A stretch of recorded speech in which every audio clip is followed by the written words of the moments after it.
Okay, I think we're good. I think we're solid on this end. So let's just go ahead and hit it. Salutations, my friends, and thank you for tuning in to another edition of Factions of Freedom. I'm your host, Noise Era, Freedom Faction, whichever one you prefer, and this is show number 1611, season 16, episode 11. And I have titled this episode, Predators in Politics, Pure Blood Transfusions, and Most Powerful Reset. Because I'm not sure if you guys saw, but President Jesus Trump, before he declared himself the almighty and powerful Messiah, actually said, most powerful reset ever. We're going to be talking about Eric Swalwell, the predator, being ousted, and if anything, how he's low-hanging fruit. How the entire political system, if anything, is filled with apex predators, wolves, sheep's clothing. And interesting news regarding COVID came out this week, talking about how more and more people are beginning to request unvaccinated blood. I kid you not. They want that pure blood. They want that unvaccinated goodness that you have coursing through your veins. We're going to be talking about a lot of different things with you guys in this week's episode. The CIA integrating AI coworkers to process intelligence.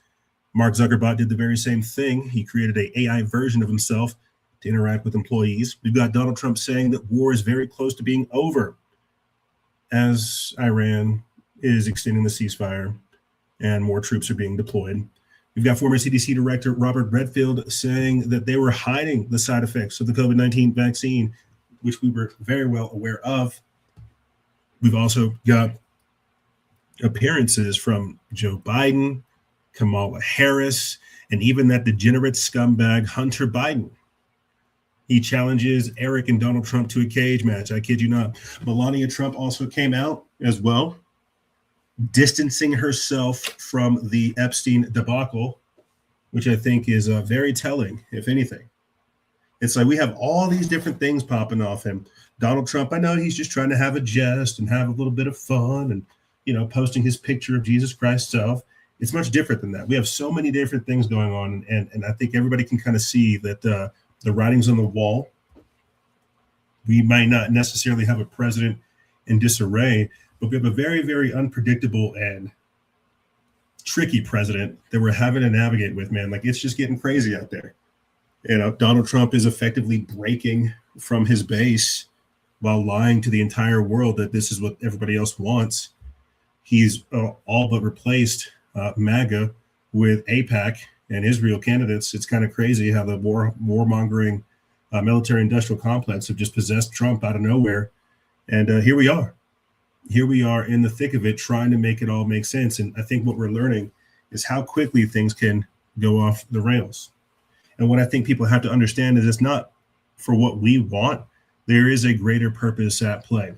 And I'll make this a little bit more apparent when we play the clips of Marina Abramovich, not once, but twice, saying that Donald Trump is the world's greatest magician.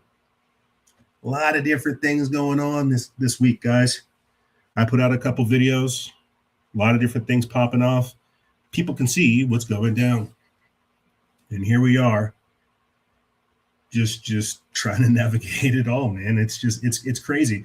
We've got this new Attorney General, Todd Blanche, basically saying that partying with Epstein and hanging out with minors, that's not criminal. That's not an offense. It's like, tell me you're not covering up for the cabal. Tell me you're not covering up for these people, but it's just more of the same stuff. It really, truly is. The whitewashing of history, cover-ups, manipulation, gaslighting, lies. It's just deception knows no bounds these days. Truly knows no bounds. With that being said, let me jump into the updates and the honorable mentions, or the updates and the intro and whatnot, and then we'll go ahead and pick it up from there. If you guys want to support this operation, the best way to do so is to go to patreon.com/noise. Patreon.com/NOIZCE. That's the best way to support this operation in its current configuration. We're doing more. We're dropping videos. And I think what's crazy, and I have to say this because, we're doing more. We're posting more on Instagram. I have in my mind, because I come from a different time of making videos and doing content, to where I'm like, oh, I've got to have, cool background music. I've got to have, nice graphics and yada, yada, yada. And there is a place for that. But I also think that the way in which people consume content and get information these days, sometimes it's better just to turn the microphone on, turn the camera on, and just start freestyling, and you can add the graphics from there. And that's kind of what we're going to be doing with Patreon, with all of our other platforms that you've been seeing us put out content on. I'm trying to demystify this whole content creation thing. I know it sounds crazy because we've been doing it for years, but patreon.com/noise, that's the best way to support us. We've been working in the background. We've got a website coming for you guys, more products, more services, just everything, man. Like, we're just doing more. I'm putting together like a nice little project that's going to be available for my exclusive members. It's a local thing. You know how I feel about the paranormal. I'm just running around town, asking people their paranormal stories, sitting down, doing interviews with them, and just shooting the breeze, man. Have you had an encounter with the paranormal, the supernatural, or the divine? Let's talk about it. I'll put the link for that information in the description bar below if you guys want to check it out. We just have to do the work, man. That's just what it boils down to. Patreon.com/noise. Please support us. I need at least, I'll be 1,000% honest with you guys, I need at least like 5 or 10 more exclusive members in order for me to start the exclusive show. I'll be 1,000%. We only probably have about 5 or 7 people. Like on the thing, it says that we have 12 members, 5 of which are paid. It would be nice if we could get 5 more people that could join the exclusive members program. 10, absolutely, to where we could really start bag working and actually getting things done. That's really what I want to see from you guys. If you want the honest to God truth, the content and the work is definitely there, but it's got to be a reciprocal type thing. And I'm going to push this more throughout this transmission because a lot of people just breeze past this part. But yeah, patreon.com, that's the best way to support us. Just last year, we found out in January that Blog Talk Radio discontinued their services. We had to find a backup, which we did, over on Spreaker. And now we are broadcasting on places like Google, iTunes, iHeartRadio, Podbean, Spotify, Alexa, Podcast Addict, and every other major podcasting platform. Over 500 plus episodes are available to you guys, ranging all the way back to like 2014. I think we just breezed past that, but I think just the gravity and the compendium of the work that we do really shouldn't go unnoticed. We're actually broadcasting as well as our YouTube channels. One of the ones that we were able to recover from 2014. I can find the backup link for that as well. I'll put the description bar below. And our Odyssey channel from 2018, where we have season 6. We've just done a lot of work. I don't know what else to say, and we want to do more. And if anything, we haven't even reached our full potential. But that's why we need your guys' continued support. You guys can find the updates to what we're doing inside of our Discord, both of our Telegrams. That's usually where we just kind of put out like the call that, hey, here's where we're getting our live started. Hey, here's where we're doing X, Y, and Z. Hey, pay attention to this.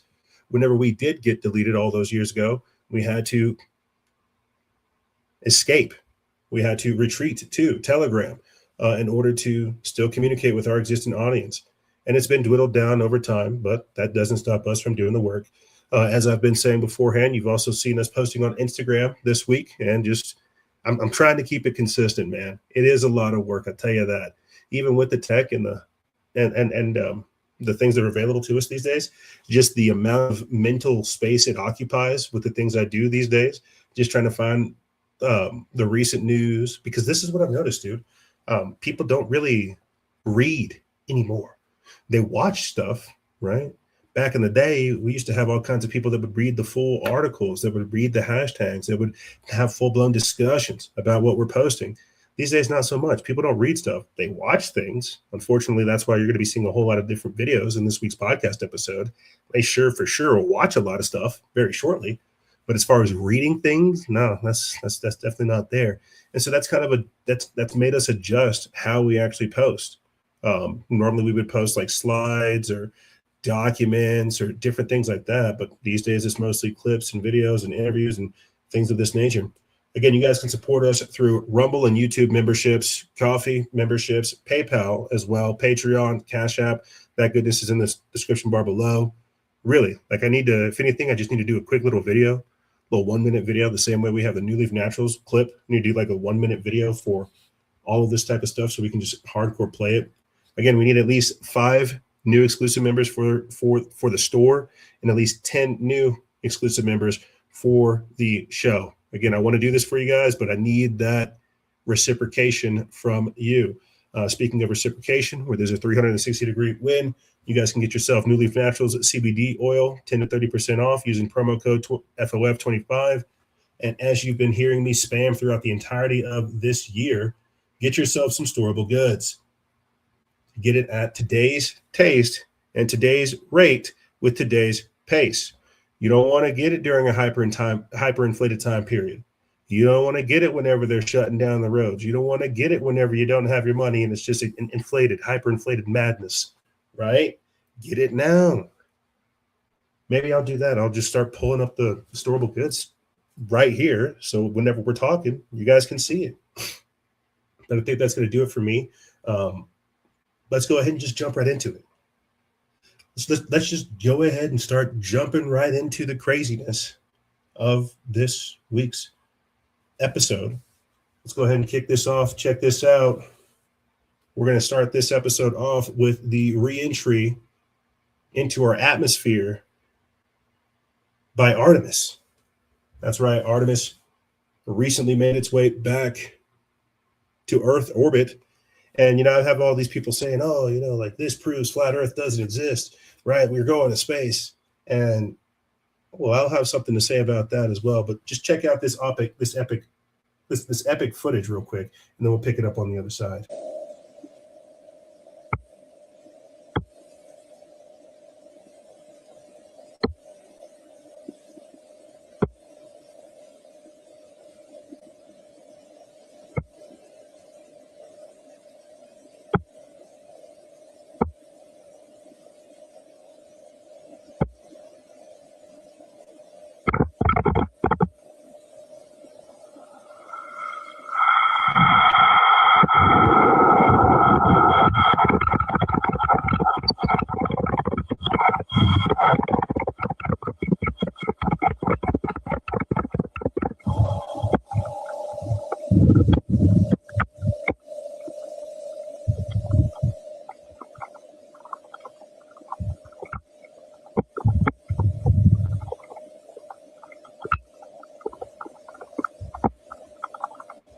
It's crazy. How can you? Okay.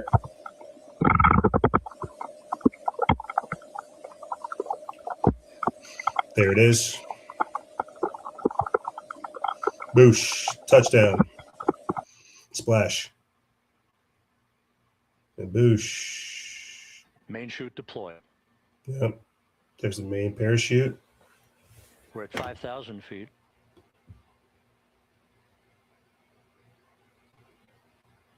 Search and recovery beacon has been activated on integrity. Beautiful. And we have 3 good main chutes. Yeah, so there you have it. Use integrity. Splashdown, sending post-landing command now. Splashdown confirmed. Copy splashdown, waiting on VLDR. Splashdown confirmed at 7:07 p.m. Central Time, 5:07 p.m. Pacific Time. From the pages of Jules Verne to a modern-day mission to the moon, a new chapter of the exploration of our celestial neighbor is complete. Integrity's astronauts back on Earth. Beautiful. Beautiful. We absolutely love to see it now. I mean, whether you're for flat Earth or not, I found this to be like a very, very beautiful shot. Very, very cinematic, very, very historic. I mean, you're literally looking at this thing come into the upper atmosphere and the orbit and just like drop into the Earth. And I can't help but ask myself, like, where was this during this whole time? Because I don't think it went around the dark side of the moon. I really don't. And as I'm looking at the footage right here, the Earth looks pretty flat to me. It looks spacious. It looks vast. It looks huge, but ultimately it still looks flat. You know, that's the crazy thing is there's this cognitive dissonance that occurs whenever people see this.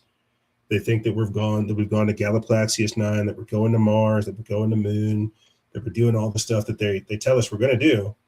And I for the life of me, I don't know why I can't go along with it anymore. I don't know why I can't go along with it. So it's weird how, as we're going up, we're being told that the aliens are coming down. The aliens are coming down. You've got all these different issues going on. And I mean, think about just the gravity of what we're playing right here, of a space capsule re-entering Earth's orbit. Years ago, back in like the 50s and the 40s and the 60s, that used to be like such a monumental thing. People were talking about it forever, but these days it feels so forced. And then when you go and listen to some of the astronauts speak, it's like listening to a leftist protest, a leftist march. You know, it doesn't have that same kind of human, that pro-human feel to it, right? To where it's like, we went out to space, one small step for man, one giant leap for mankind. It doesn't have that feel. It feels very showman-esque. It feels very Truman-esque, Truman Show-like. It doesn't feel authentic. It feels very forced. But I mean, just the graphics of it, the gravity of it, the importance of it, that's what I'm supporting of. Going to space, maybe not even colonizing other planets and things of this nature, but just striving for a better set of circumstances collectively as a human species. Whether it's deep space exploration, that's not what I'm talking about. I think it's just this whole unifying push of making humanity better. And who knows? That might be what we call the biblical Tower of Babel, where they wanted to, you know, transcend to where they wanted to knock God off of their off of his throne and do things their way. That might be what I'm describing in modern day terms, but there's so much stuff associated with tapping back into the secret space program, tapping into the military industrial complex, going off-world and things like that. Clearly, we're going to keep an eye on it.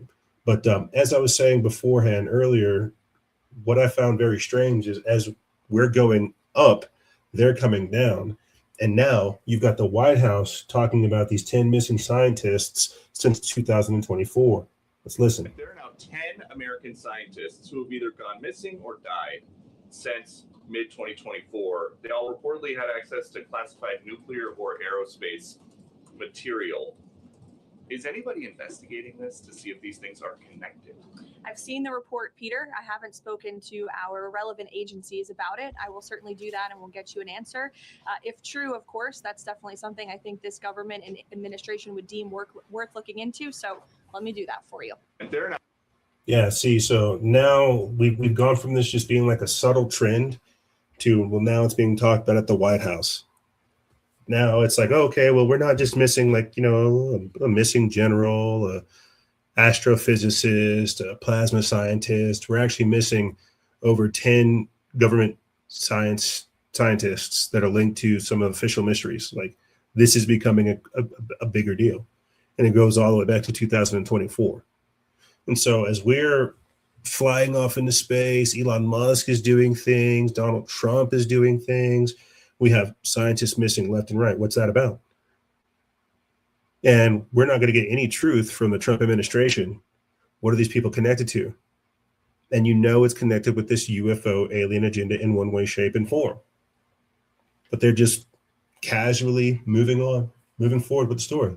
See, 10th government secrets linked official mysteriously goes missing. And here, look, they have like a little chart. It's got Frank Mywald, Carl Grimar, Steven Garcia. That's who we're going to be talking about here shortly. Melissa Casillas, Anthony Chavez, Michael David Hicks, William Neal McCaslin, Monica Jacinto Reza, right? And what's even more wild too is a lot of these people are from Llano, or some of these individuals are from Los Alamos. That's where your host is from, which I find even more disturbing. It says that the disturbing pattern of mysterious death and disappearances of officials connected to America's most sensitive military, nuclear, and space program is growing harder to ignore after yet another insider with access to high-level government operations has vanished without a trace. Steven Garcia, a 48-year-old government contractor linked to one of the nation's most critical defense facilities, disappeared on August 28, 2025. However, Garcia's disappearance has now gained renewed attention as his links to a string of mysterious deaths and disappearances tied to the U.S. national security have now emerged. Garcia was last seen leaving his home in Albuquerque, New Mexico, on foot, carrying only a handgun. Surveillance footage captured him walking away from his residence on Catale Court Southwest just after 9 a.m. He has not been seen since. Authorities claimed he, quote, may be a danger to himself. However, an anonymous source familiar with his work strongly pushed back on that narrative. Quote, he was a very stable person, the source reportedly told the Daily Mail. The source warned that the possibility of foreign targeting, quote, makes the most sense due to his access to, quote, very high-level nuclear weapons technology. Garcia was reportedly a contractor at the Kansas City National Security Campus, a key facility responsible for producing more than 80% of non-nuclear components used in America's nuclear weapon systems. According to the source, Garcia held top-level clearance and oversaw major assets. Quote, a very high-level overseeing position for all the assets, the source said. Quote, tens, maybe hundreds of millions of dollars in equipment. It says that Garcia is now the 10th individual with ties to U.S. nuclear or space programs to die or disappear under unusual circumstances in recent years. Even more alarming, multiple cases share striking similarities. Several individuals connected to nuclear research or advanced weapons programs have vanished, while others have been found dead in suspicious circumstances. Those who have mysteriously gone missing have all done so in nearly an identical fashion, by leaving home, on foot, abandoning all personal belongings, and disappearing without a trace. What is going on? Why are we having nuclear and space scientists go missing in a time frame where we're shooting rockets up into the air and we're being told that the aliens are coming down? Don't you think that some of these individuals may have something to say about this, may have some piece of the puzzle? This is what my mind has always done. And it started off with, again, looking at General McCaslin, who's also out here in Albuquerque. This guy right here, William Neal McCaslin, same thing. Walked up outside his house, had his belongings, never seen again. And again, this is all like, I think what's creepy for me is this is extremely close to home. And speaking of Kirtland Air Force Base, they said that the Doomsday plane was spotted over there. There's all kinds of pictures floating around. Why are they activating the Doomsday plan? Like, good God Almighty. So we have plasma scientists going missing, astrophysicists going missing, generals going missing, researchers going missing, director of materials processing groups going missing. It's like something's going on. And they're not telling us. The White House isn't going to tell you. We're just going to have to sit here and try to use the internet as an open source information tool and try to figure out why these people are disappearing and what it's connected to. But I know in one way, shape, and form, it's associated with what we're talking about here. Moving forward, let's go ahead and play this quick clip of Bob Lazar sitting down on the American Alchemy podcast, talking again about how he thinks that these so-called aliens don't come from Galaplaxius 9. No. They come from underground. These are the crypto-terrestrials. He's, again, alluding to the point that we were making just last week, that we might want to look in the oceans. We might want to look at unidentified submergible objects. Let's take a listen. Think humans didn't make these? Yeah. Yeah. At what point do you not see like an American flag on one of them or? Yeah, on the sport model, I Okay. saw that like the first day that I went in. Okay. Was there any talk of how these crafts were retrieved? I know the Navy Hmm. got the sport model, and I think that was from what Barry said, that was an archaeological dig, which, by the way, isn't in the desert, it's in the water. Mm. You know? And if there's another term for an archeological dig that's in the water, I don't know what it is. I thought it's still a dig. But, yeah, that I don't know what body of water, if it was the ocean or a lake or what, but, yeah, that came from the water. Again, according to Barry, I didn't see this in documentation, but, yeah, that was happened upon by the Navy, Mm. and that's all I know. And I just theorize that's how the Navy got in control of everything. It's what you constantly hear is, you have things like, Hughes Aircraft building the Glomar Explorer, which, subsea, Discovery, Mhm. and you have some actually more recent Lockheed subsea, super subsea submarines and drone sort of things that seem to be able to, scan the seafloor. And there's a great book called The Silent War by John Pena Craven, and he was high up in the Navy, and he talks about retrieval of exotic technology on the seafloor. And I wonder, you have Tim Burchett as a Really? congressman from Tennessee who says there are 5 hotspots in oceans all around the world. We think they're coming in from way out. Maybe they did millennia ago, but they're here and they're in these deep water areas. And that's why, like we say, we know more about the face of the moon than we do what's going on there. Now, we have a higher propensity of sightings around these 5 or 6, I believe, deep water areas. And I don't know, there's another, I have one friend in the Navy who's, anonymous source. Maybe one day we'll do an interview, but he talks about the movie The Abyss by James Cameron. Yeah, yeah. And he says maybe that scene where, this sort of glowing object shows up Mhm. isn't too far off from the truth. So Look, one of our science fiction movies is gonna be correct, that's right. right? Yeah. That's You a know? safe bet. Yeah, one of them is. Yeah. And we were talking last night with Luigi about Pascagoula, Missouri was the site of the production of nuclear subs for the Navy. You have a famous case there of some fishermen who, experience an alien abduction and have a UFO experience. So Yeah, there's something going on with the ocean. there is. It's been from the very beginning. George Knapp has interesting footage around Baja, Mexico. On the other side, you have Tampere, which seems to be a hotspot. You have the Caribbean, Yeah, I think Bahamas. that's where all these guys are hiding out. That's exactly. Do you think there's a possibility it's, the ultra-terrestrial hypothesis? So this idea that they're ancient remnants of like an antediluvian civilization that existed pre-Ice Age or An pre-Younger Dryas. antediluvian? Yeah, and that they're more advanced than they're like the place what we call Atlantis are these beings who have co-inhabited the earth with us. It really could very well be. I Right. mean, if you just look at the size of the ocean, Mhm. you can hide an entire civilization down there, and especially if they're immune to the effects of the ocean. Just got to be deep. I'm listening to these two talk, and there are so many cases that just brought up wonderful talking points. But everything they're talking about makes me feel like I need to do more research into what's called the marine kingdom. The marine kingdom. And this is also a term that you might hear me use a lot more. The ultra terrestrials, right? We define them as the crypto terrestrials because we come from like the hollow earth, flat earth thought process, right? That cosmology. But the ultra terrestrials is indeed what we've been alluding to throughout this entire season, past 2 seasons, if anything, that we are indeed coexisting in parallel with a society that is from the antediluvian time period. These people who have existed through multiple societal resets or environmental cataclysms. This is where I find myself migrating to these days with my thought process regarding UFOs, aliens, and things of this nature.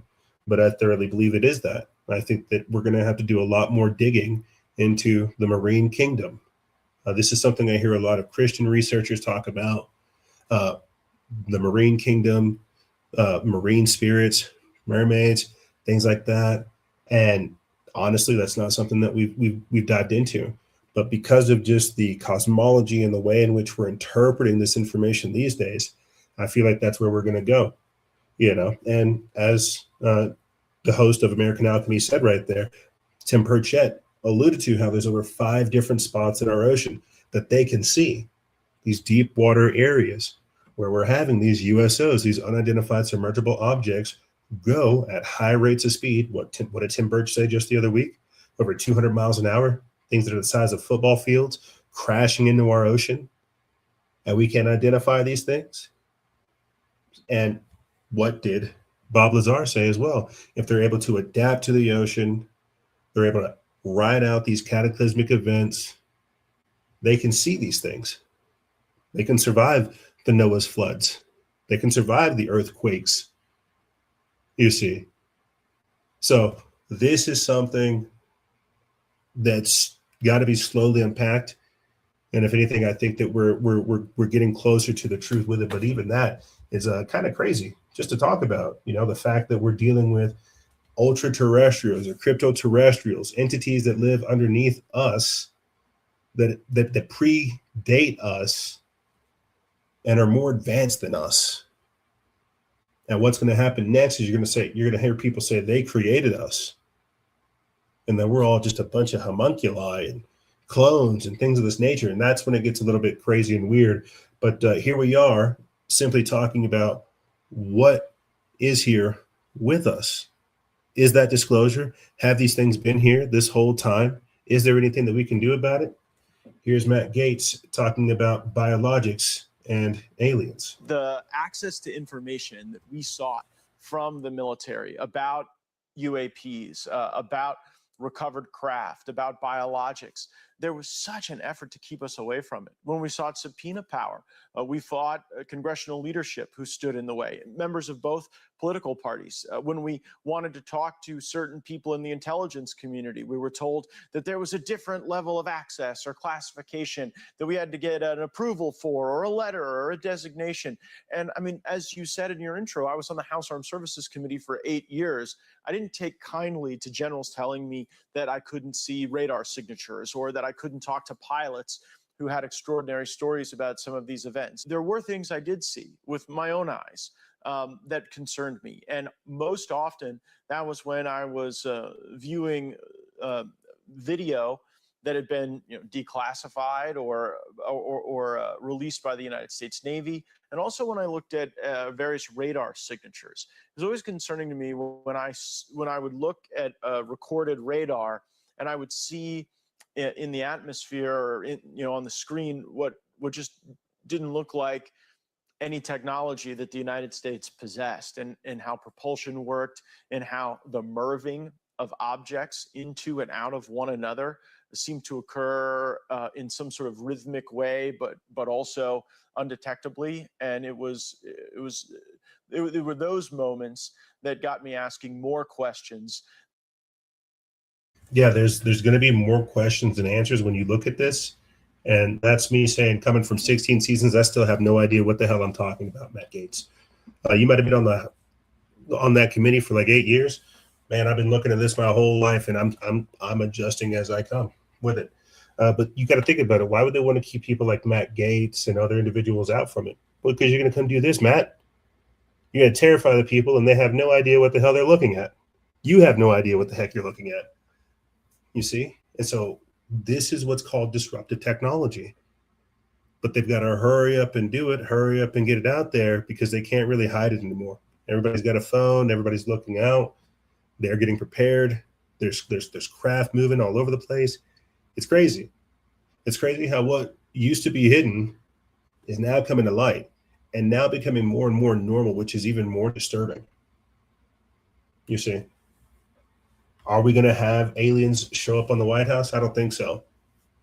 Will Donald Trump disclose that we're not alone, air quotes? Yes, absolutely. Will it be aliens from Galaplaxius? No, not at all. Will it be these ultra-terrestrials or these crypto-terrestrials that are living underground, right? What did Phil Schneider say? Another one out here in New Mexico, in Dulce, getting his hand shot off by gray aliens with a laser beam underground. And so what's wild is there's so much of this like anecdotal evidence pointing to the fact that we are not alone. Some of them are like biological entities. Some of them are like synthetic humanoid hybrid types, right? Because there is a whole race, there is a whole spectrum to it.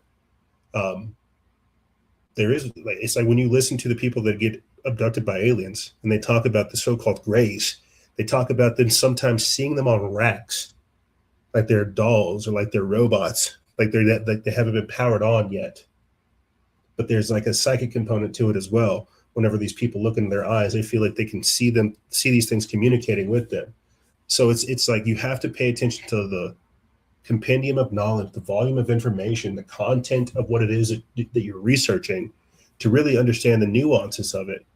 And so I'll tell you right now, the wider world is not ready to digest this, or who knows, they might be.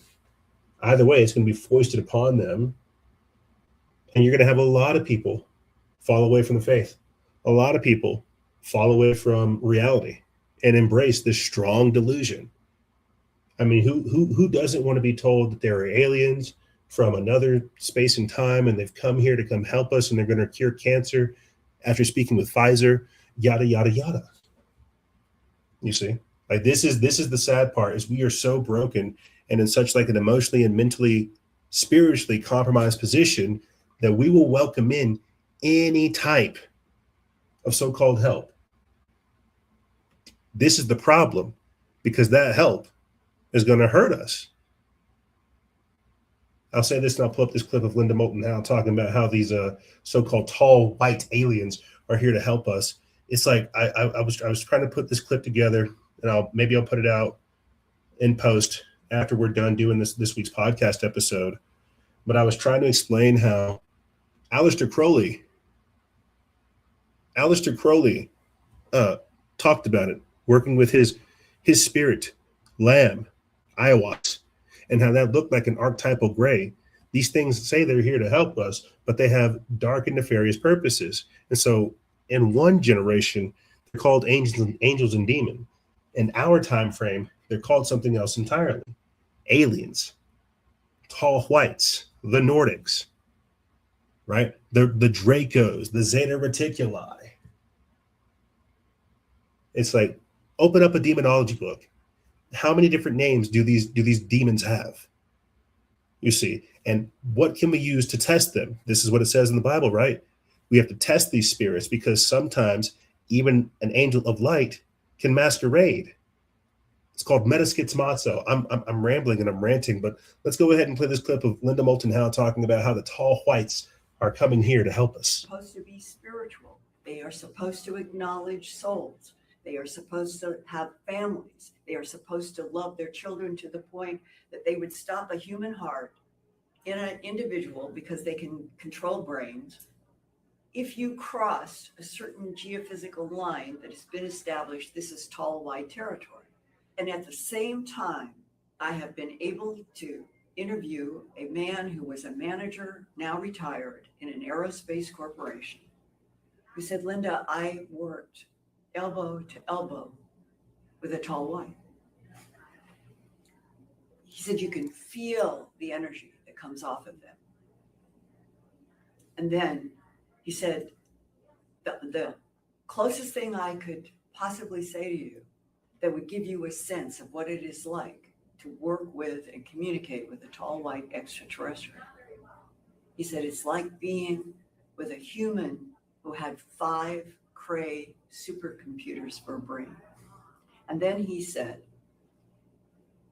the tall whites literally project their mind into timelines. They are honestly trying to help us. The tall whites are honestly trying to help us. But they are so advanced, so far beyond even a human ability to even say, how would you extend your mind into timelines find problems, neutralize problems, change the present, the past, and the future. And that's what the tall whites do. How do we communicate when we have been kept so dumb and blind for millennia?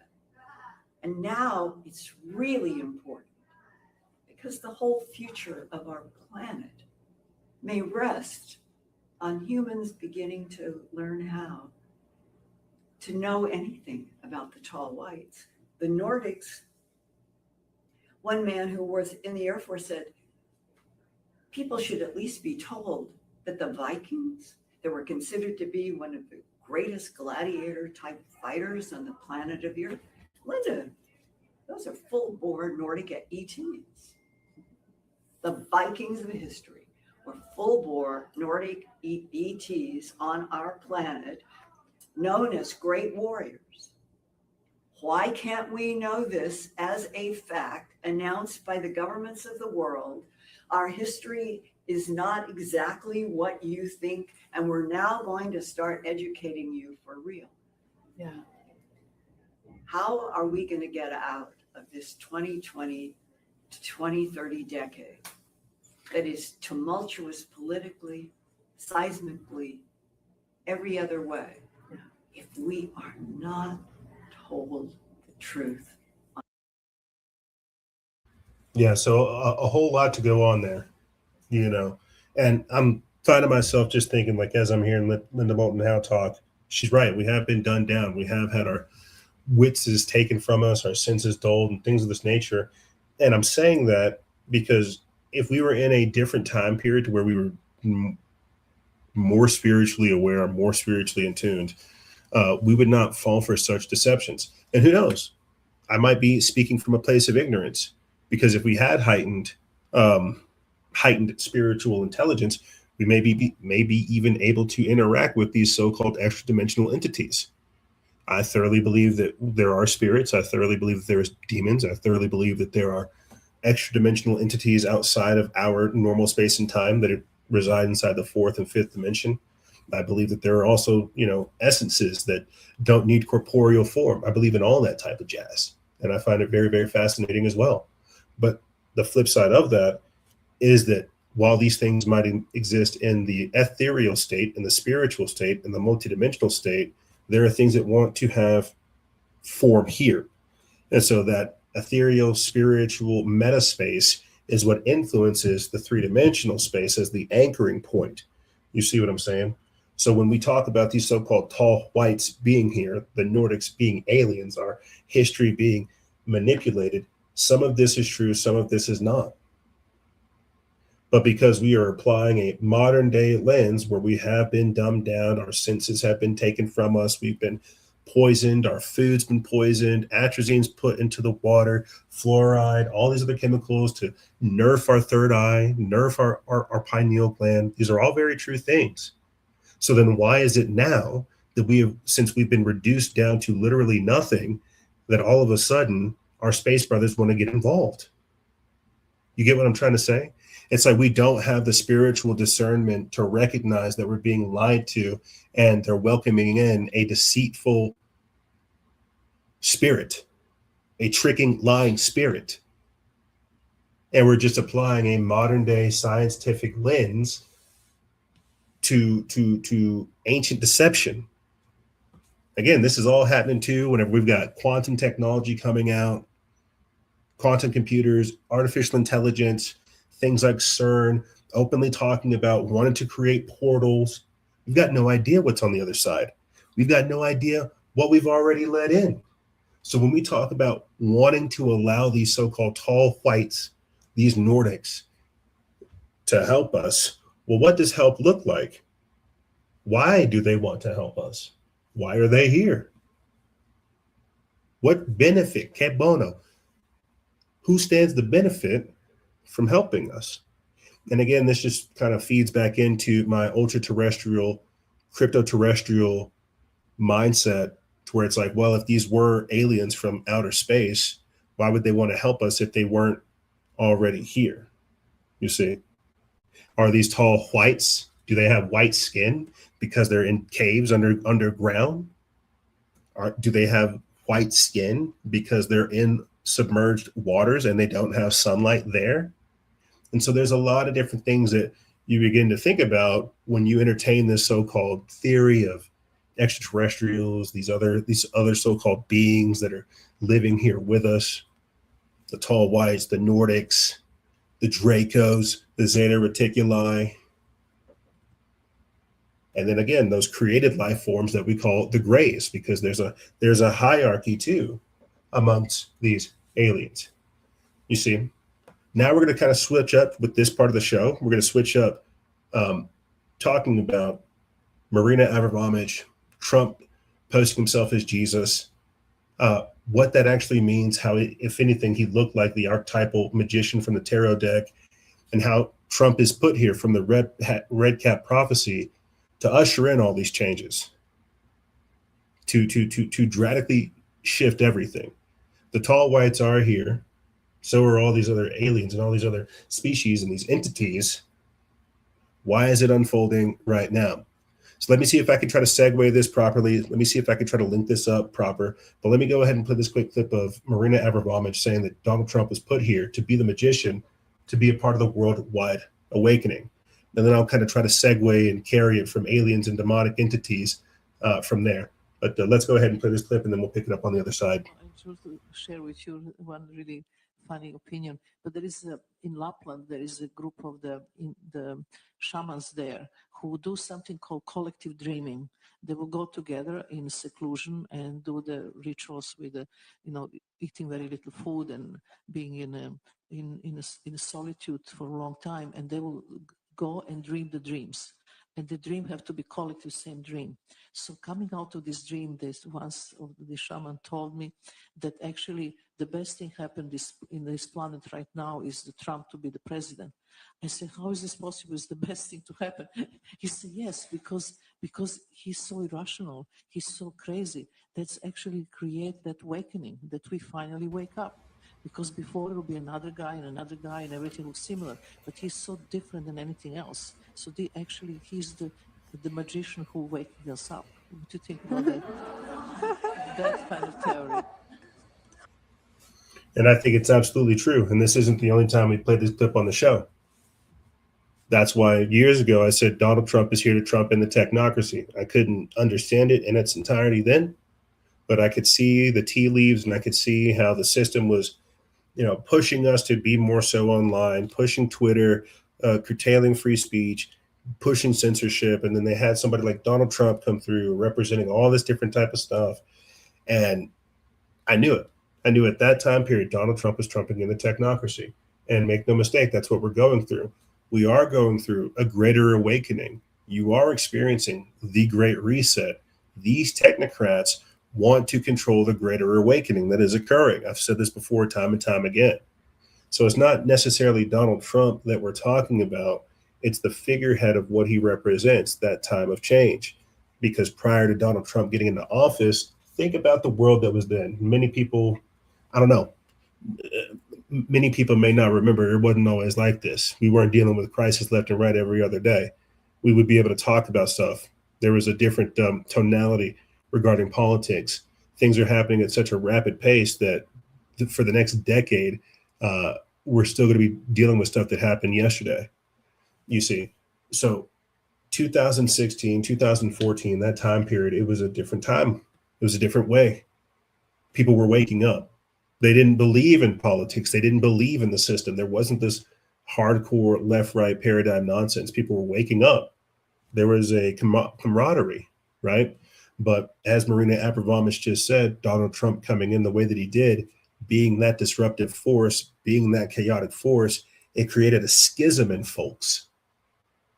There were some people that said, you know what, man, I don't care about any of this stuff at all whatsoever. I'm going to focus on myself. And you see some of these individuals, just living life out there in the garden with their kids, buying land, living. That's just what it is. For some people, it put them into an even deeper psychosis. Orange man bad. They got triggered by red hats, yada, yada, yada. And at the same time, it also exposed the Epstein class. It exposed the hierarchy, exposed it all. So all of this stuff is unfolding simultaneously. That's a part of the revelation. That's a part of the awakening. People were getting sick and tired of it, and they didn't want to deal with it anymore. They had to roll out Donald Trump as the last means to get people to believe in the system. And I've said this since he's been in office, that's what he represents. He's supposed to be the last gas of American exuberance before they pull the plug on this whole thing. And that's what people can feel creeping in the back of their head. That's what they can feel and they can sense and they can't touch, but they know it's there and they know it's coming. And that's what Donald Trump is meant to represent. He's meant to extract the last little bit that we are before we go full force into this new age. Now, when I play this clip about the red cap prophecy from the Ninjas Are Like Butterflies podcast, I think is what it's called, they talk about how the Native American Hopi tribe talk about the red cap prophecy and how this man is going to bring forth either a time of great chaos and destruction or great wisdom, great knowledge, great awakening. And this is what I keep saying by them controlling our awakening, trying to put a filter on the truest awakening. They gave us MAGA. It's so much more than that. We want Epstein exposed, Palm Beach Pete. We want all this stuff torn down for better or for worse. And that's what we have to really start talking about whenever they do shut this puppy off. And I'll talk more about that later on in this episode because we're already beginning to see it, the cracks in the system and things of this nature.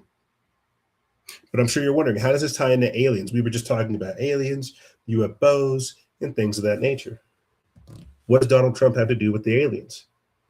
They are also supposed to be a symbolic representation of the time. That we're moving away from a more, I don't want to say like a materialistic time period, but we're moving into a more occult, a more spiritual, a more, not even like a heightened awareness time period, because they're not nuts and bolts aliens. They don't come from Galaxis 9. They come from within.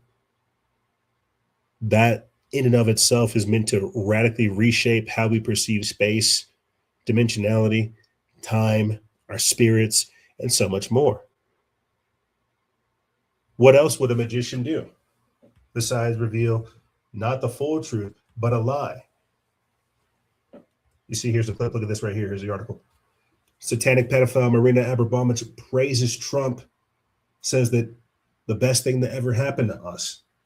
Again, that was a clip that we just played for you guys, but she said this another time. This is an article put out by Baxter Dimitri from the People's Voice or News Punch. They put this up April 14th.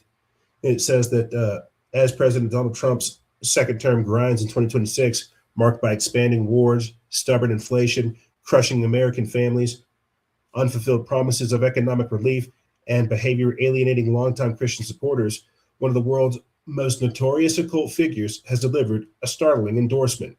Marina Abramovich has declared that, quote, Trump is the best thing to ever happen to us. He is a magician of the highest order whose job is to create confusion and usher in a new world order. And she said this. And I think I alluded to this just last week as well, that's what MAGA means. It's like the highest degree. Magus, MAGA, we're casting spells. That's why I put the clip out on the show saying that the whole world is run by wizards and alchemists.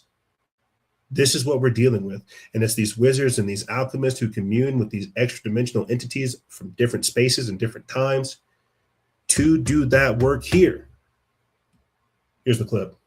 This thing happened ever to us because she believed, not her, but the entire population of this Nordic magician, that he is the magician of the highest order, that he is there in his irrational mind to create confusion in order that the human being can find new order.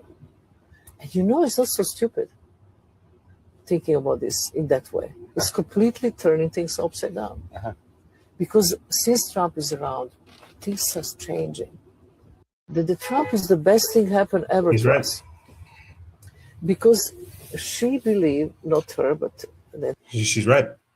Because it would just be more of the same. More of the same. More of the left-right paradigm, and that's not what's happening anymore.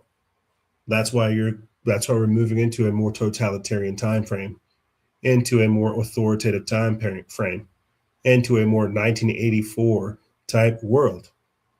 The left-right paradigm, where that game is up, a new game is being rolled out on us. And that's why it feels this way. People can't pick it up. How do you game totalitarianism? How do you battle authoritarianism? All of this is what's going to be encoded into the beast system, into the technocracy, into the scientific dictatorship.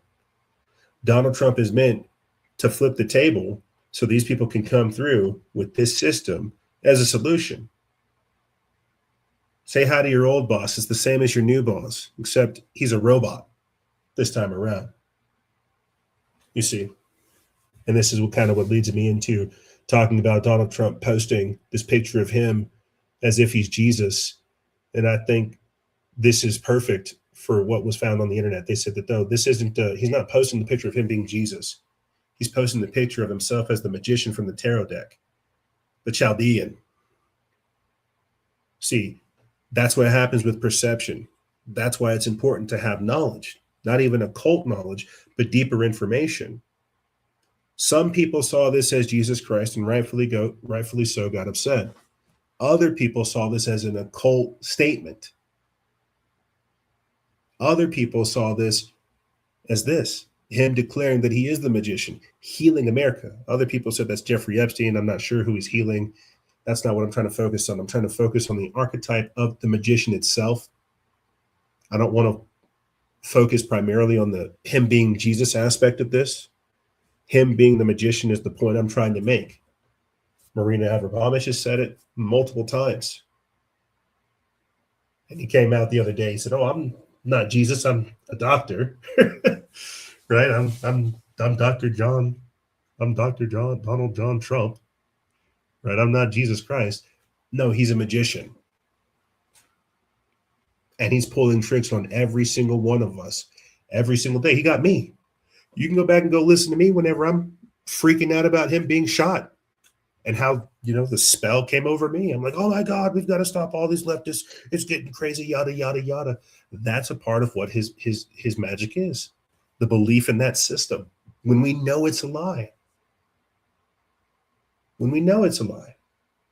It's like the other day I was watching some wrestling with my daughter, She's like 4 years old. And I was like, oh man, look, let's watch some WWE. I tried to watch Power Rangers. I tried to watch like all this other stuff, but we ended up watching WWE Evolve. And she got to see people throwing themselves around, and it looked totally real, right? You see people doing backflips, getting on the cage, jumping off of the ropes, off of the corners. Oh, they got hit in the face, right? They're getting thrown around. It's pretty awesome. And my daughter loved it.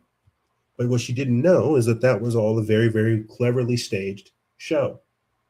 And that's what we're dealing with on the world stage. They've got to make it look real. You got to take those punches. You got to, get a little dirt on you, get a little blood on you, right? Break a tooth or something. We can pay for it. We can pay the dentist after, but this is how it works. This is the magic. It's like I was talking about this with one of our exclusive members, and we were going over an anime, and then we were talking about this anime called Full Metal Alchemist that we both like, and how in that show there's a moment where a character literally draws what's called a transmutation circle. It could be a pentagram for this context, a giant transmutation circle over an entire town, only for him to transmute that entire town's human supply of people that are alive, into the Philosopher's Stone, into a occult artifact, a mystic relic that amplifies that character's abilities. Now, I'm not saying that Donald Trump is trying to cast a transmutation circle over America, but if other people are able to pick up that he's not wearing the robes of Jesus Christ, but being a magician, what other forms of magic has this man done that we're unaware of? You see, you still think he's talking about MAGA. You still think he's talking about Jesus Christ. We still think he's not a part of the club. Remember? 2 weeks to slow the spread, 2 weeks to stop a war. You still think he's playing that game. He's talking to different people. And that's how occultism works. That's how mysticism works. That's how secret societies operate. Not through deception, but through communication, transparency, right? We are the most transparent administration ever. You see how there's a double entendre there. There's a nuance there. That's what we're dealing with. Let's go ahead and move forward and play the video clip of talking about the ancient Native American prophecy of the red cap prophecy. Let's go ahead and play that, and then I'll give my comment on that afterwards. Is one of the weirdest things I've come across. There was this prophecy of a Hopi chief. This prophecy goes back to before the white man was in America. He had this whole sketch. They didn't have a written language, but he predicted really crazy stuff. He said there's this separation at the end of this drawing. It could either be chaos or it could be the coming of the Great Spirit again. It boiled down to one individual. It is known that our true white brother, when he comes, will be all powerful and will wear a red cap or a red cloak. He will bring with him the sacred stone tablets. With him, there will be two great ones. One will have the symbol, it looked like just an X. Yeah. And when I read that, just chills went down. He mentioned that the man with the X symbol, he said he will be a man of great invention. I'm just now understanding the X reference. Yeah. Okay, wow. When it talked about the sacred tablets, that was we talked about the Mar-a-Lago. We talked about the Mar-a-Lago Ark of the Covenant thing. It's just weird. Yeah. This is one of the weirdest things I've come across. There was this prophecy of a Hopi chief. This prophecy goes back to before the white man was in America. Have you guys heard that before? Have you guys heard about the Hopi prophecy? Were they predicting Donald Trump? And again, that's what I'm saying. It's not about the individual. It's about the figure, about the symbol, the energy. That's why I say the truth movement, trying to break down what was going on with all the lies. That was stuff that Donald Trump wrote in on, talking about chemtrails, vaccine, glyphosate, all of this type of stuff. Realizing the Federal Reserve isn't federal. Like everything that came with being a truth seeker 2000, like leading up until that time period is what made Donald Trump. And that's why so many people are just disgusted with who he's become. Because we were supposed to be moving into a time period, a greater awakening, where the Great Spirit was pouring out its wisdom on every single one of us. And look at us. Look at us now. The bottom hasn't even fallen out yet. We're still that's what's crazy. So we're either going into a time of great tumult and chaos, or a time of great revelation and wisdom, to where truth becomes our ally again. Because right now we are so steeped in deception and trickery, we're about to let aliens up in this piece. We're about to let forth aliens from God knows where influence us here. That's how down the rabbit hole we are. That's how much deception we're steeped in. That's how much we don't know what's going on.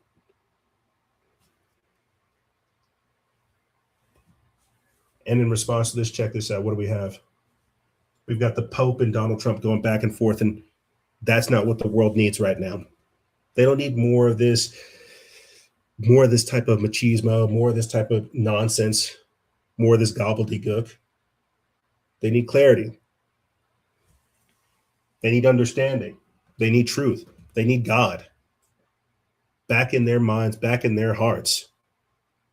And so that's why, rightfully so, people got genuinely upset with Donald Trump posting this, because of how it was sold to them.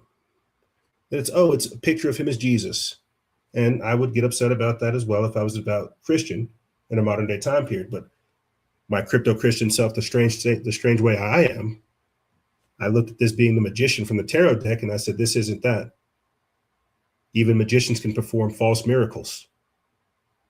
Yes, this is blasphemous of the highest order to depict yourself as Jesus Christ. But is that not par for the course for Donald Trump? Here he is saying it was him as a doctor. Depicted as Jesus Christ. Well, it wasn't depicted. It was me. I did post it, and I thought it was me as a doctor, and had to do with Red Cross as a Red Cross worker there, which we support. And only the fake news could come up with that one. So I just heard about it, and I said, how did they come up with that? It's supposed to be me as a doctor making people better, and I do make people better. I make people a lot better. Mr. President, did you post that picture of yourself depicting? That's not Donald Jesus Trump. That's Dr. Donald. That's Dr. Donald healing America. And so should we play the clips of Pope Leo and him going back and forth? Should we play the clip of him saying that, oh, he's soft on crime, I don't like Pope Leo?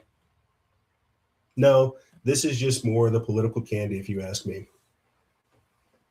More of the cotton candy, more of the clickbait type stuff, to where it's not really getting to the meat and potatoes of the time period in which we live in. We are literally talking about opening up the gates of hell and letting in aliens. And Pope Leo's not saying a word. What kind of Pope is this? This man has gone around and basically kissed the feet of every single Muslim while bashing Christians. What's up with this? So do you see the delusion? Do you see how our leaders are compromised? Do you see how we chose truth? We chose to stay vigilant. We chose to expose their lies. Their lies got more sophisticated. They began to be transparent about their lies and tell you up front what they're doing. That's what the whole disclosure of the Epstein files was. That's why you're not seeing a single real arrest. You might see some resignations. You're not seeing any trials, though. You're not going to see anything happen. That's supposed to be an open statement that we are engaging in this type of technology, in this type of research, in these type of behaviors, in these type of rituals, and there's not a mother-loving thing you can do about it. And that's not meant to be disrespectful how I said it right there. That's me saying you need to know who you're dealing with.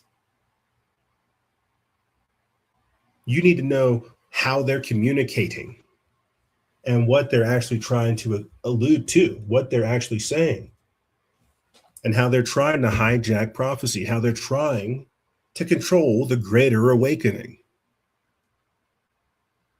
These wizards, these alchemists, these satanic scientists, these occult engineers, these Luciferian technicians, they're all one and the same. These magicians, they are performing works. And now they're bringing their friends from the other side. That's what should disturb you.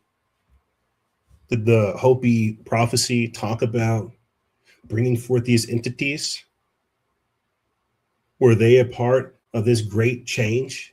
Do we have to overcome them to have an even greater awakening occur? And I'm saying these things because we're living in a time of great deceit, great trickery, great manipulation, great lies, because they want to control it. They want to control the outcome. They want people to give up their faith. They want people to bow down to science as they did during COVID. They want to abandon their logic, right?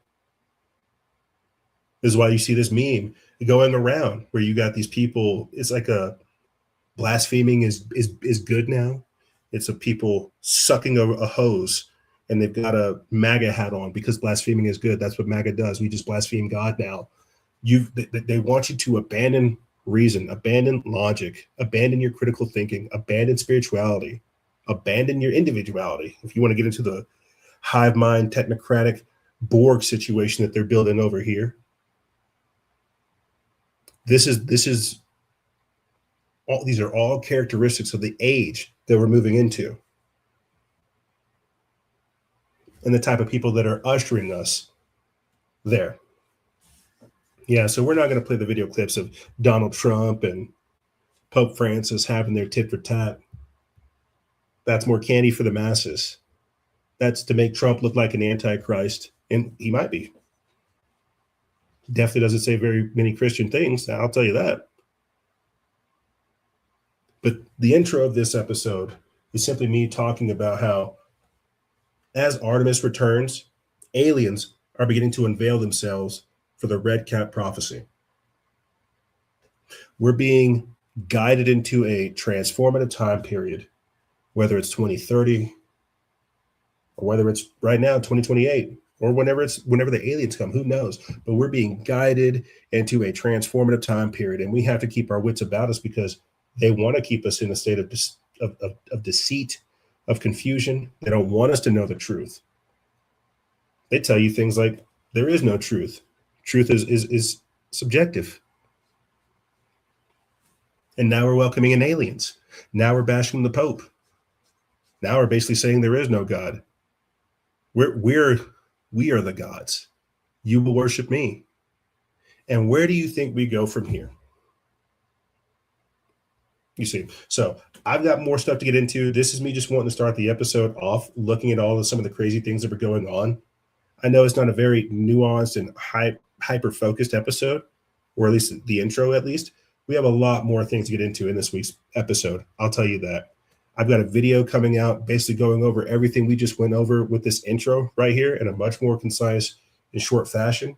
But here's what's going to happen. We're going to take a break. And when we come back, we're going to be talking about predators in politics.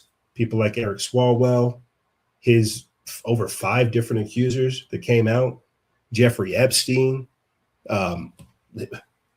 Melania Trump coming out saying that, hey, we got invited to some parties. That wasn't me. I didn't do that. I didn't diddle those kids. Yada, yada, yada. We've got Marjorie Taylor Greene coming out talking again about how Trump says that his friends are in those Epstein files. We've even got Hassan Piker saying that the biggest terrorist organization internationally is the Republican Party. Antifa's making a presence, as well as Kamala Harris, Joe Biden, and Hunter Biden. We're talking about predators and politics and more on the other side. Ladies and gentlemen, don't go anywhere. This is Freedom Faction over here on Factions of Freedom, and we'll be right back right after this.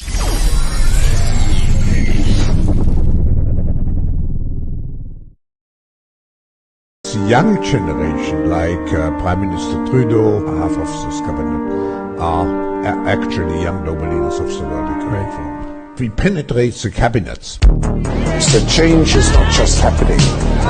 The change can be shaped by us. We have to prepare for a more angry world. How to prepare? Take the necessary action to create a fairer world. I see the need for a great reset. So people assume we are just going back to the good old world which we had, and everything will be normal again. This is, let's say, fiction. It will not happen. There is only one way this pandemic is going to go. It's going to get worse and worse and worse. The next crisis is already waiting for us around the corner, and it is the climate crisis. There is no such thing as its freedom. There is no such thing as democracy. Please stop listening to the mainstream media. Please stop listening to the Western world speaking about United Nations, human rights. This is evil. Nonsense. They have enslaved the human race under the banner of human rights. I beg you, they have enslaved the human being under the banner of human rights. There is no freedom in the world. The world is placed in the bosom of Satan, the killer of mankind. A snake, the poisonous cobra. Satan likes to do things in disguise, in quietness, in the depth. But the Lord forced him to surface up. He wants humanity to see. He's opening the eyes of those who are willing to listen to Christ. Those who are willing to listen to Christ, He is opening your eyes. What has been happening in recent years, it is absolute satanic. But all done in the name of human rights, democracy, United Nation.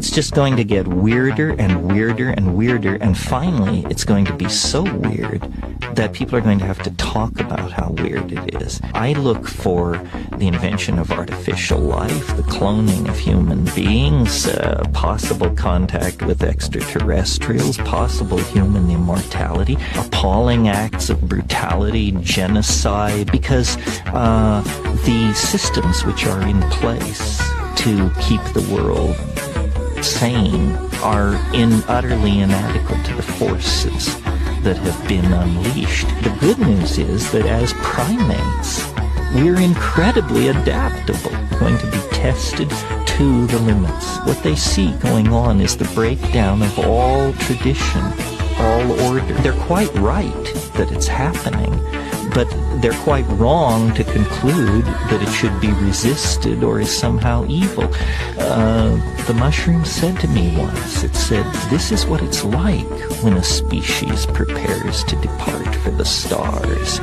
You don't depart for the stars under calm and orderly conditions. It's a fire in a madhouse.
People are worshiping AI gods. The alien invasion is already here.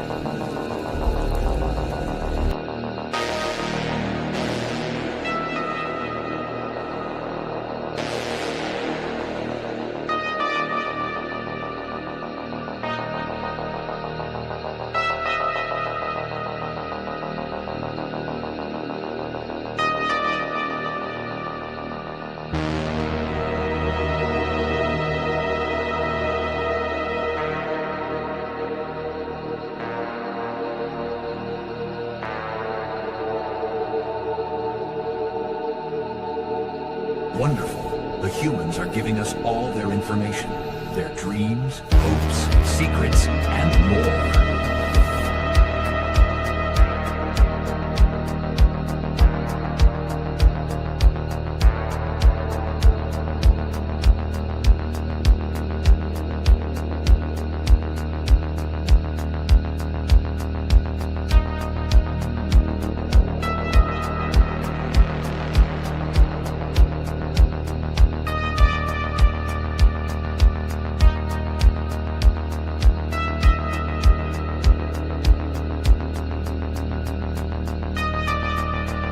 Once the humans have exhausted themselves, only then will we insert our program into them.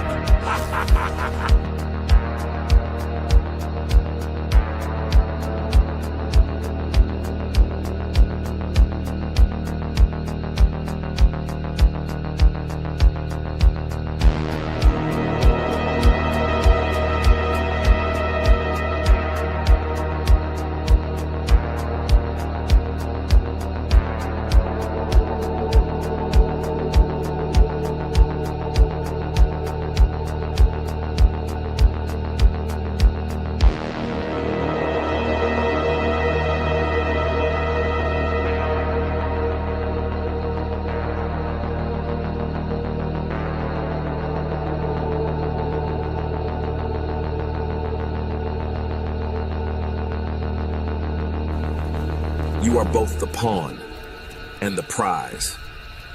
Choose your reality wisely.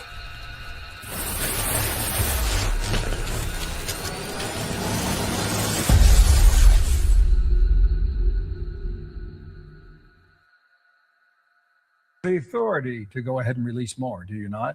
And you have the authority to go to Congress, perhaps? No, we have released everything. So listen, we reviewed 6 million pieces of paper. What we released was anything associated with the Epstein files. So there, we are not sitting on a single piece of paper. Nothing that should be released. If we find something else tomorrow, we'll release it. I don't anticipate we will. So the misguided assumption that there is more to be released is because we reviewed millions and millions of pages within the department, millions of which had nothing to do with Epstein. So it's not as if we looked at a document and said, you know, we're not going to release that. If we didn't release it, it's because it was not responsive to the law and therefore not part of the Epstein files. What we've done with Congress is we by law, we had to make certain redactions by law, including of victims and of PI information. But we said to Congress, any congressman can come in and spend as much time as they want looking at everything unredacted. And if you think we should be doing something, Congressman or Congresswoman, let us know and we will do it.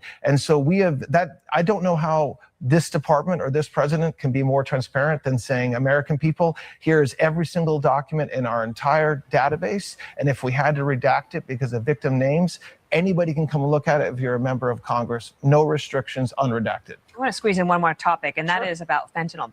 The authority to go ahead. See, there's that word again. There they are, just being transparent again. We'll see about that. Welcome back, ladies and gentlemen, to this segment and edition of Factions of Freedom. I'm your host, Noise Era, Freedom Faction, whichever one you prefer. And you just heard Acting Attorney General Todd Blanche sit down and say that the American public should trust him. If there's anything going on with the Epstein files, we'll be the first to tell you. Any congressman can come in and look at all the redacted information. And if you think we're needing to do more, we will do everything in our power to try to provide that information, sir. We're being transparent. It's like, what the hell are you hiding? Yeah, you see, it's crazy how once you see it, you can't unsee it. And the worm tongue has infected the Trump administration so deeply that unless you're a good liar, you're not allowed in. Unless you're able to finesse and just, lawyer speak and just screw tongue people's faces or screw tongue people up, man. Like it doesn't compute. You're hearing Todd Blanche basically say, "Hey, I'm down to cover it up. I'll cover it up. Don't worry. Anything regarding Jeffrey Epstein, anything that we missed, I will cover it up. Don't you worry." It says in his first major television appearance as Acting Attorney General, Todd Blanche sat down with Fox News and delivered a message that has already sparked outrage online. The American public should simply trust him not to shield powerful elites implicated in Jeffrey Epstein's sex trafficking network. While defending the Department of Justice's controversial handling of the Epstein files, which remain riddled with heavy redactions despite millions of pages being released, Blanche pushed back against accusations of a cover-up, saying, quote, "The public should trust me," Blanche signaled during the interview, insisting that the DOJ has released everything relevant and that no credible evidence exists to pursue additional high-profile prosecutions from the files. Quote, "But as you know, it's not a crime to party with Mr. Epstein. So as forward as it's not a crime to email Mr. Epstein." He doubled down on that shortly. "It's not a crime to party with Mr. Epstein. It isn't a crime." Critics were quick to pounce. Quote, "How can we trust you when the files are still blacked out?" One viral comment reaction read. Names missing, photos gone, victims demanding answers, and the acting AG's response is, "Trust me, bro." Blanchett appeared on Fox News shortly after President Trump removed former Attorney General Pam Bondi, a move many linked, fairly or not, to dissatisfaction with the slow and redacted rollout of the Epstein documents. Yeah, so it's Pam Bondi's fault. It's Pam Bondi's fault it didn't come out. Now it's going to be Todd Blanche's fault that it didn't come out. And you see, the problem is that we're putting faith in these individuals when we know it's not about any one of them. These are little chicken-necked operatives that are out there doing the devil's work. That's what we're dealing with right here. So when we're talking about predators in politics, it's the whole thing. That's what Pam Bondi was saying just the other week. that if they release this information, it'll bring down the whole system. Listen, that's how they compromise you. That's how they control you, is through predatory acts.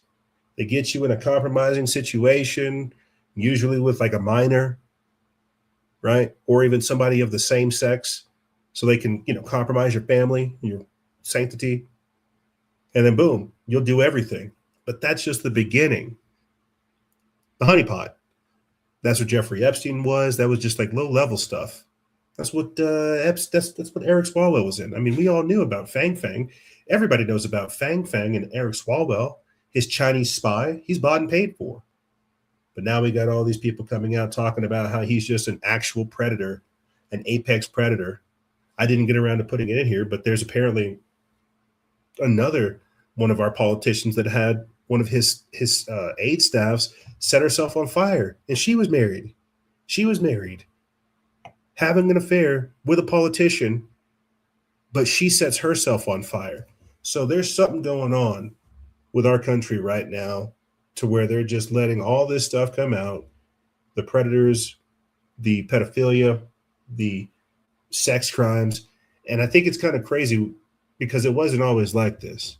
I think this is part of the purge to some larger degree. We've got to do something about all these people just either having relations with minors, having same-sex relations, because what it is, it becomes a part of a blackmailing deal, an operation. And that's exactly what Jeffrey Epstein was running. A sex campaign, a blackmail operation for high-profile individuals. And you're hearing Todd Blanche say, well, there's no need for me to do any more research. There's no need for me to do any more digging into. I think we have everything we need from here. Yeah, we've seen 0 arrests. We've seen a few resignations. And we've gone to war with Iran to try to cover up the news cycle. That's absolutely mad.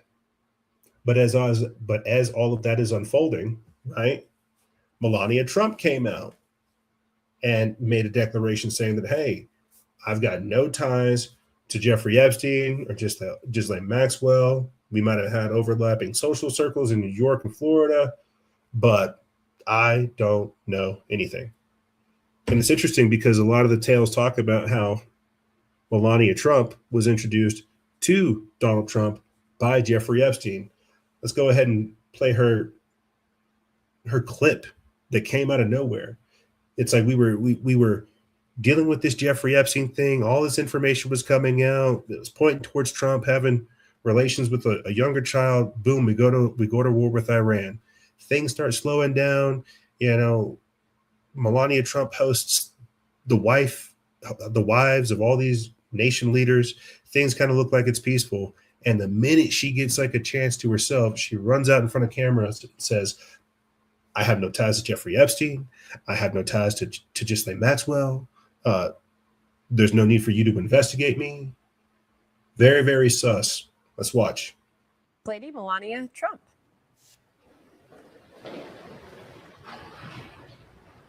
With the disgraceful Jeffrey Epstein need to end today. The individuals lying about me are devoid of ethical standards, humility, and respect. I do not object to their ignorance, but rather I reject their mean-spirited attempts to defame my reputation. I never been friends with Epstein. Donald and I were invited to the same parties as Epstein from time to time, since overlapping in social circles is common in New York City and Palm Beach. To be clear, I never had a relationship with Epstein or his accomplice, Maxwell. My email reply to Maxwell cannot be categorized as anything more than casual correspondence. My polite reply to her email doesn't amount to anything more than a trivial note. I am not Epstein's victim. Epstein did not introduce me to Donald Trump. I met my husband by chance at a New York City party in 1998. This initial encounter with my husband is documented in detail in my book, Melania. The first time I crossed paths with Epstein was in the year 2000 at an event Donald and I attended together. At the time, I had never met Epstein and had no knowledge of his criminal undertakings. First Lady Melania Trump. Crazy. Yeah, crazy. Imagine just stepping out and thinking that this is what you need to do all of a sudden to the American public. To the American public, just all of a sudden. You know, this was literally, this happened just last week. It says First Lady Melania Trump read a statement at the White House Thursday that denied ties to the late financier Jeffrey Epstein and Ghislaine Maxwell, but acknowledged that they ran in overlapping social circles in New York and Florida. The comment comes amid online reports and accusations that the First Lady personally knew of the sex offender's crimes, stating that such, quote, stories are completely false. Quote, the lies linking me with the disgraceful Jeffrey Epstein need to end today, Trump said. The individuals lying about me are devoid of ethical standards, humility, and respect. I do not object to their ignorance, but I rather reject their mean-spirited attempts to defame my reputation. Trump said she and her attorneys have fought the accusations that she was associated with Epstein and Maxwell, claiming that her response to an email from Maxwell was, quote, casual correspondence and that she was being polite. The First Lady also urged Congress to hold a public hearing that centers on Epstein survivors so their stories can be logged in the congressional record. We've got a clip of Juliette Bryant responding to this comment, but the article goes on to say that, quote, give these victims the opportunity to testify under the oath in front of Congress with the power of the sworn testimony, she said. Give each and every woman should have a day to tell their story in public if she wishes, and then her testimony should be permanently entered into the congressional record. Then and only then will you have the truth. And so what's crazy is, like, I'm sitting here scribbling notes. She was talking about this chance encounter that she had with her husband and how, you know, she wasn't provided to him by Epstein. And right here, right next to the notes, I wish I had a little camera. I could show it to you. I've got Erica Kirk and Candace Owens as notes because they too had random encounters, random chance encounters with their husbands who they would later go on, you know, to marry. And look at all of the suspect stuff that we're seeing regarding Erica Kirk and Charlie Kirk. Go look into George, I think his name's George Farmer or something like that. And some of the clubs that he's associated with, the Bollinger Club, Candace Owens' husband, and how they had some strange little story as well. They hung out for like a short time period and then all of a sudden decided to get married.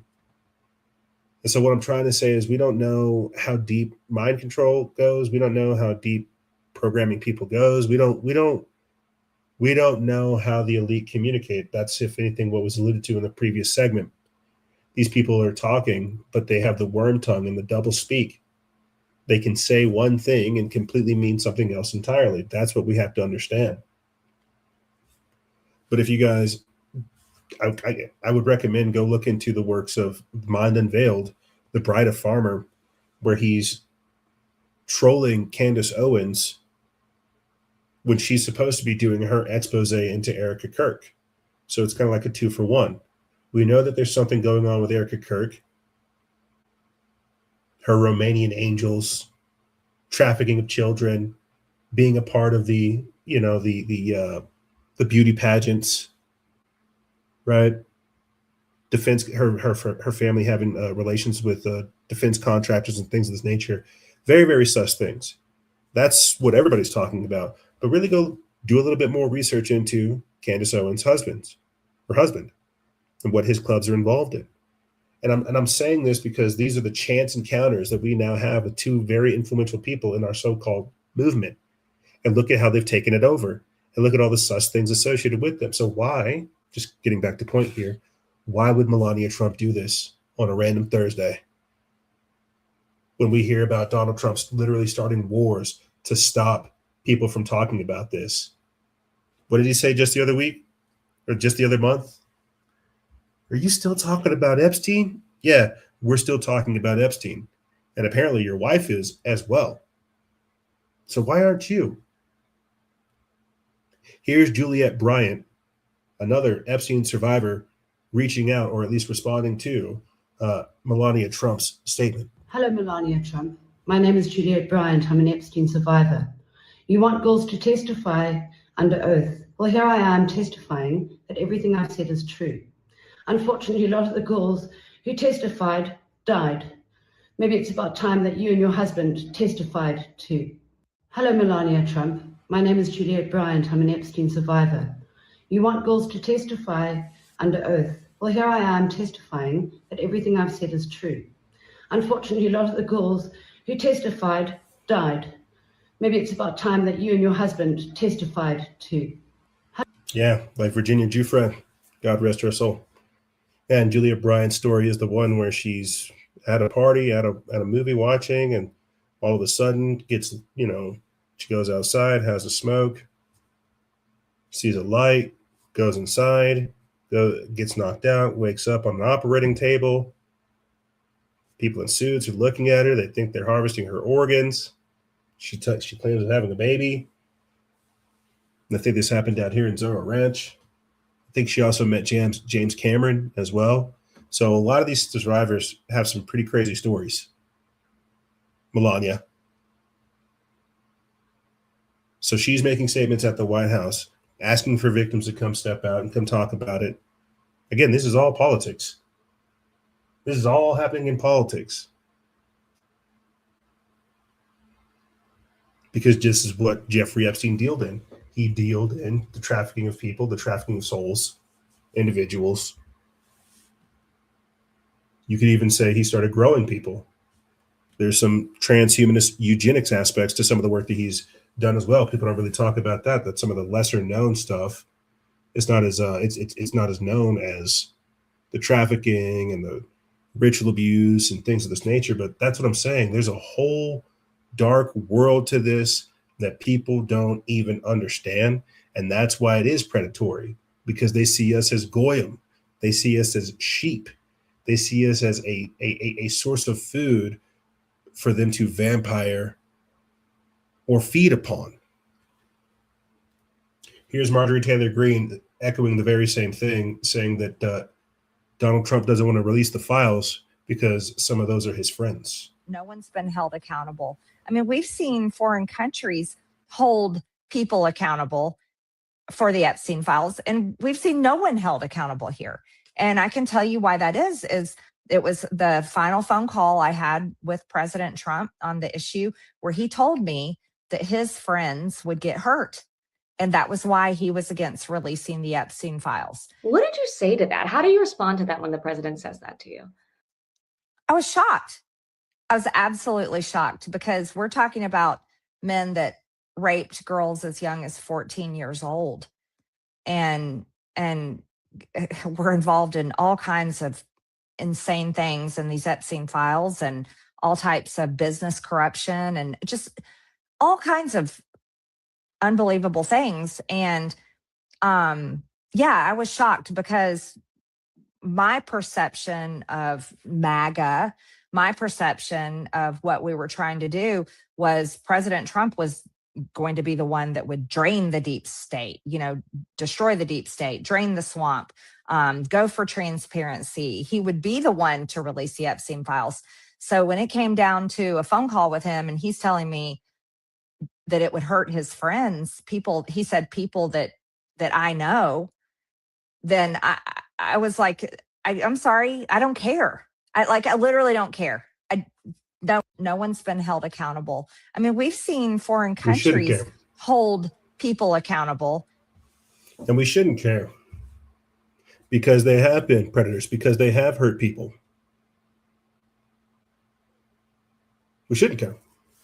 But think about that. This is, again, more of that blackmail, more of that whitewashing of history, more of that transparency. Oh, well, I don't want to release the files. Those are some of my friends. And I've got to use that as leverage to keep my friends in line. And that's what's happening right now. We are dealing not only with a compromised president, but a compromising president who is able to wield the files as a weapon. You see? Do they know what's up? Do they know what's in there? Absolutely. But think about the kind of power it has. Like, look at how quickly they were able to get rid of Eric Swalwell. We'll talk about him very shortly, right after this. This isn't even related to Epstein. This is just Eric Swalwell saying, no, get rid of the governor. Think about the influence and the power that you would be able to have. You could be essentially a king maker and a king breaker with those files. And that's exactly what we have Donald Trump doing, and the people that are using Donald Trump as well. Let me read this article, and then we'll go ahead and move forward to this clip of J.D. Vance saying, oh, I'm going to look into grape soda. I'm going to look into pizza. It's like, well, you need to, because we already understand. But it says former Representative Marjorie Taylor Greene has revisited her dramatic break with President Donald Trump, detailing a heated final phone call in which he opposed the full release of the Jeffrey Epstein-related files. According to Greene, Trump told her that disclosure would, quote, hurt his friends, prompting her shock given the serious allegations in the documents involving the rape of girls as young as 14 and widespread corruption.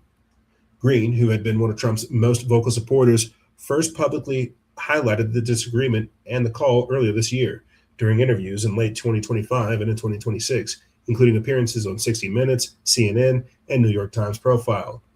She described Trump as, quote, extremely angry after she signed a discharge petition to force the release of the files and met with Epstein survivors. In the recent interview clip shared on X, she reiterated her response saying, quote, I don't care. It's a line in the sand. The clash centered on, there's that word again, transparency. Transparency versus protection of associates. Greene pushed for complete disclosure alongside a small group of Republicans, arguing it aligned with MAGA promises to, quote, drain the swamp. She stood by victims and expressed disbelief that Trump, whom she once saw as the champion of accountability, would prioritize shielding implicated individuals. Additional factors such as disagreements over foreign policy, including actions in Iran, contributed to her decision to resign from Congress. Trump publicly labeled Greene as a, quote, traitor and withdrew support, while she had maintained that no one should be above scrutiny. Some released Epstein documents have included mentions of Trump, who was denied wrongdoing and been described by some victims as uninvolved in abuse, but critics of full release have raised concerns about unverified and sensational claims harming innocents. Yeah, Trump's in the files too. But I think you can probably go back, and we've talked about this, but they've actually redacted him from thousands of files. They've redacted him and mentions of him in thousands of files. And so even if we were to get some of it on there, it would be hard to try to put it together. And some of the stuff that has come out has been pretty crazy about him having relations with a little 14-year-old girl, to where he's like, hey, let me show you what it's like to be a girl. And it's something that reads like a snuff film, like a softcore porn type deal. And it's pretty jarring stuff. But this is me just saying, every single person in politics to a large degree is a predator. It's how they're able to keep people in check. I mean, what was the whole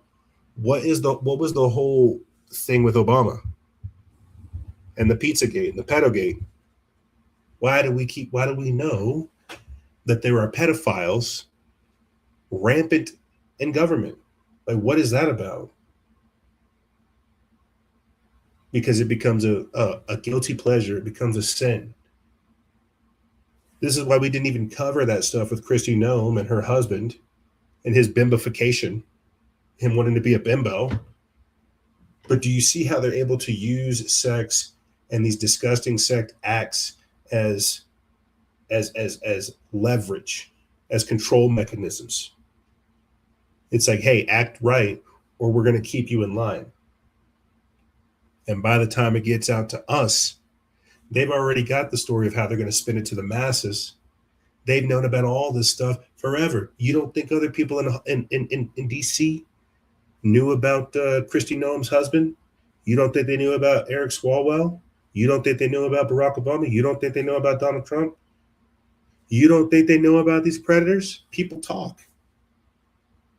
people can't not talk because it is one big club. That's why even whenever we look into the Pizzagate stuff with James Alefantis, every single person that has come out trying to deny the Pizzagate conspiracy ends up being involved in child porn, being a pedophile themselves. These are the predators, and it's sick. It's jacked up. Like, we're literally outside of us talking about spiritual vampires, literal cannibals. We're talking about pedophiles. Like, we're talking about the worst type of people every single week. There's nothing else to say other than that, and it's getting worse. And so you can't even hide it. You want to talk about transparency? Every single one of these jabronis are covering up for the next. Here's J.D. Vance saying he's going to run an investigation into the Epstein files, referring to pizza and grape soda. I'm probably more obsessed with this than most officials, okay? Probably more obsessed with this than most people even in this room, is when you see somebody who says something in an email that suggests, there's one email I read, and it's been a little while ago, but it was talking about, one person sent an email to Jeffrey Epstein saying, oh, there were some really nice, like, pizzas and grape sodas or something like that. And I remember it sounded like the Pizzagate conspiracy theory, but here it was in like an email from a guy. And my reaction to that was, we should absolutely investigate that person, okay? And, you remind me, I'm going to follow up on that to see whether we've investigated that person, because we should. We absolutely should. When you see evidence of sexual assault, sexual misconduct, regardless of whether you're powerful or not, in fact, you should probably investigate it more if you're a powerful person, right? I don't want powerful people, being involved in this disgusting behavior. I'm probably more upset. Except that's what they do. People in power love to exert that power on the people that don't have power. That's why they're predators. That's ultimately like what we're talking about. And apex predators. That's how you get to those positions of power. Being a psychopath. I love like the little normie meme, I love that meme that's going around right now, where it's talking about like the normies, the schizos, and the psychos. Right? It's like the psychos prey on the normies. The normies become the schizos, and the schizos become the psychos. I think that's like how it is, but it's like there's like a whole little thing to it to where one can see the other. But yeah, the psychos can see the normies can see the schizos, and the schizos can see the psychos. There's a nice little video going around where it talks about that, but long story short, you don't get to those positions of power without becoming a psychopath yourself, without being an apex predator, without knowing how to lie on command, how to drop a tear, how to cover up, how to do all these type of things. Predators. Having predatorial behavior, and that's what we're dealing with. You see, we're still thinking that we're dealing with decent, law-abiding individuals that have the best intentions and really believe in MAGA. You see, you're normal. You have a normal life and you do normal people things. That's not what we're dealing with. We're dealing with apex predators. We're dealing with people who lie, steal, and fight to get to the top, and they'll do whatever's necessary. That's why they're in that quote-unquote position of power. Again, I'm rambling. I'm ranting. Let's go ahead and move forward. Let's play this video circulating on X of Eric Swalwell kissing and touching this prostitute. Looks like there's two other people in there. But this video came out and he basically just got cooked in live time. He put out videos saying like, oh, I'm these allegations are categorically false. Trust me, believe me. And then multiple accusers started coming out of the woodworks and basically damning Eric Swalwell. Let's listen.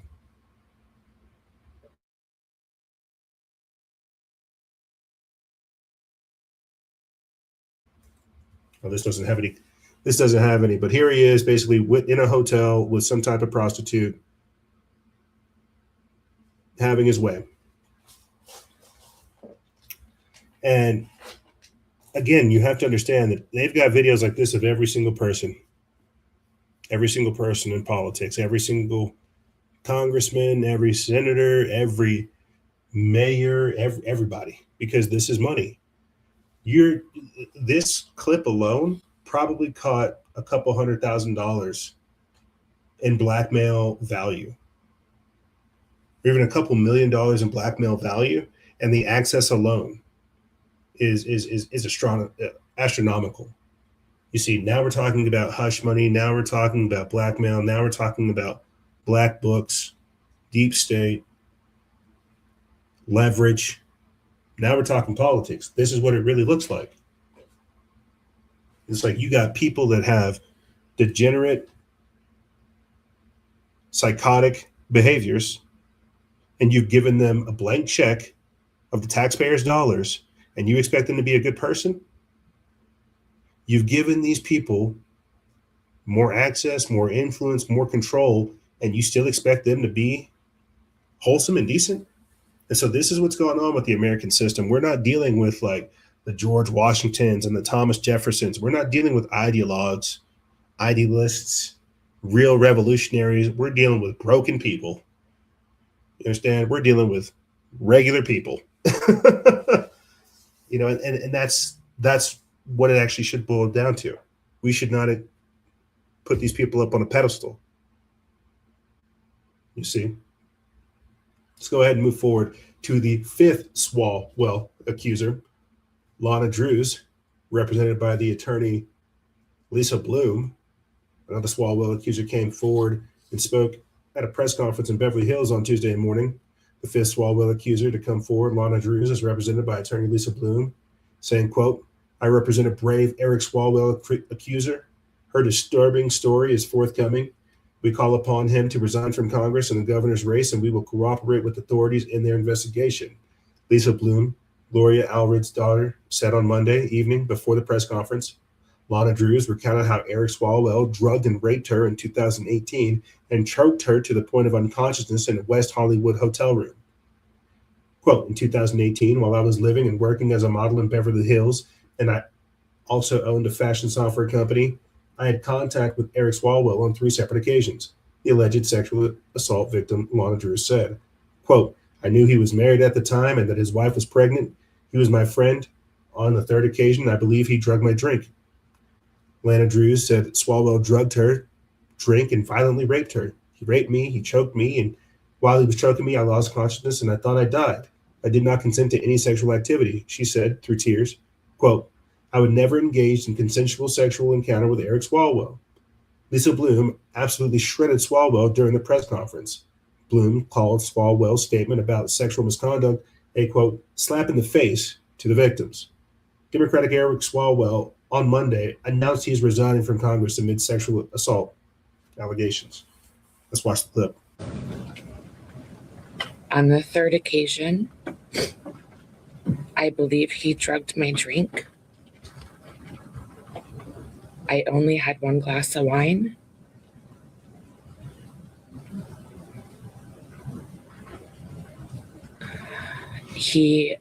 We were supposed to go to a political event, and he said he needed to get paperwork from his hotel room.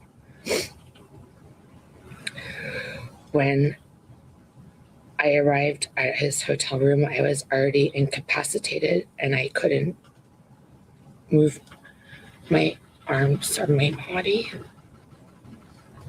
He raped me and he choked me. And while he was choking me, I lost consciousness. And I thought I died. I did not consent to any sexual activity. Although I did not undergo a rape kit at the time, I disclosed the assault to the people closest to me. I also recorded these events in my handwritten calendar. The assault and its impact were later documented during my therapy sessions at a sexual assault center in Connecticut. It had a profound impact on my mental health. I self-medicated in an unhealthy way.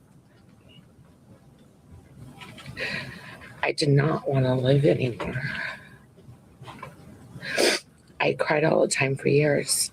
At the time, I was in a dating relationship with a boyfriend I was fully committed to.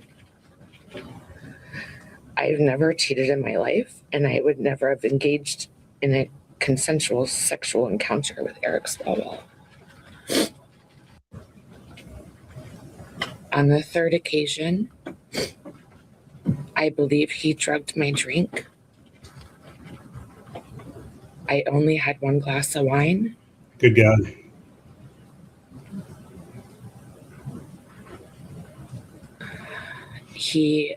We were supposed to go to a political event, and he said he needed to get paperwork from his hotel room. Again, like I'm listening to this, and again, this is just predatory behavior. This is Eric Swalwell. Like, we knew about Fang Bang, knew about him cheating on his wife, but 5 people came out this week basically saying that he has done this. Raping, choking, drugging. We think Diddy's bad. We think Jeffrey Epstein's bad. We think Bill Cosby's bad even. Birds of a feather flock together. Where do you think these people learn this type of stuff?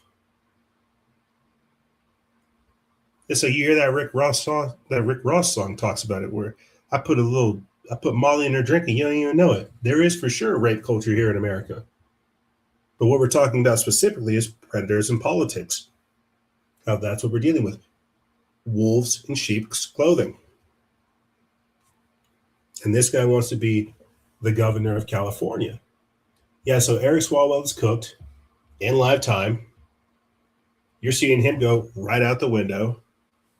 And I should have found the video clip of the gentleman, not even the gentleman, the scumbag, that got one of his staffers, who burned one of his staffers alive, who was in an affair with her, and she killed herself because of this, because this is what's going on in Washington. This is the madness that's infected our politics.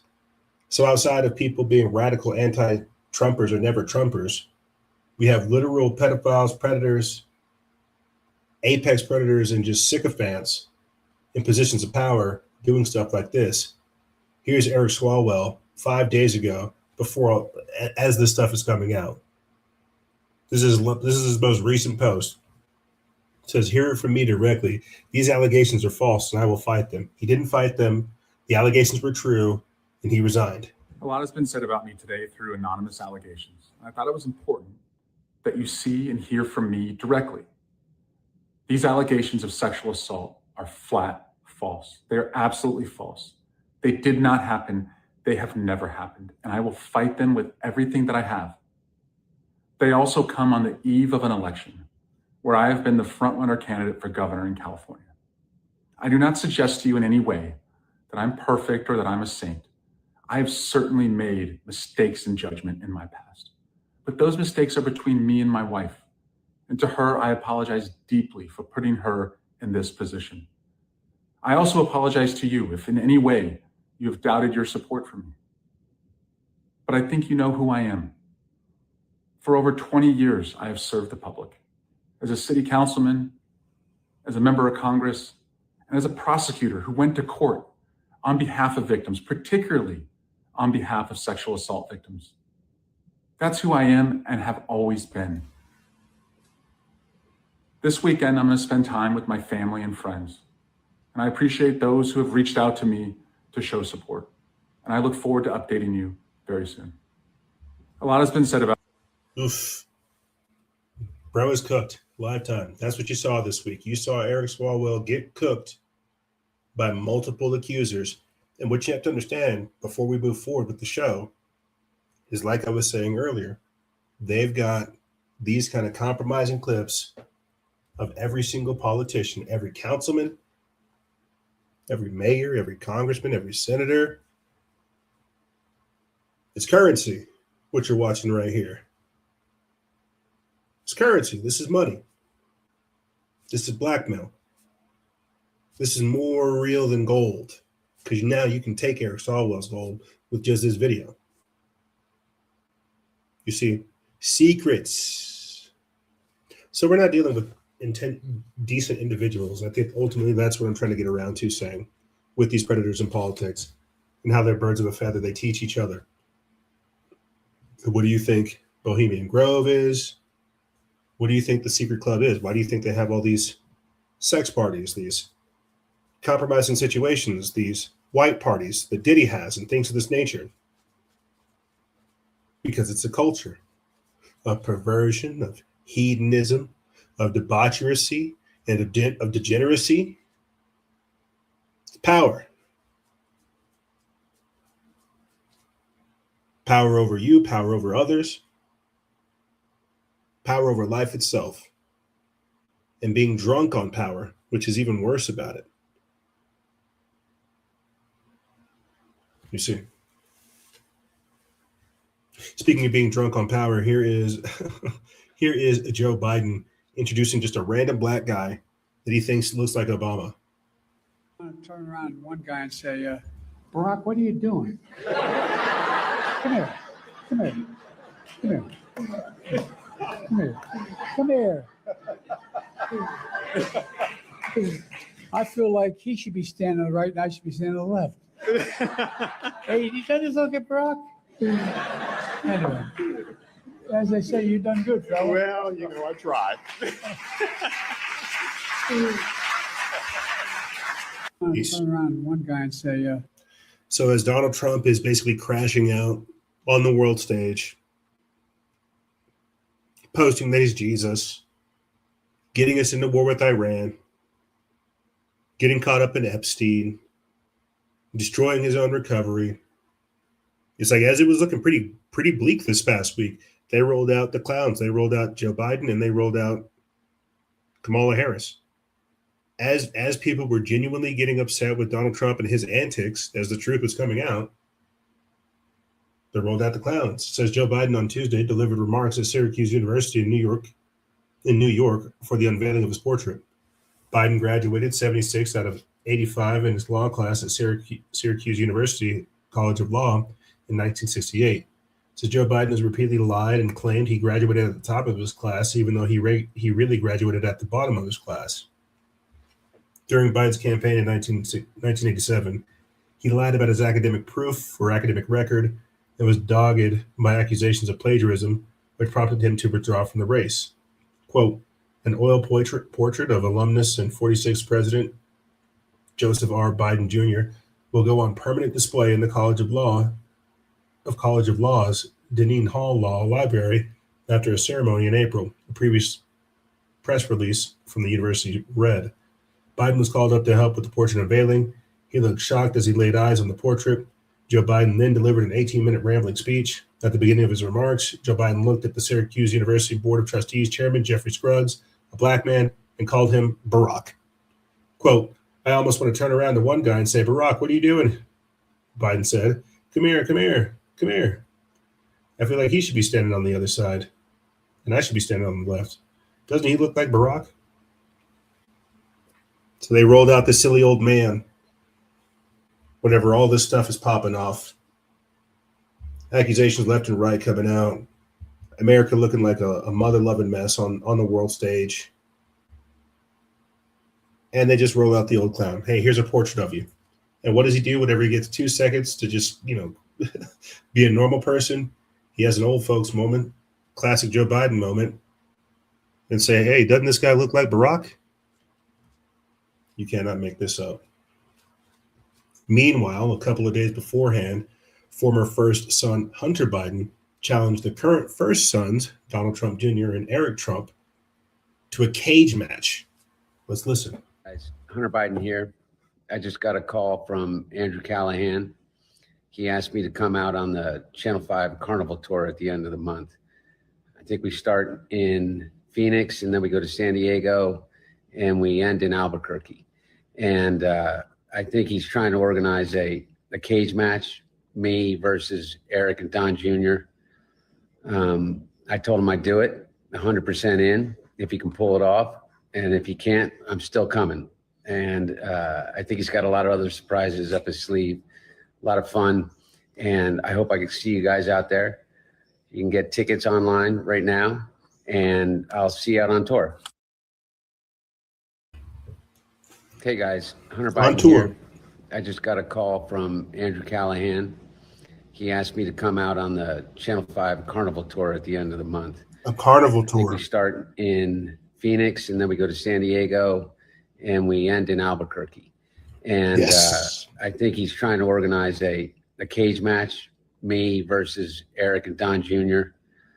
I told him I'd do it, 100% in, if he can pull it off.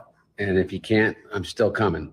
And I think he's got a lot of other surprises up his sleeve, a lot of fun.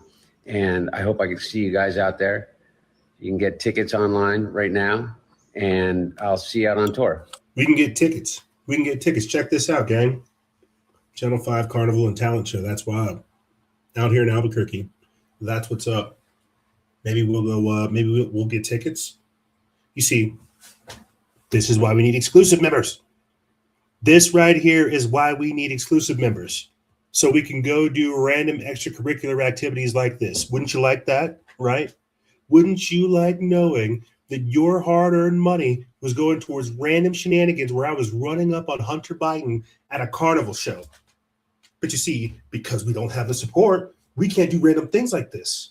I would go take us over there to Jeffrey Epstein, but we don't have the support. I hate to just, randomly start yelling at the audience, but this is me saying, hey, Albuquerque's blowing up. We're blowing up. We can do more. We can only do it with your guys' continued support. This scumbag who cost us our page years ago is still getting support from the U.S. government, I might add, as well as other Chinese and Ukrainian money. Okay, like he's still not locked up. And now he's over here doing this. Special performances and musical guests after fleecing the country millions of dollars and compromising us, turning the White House into just like a pay-for-play type scenario.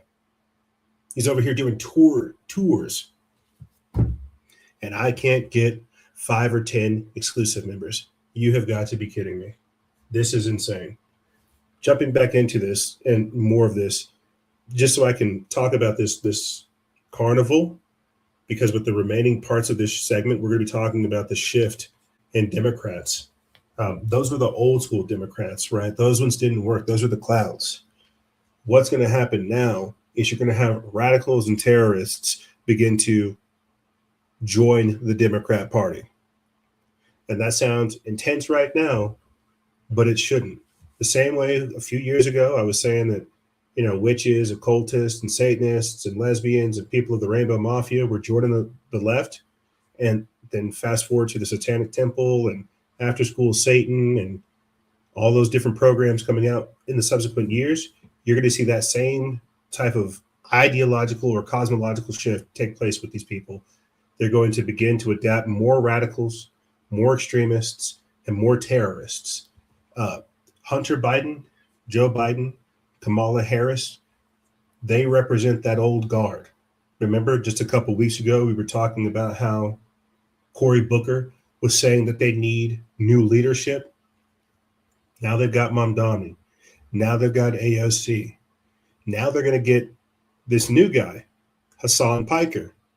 And we played Piker on the show before. He's gone over there to China, having Mao's little red book, promoting these type of communist ideas. Now he's going to be brought into the Democrat Party. You have Ilhan Omar just this week sitting down with him. They did like a whole little stream session thing. That's what's wild. That didn't get a whole lot of news. People were too busy talking about Donald Trump being the magician, posting himself as Jesus Christ. They're not paying attention to what's happening over here at the homeland and how people are genuinely responding to Donald Trump's extracurricular, external geopolitical events, you see.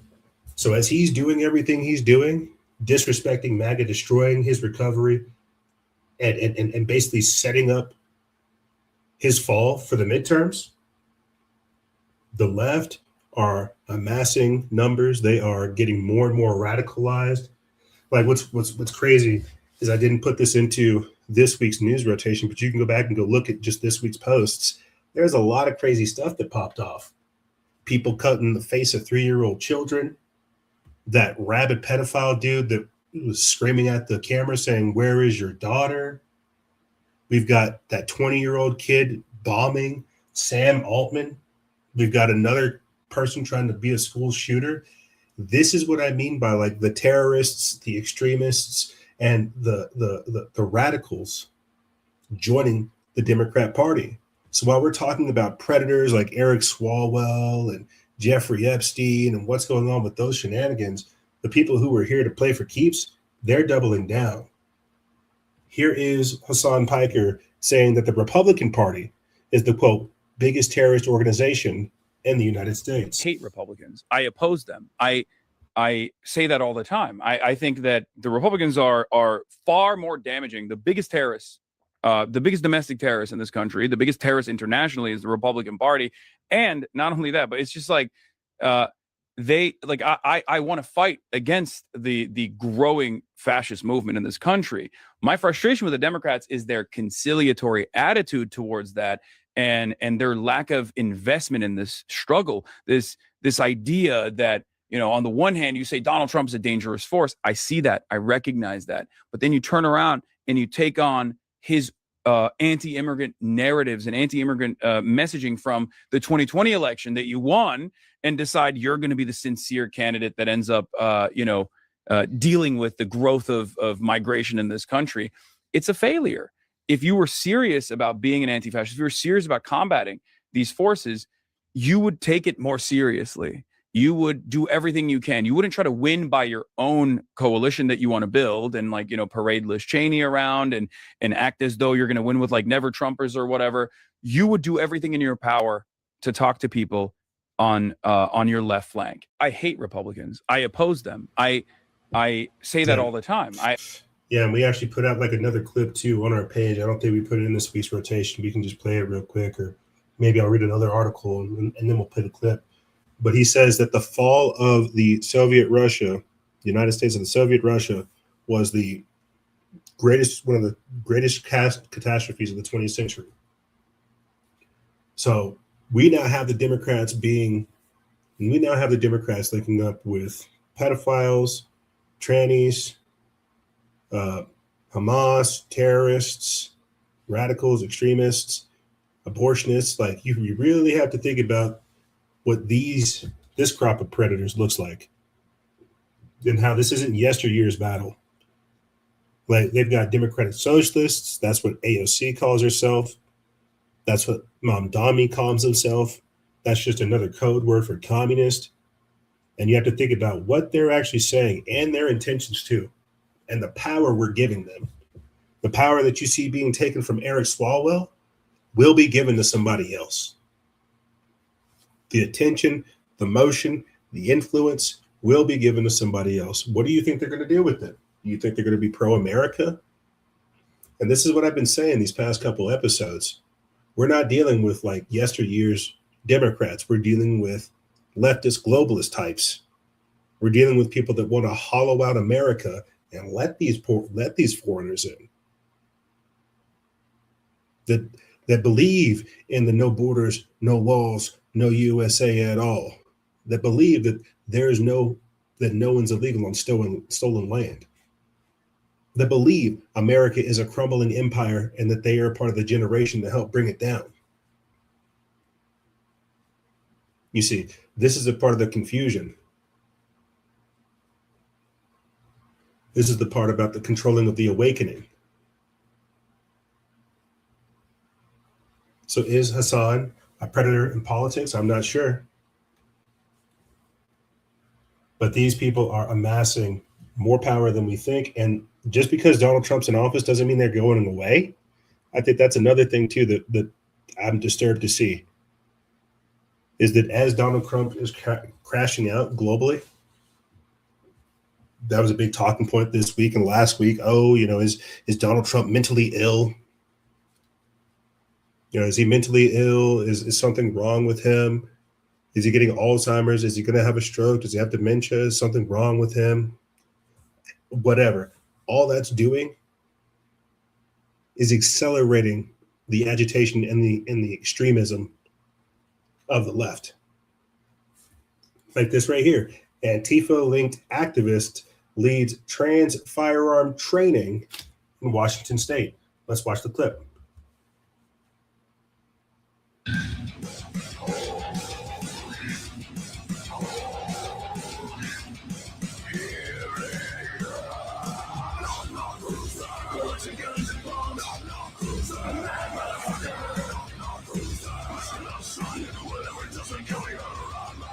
Knock, knock, who's there? Guarantee it isn't Jesus and the devil is near. They have us surrounded at best. Putting lead down range is part of the test. Okay. So these are two dudes dressed as chicks playing with guns.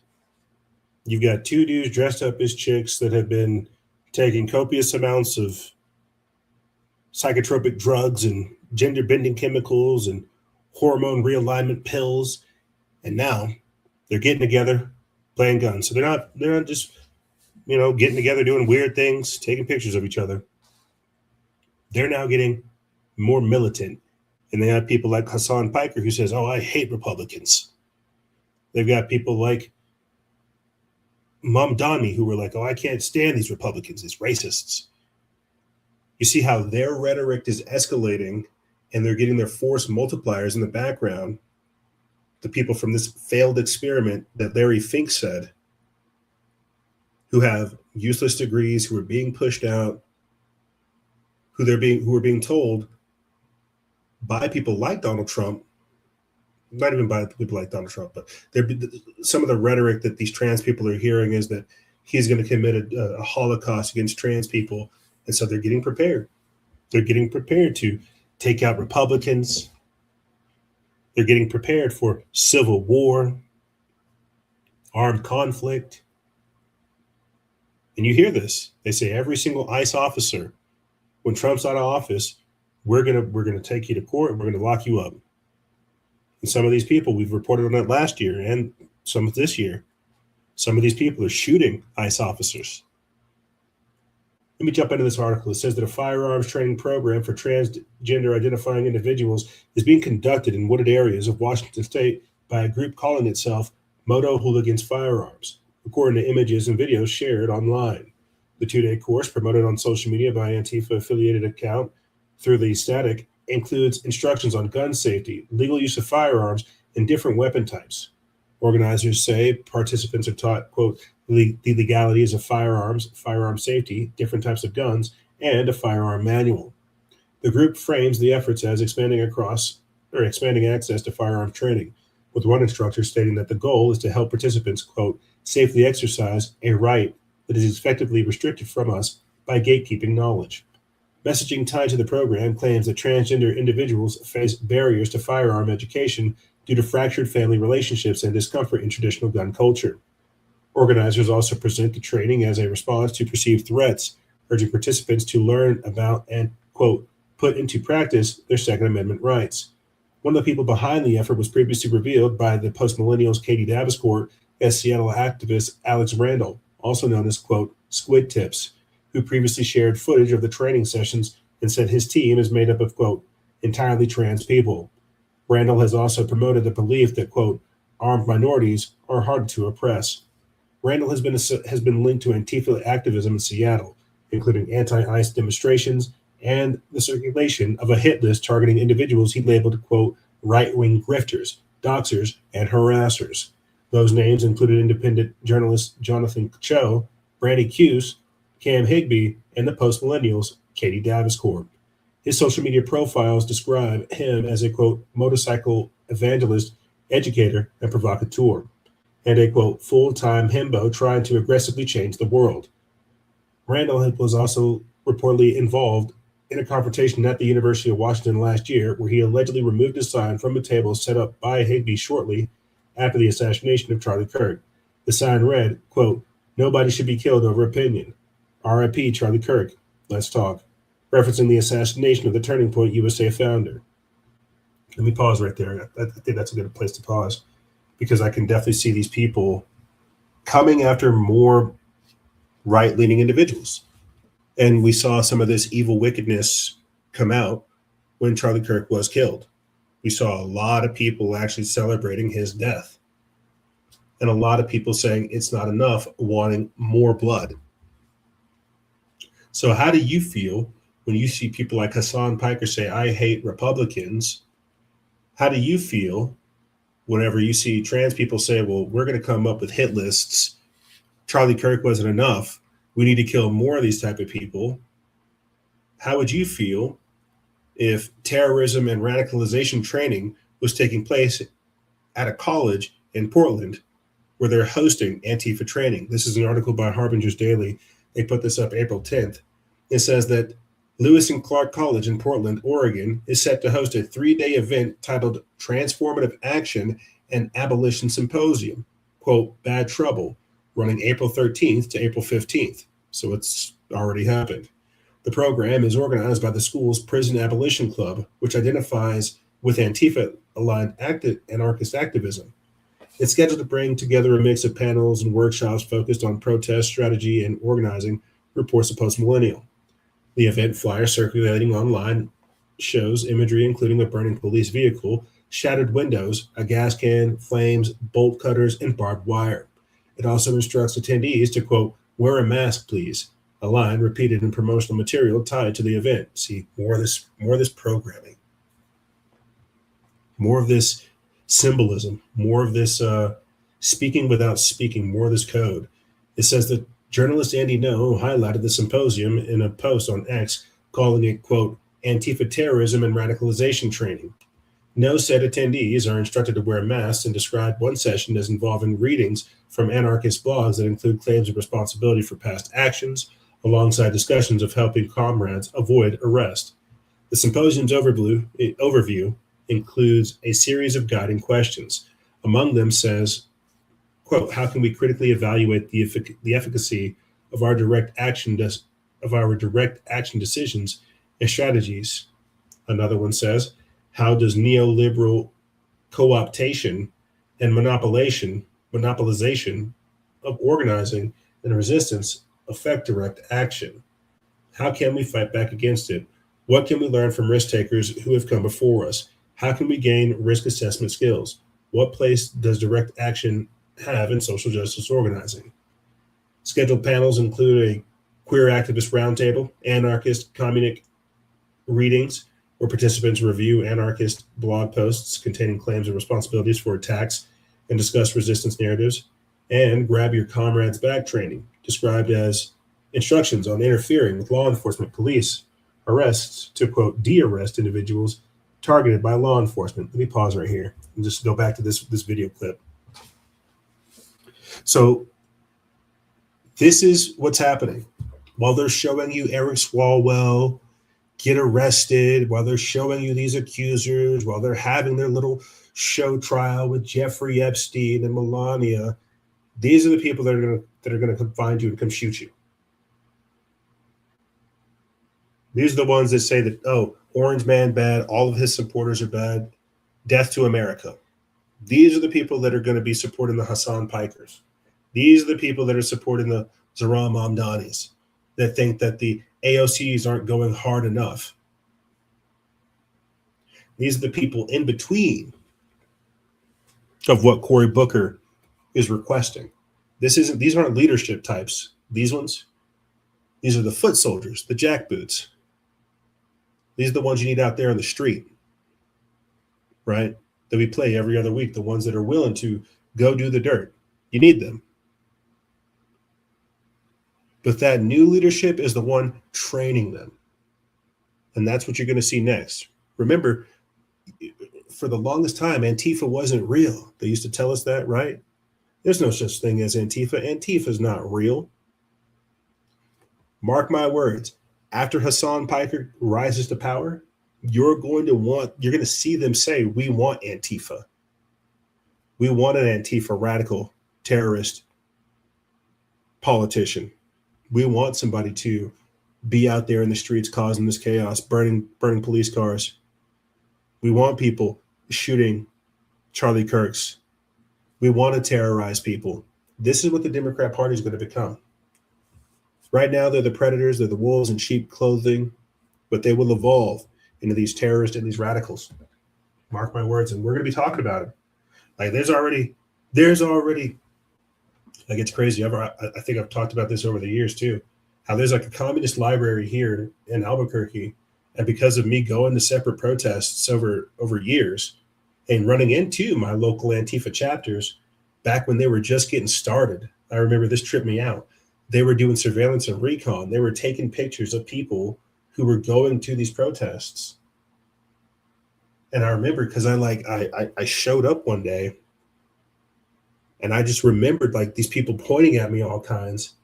And then like I had to mask up. I had to like put a bandana on and some shades and a hat. And I didn't find out until later, like afterwards, I was like, yo, like, why are these people looking at me?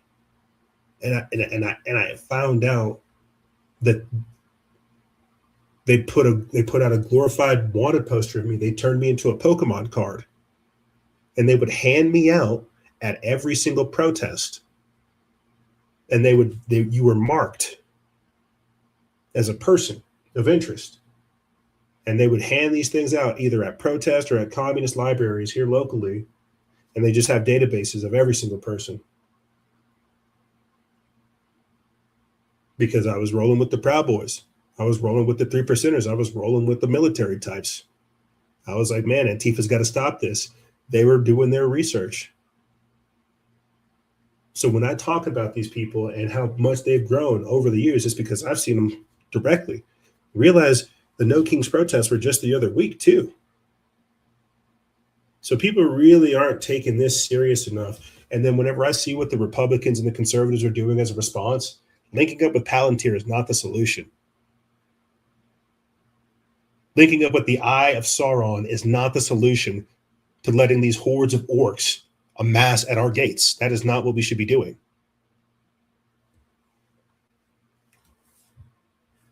Let me move forward. We've only got a couple more articles for this segment, then I'll go ahead and start wrapping stuff up. Trump is reportedly planning mass pardons of his administration officials before leaving office. This comes from Steve Watson of Modernity News. They put this up April 13th. It says that Donald Trump has reportedly promised to pardon virtually his entire White House staff before leaving office, and the radius keeps growing. What started as a quip about anyone within 10 feet of the Oval Office has ballooned into something considerably more sweeping. Quote, I'll pardon everyone who has come within 200 feet of the Oval, Trump allegedly said in a room of aides in a recent meeting, drawing laughs, according to a report from the Wall Street Journal. The report claims that staffers who raise the possibility of congressional investigations or prosecutions into policy decisions tend to hear about whether preemptive pardons are on the table. The unconditional power to pardon is one of the most sweeping powers offered to the presidency. This term, Trump has wielded clemency far differently than any other president, dispensing some 1,600 grants to date. Many have gone to allies and donors of those who had hired them, coming after a social pool aside or a round of golf. Some have received bipartisan criticism, including one to a crypto billionaire whose company boosted Trump's own digital currency company, and another to a former Honduran president convicted of conspiring with cartels to ship cocaine into the U.S. In Trump's first term, he signed fewer than 250 pardons and commutations. The president has repeatedly raised the specter of pardons with the White House aides and other administration officials, particularly when staff have suggested that they could face prosecution or congressional investigations over decisions. People familiar with the comments have said. Trump is known to joke about matters that he is later seriously pursues, and the frequent references have led some aides to believe that he is serious about the pardons too. They certainly have reason to be worried that the Democrats will attempt to weaponize their powers to launch endless investigations. They've repeatedly promised to do so. In response to Trump's immigration enforcement policies, House Minority Leader Hakeem Jeffries not only promised to prosecute ICE agents and Trump officials. Yeah, that's what we can expect to see. That's what we can expect to see. I wish it would show some of the votes that I put in with this post, so you guys could see some of the comments that people were making. Because with Instagram now, I can put like little votes and little polls on every single post and allow people to post and comment on those. But one of the things I put there is like, why would he do this? Don't pardons only work if you've done something bad? And I mean, at the end of the day, I can understand why Trump would even say this, because a lot of the stuff that he's doing probably is illegal. But he's signing executive orders left and right. He's here to that's what I was saying at the start of the show. Everything we're dealing with now is going to take at least a decade to unfold. This is why you hear me refer to Barack Obama with some of the crap that we're dealing with today. Because it didn't happen underneath Trump, didn't happen underneath Biden, didn't happen underneath Trump. It happened all the way back with Obama. And he's undoing that drama. And us dealing with the fallout of even this. So why would Trump be planning mass pardons? What is he about to do? To where this even comes up and is like a topic of discussion. What is he about to do to where he's going to need pardons? Something to think about. Another thing to think about, and this is actually, ironically enough, the final piece for this segment before we hit a hard break. Something to think about is Kamala Harris, 2028.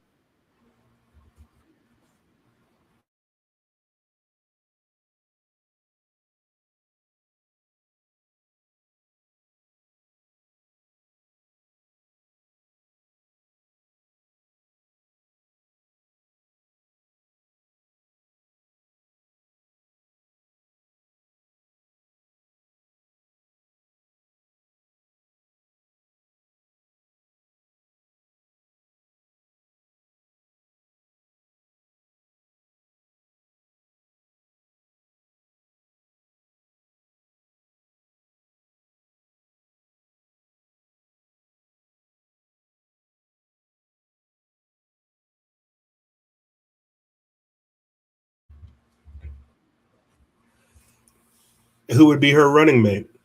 Who would be Kamala Harris's VP? Tim Walz is an absolute disgrace. It looks like a gremlin. Would it be a Hassan Piker? Could it be AOC? Would it be, what's her name? Tulsi Gabbard? Would you vote for that?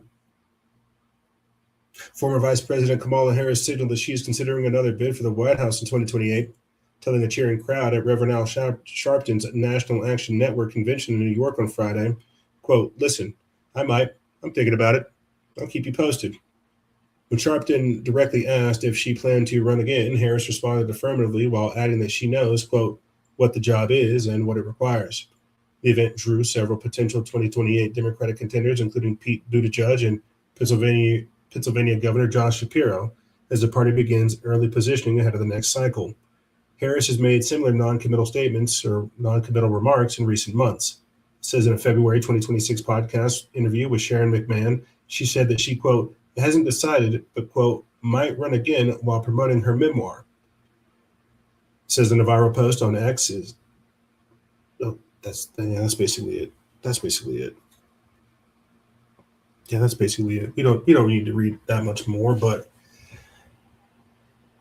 as everything's going on, as Donald Trump is in self-destruction and self-implosion mode, this is going to create a vacuum for people like Kamala Harris, Hassan Piker, Hunter Biden, Alexandria Ocasio-Cortez, like I said, Tulsi Gabbard, and Zohran Mamdani, and any other Democrat that can quickly rise to power being anti-Trump, being anti-American. They, ironically enough, they just got a brand new seat open. With Eric Swalwell, he's not going to be able to contend against Gavin Newsom. These are the people in power. This is how they see us. These are the games they play.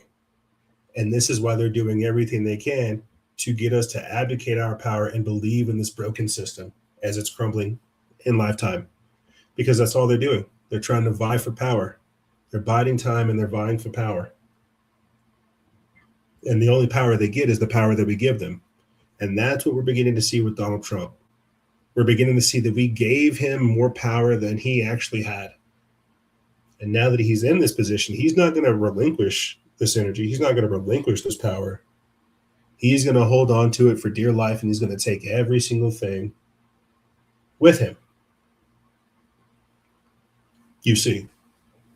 So this is just what's taking place this week, or from this past week into this week, about a week's time. Melania Trump coming out of nowhere saying that she's not had any friendships with Jeffrey Epstein or Ghislaine Maxwell.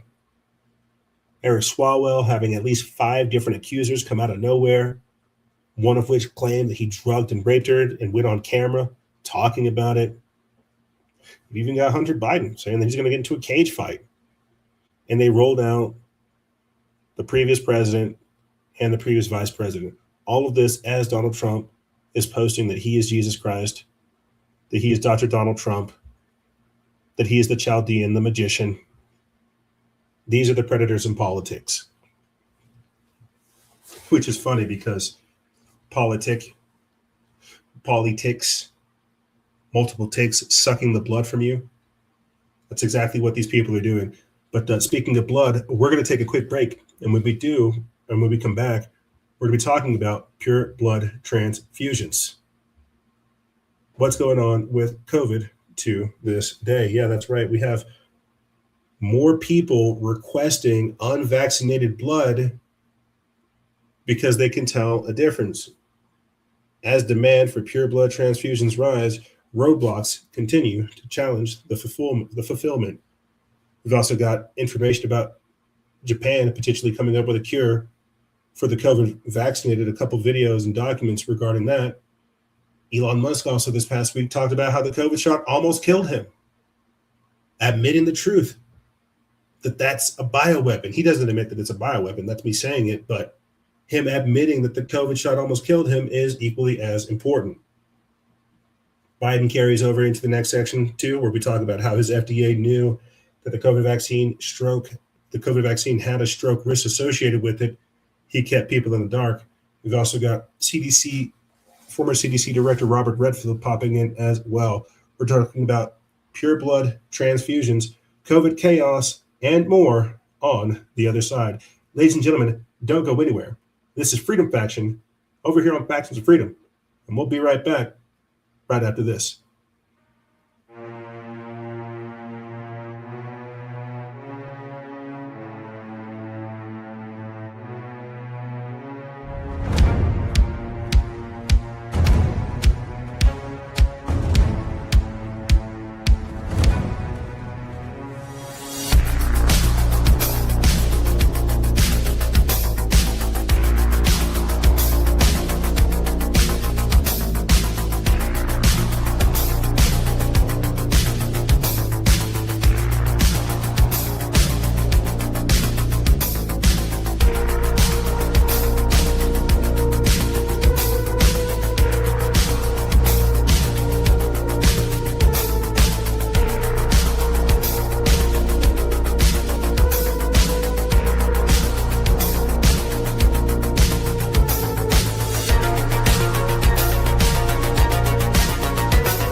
And it's only going to get worse until people wake up. And you will wake up one way or another.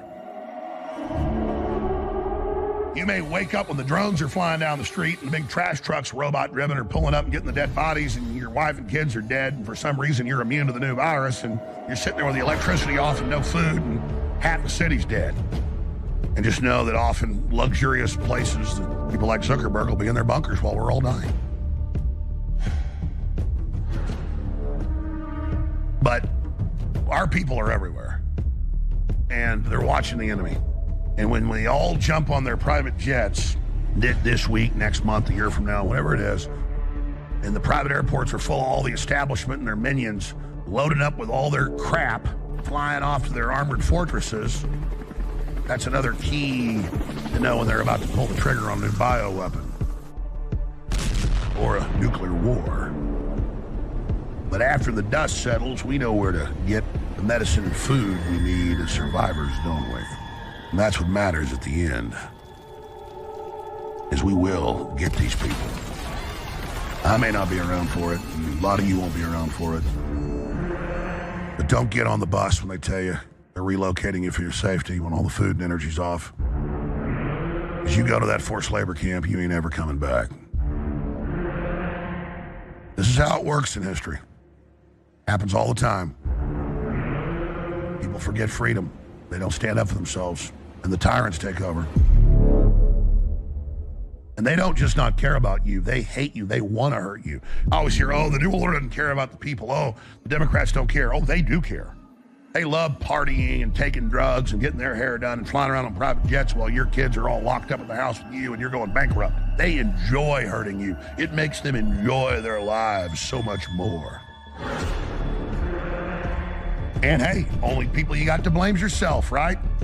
I mean, I'm not saying you're to blame. They obviously are the really bad people. But hey, I get it. You know, a lot of fun stuff, a lot of movies to see, a lot of concerts, a lot of, let somebody else handle that. Well, the New World Order is going to handle you. And they're making their move. And you're like, well, they'll never get away with that. I mean, this is America. Have you looked around, boys and girls, at where we are and how fast things are going downhill?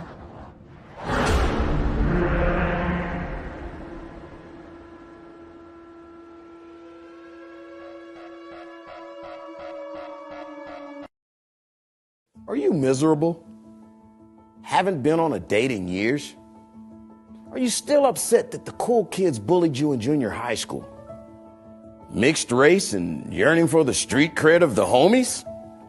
Or maybe you're just an angry, radicalized woman who lacks the skills and allure that Kamala Harris used to attract a Willie Brown. Hi, my name is Dr. Van Joan. I am the head of DIE for the Alphabet Mafia. DIE stands for Diversity, Inclusion, and Equity. DIE. Does that sound fun? If you're bitter about your life, you're mad about the way God made you, and you're a total loser, then you are a prime candidate to become a made man or made woman in the Alphabet Mafia. You want to know more about us?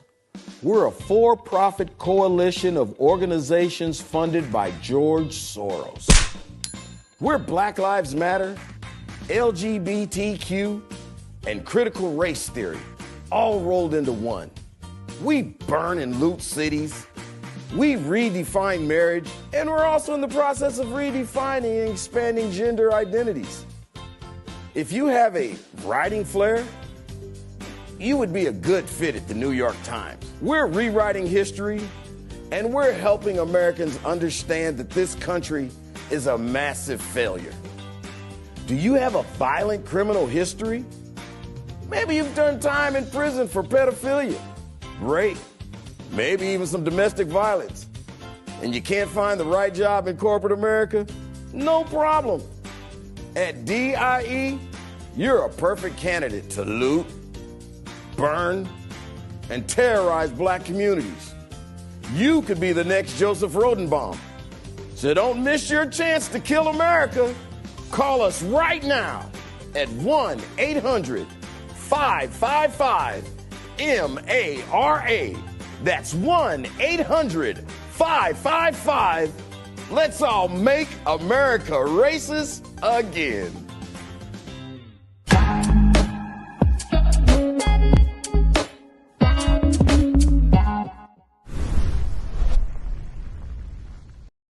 What we want is a system that liberates individuals as meaningfully and as broadly as possible. That should be our guide. That's classically liberal. It is classically liberal, and I believe it is also actually liberal, and it is a perfect match for what I find my many conservative friends believe as well. That this is the metric that we can use to test any system that we put in place. Does it liberate people, or does it constrain them? If it liberates them meaningfully over the long term, it's a good thing. What they have recognized is that they have no use for us. And I wish that was an exaggeration, but you can see this so clearly in what they did to the public over COVID. I don't think we really have any choice but to rescue Western civilization. It is the best tool we've got, always has been. It's not to say that it can't use upgrading here and there, but we have to save it because your children, my children, and all of the grandchildren that we might ultimately have are depending on us to do it. And the idea of hypernovelty is that although human beings are the fastest evolving animal species that has ever existed, and that is largely the result of the fact that we evolve in a different way. We are actually able to evolve culturally, which is much more rapid than genetic evolution. But even though we are the fastest evolving animal species that has existed, the rate of technological change is so fast that even our evolutionary capacity... We can't catch up. We cannot keep up, and that is resulting in us being sick, physically, psychologically, socially, and what you're detecting as the collapse of civilization is really a manifestation of many different kinds of hypernovelty that is making it difficult for us to see what's in our interest. They are gambling with a planet that isn't theirs to destroy, that is actually, it is the birthright of every living person, and it is the entitlement of all the people who will eventually live here. They are gambling with it, and they obviously don't know what they're doing. It is likely that many of the deaths that occur as a result of these shots, it's the result of the mRNA platform itself. That anything you loaded onto that platform would produce many of these pathologies because the platform itself is deeply flawed.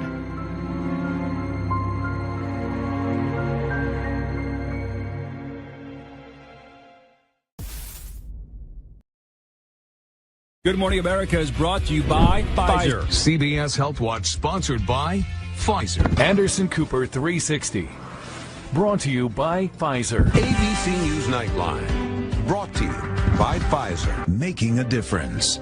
Brought to you by Pfizer. CNN Tonight. Brought to you by Pfizer. Early Start.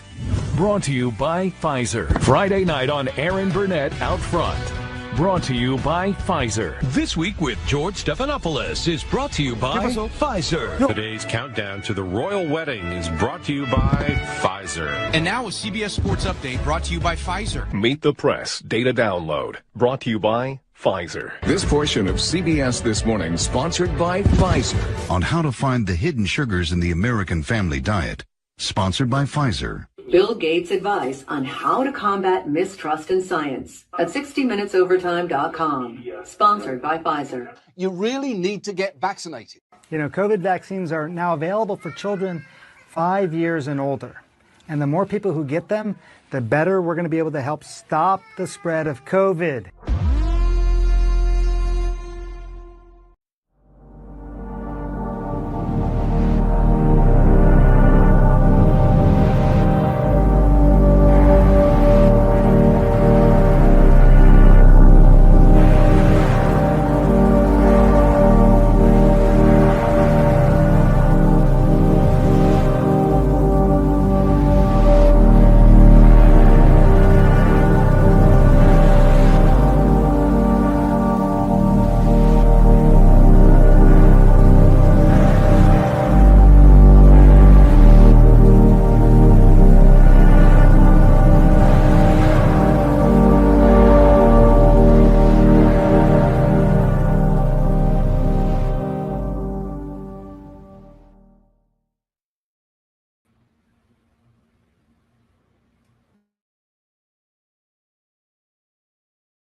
Oh, man.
Yeah, more of that transparency.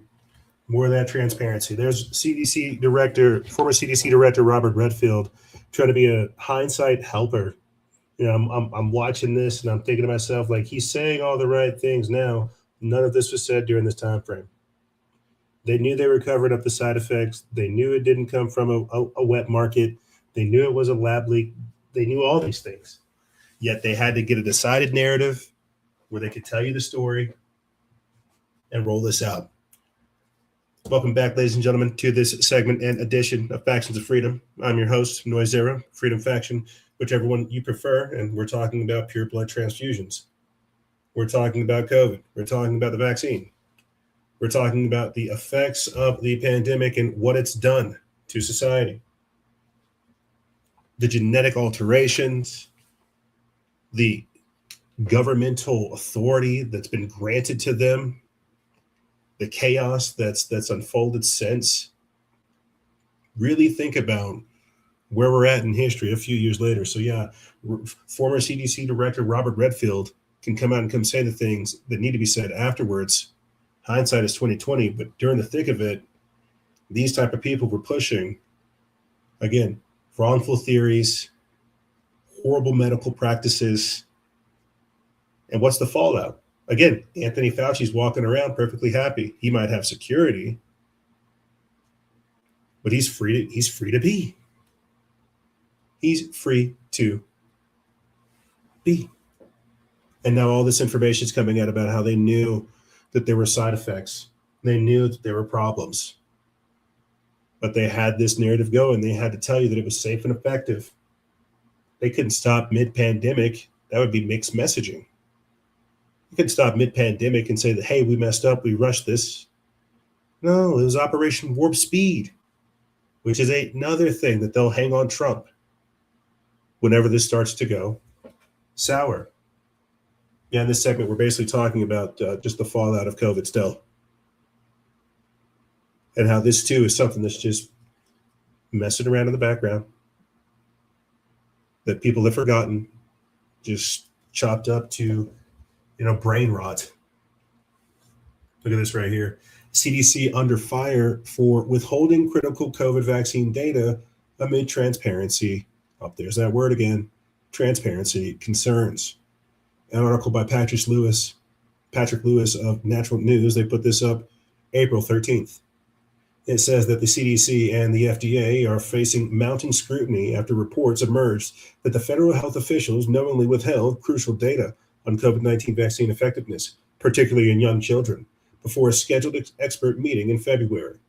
According to the New York Times, the agencies were aware of the vaccines that showed only 12% effectiveness in children under 5, but chose not to disclose this information publicly.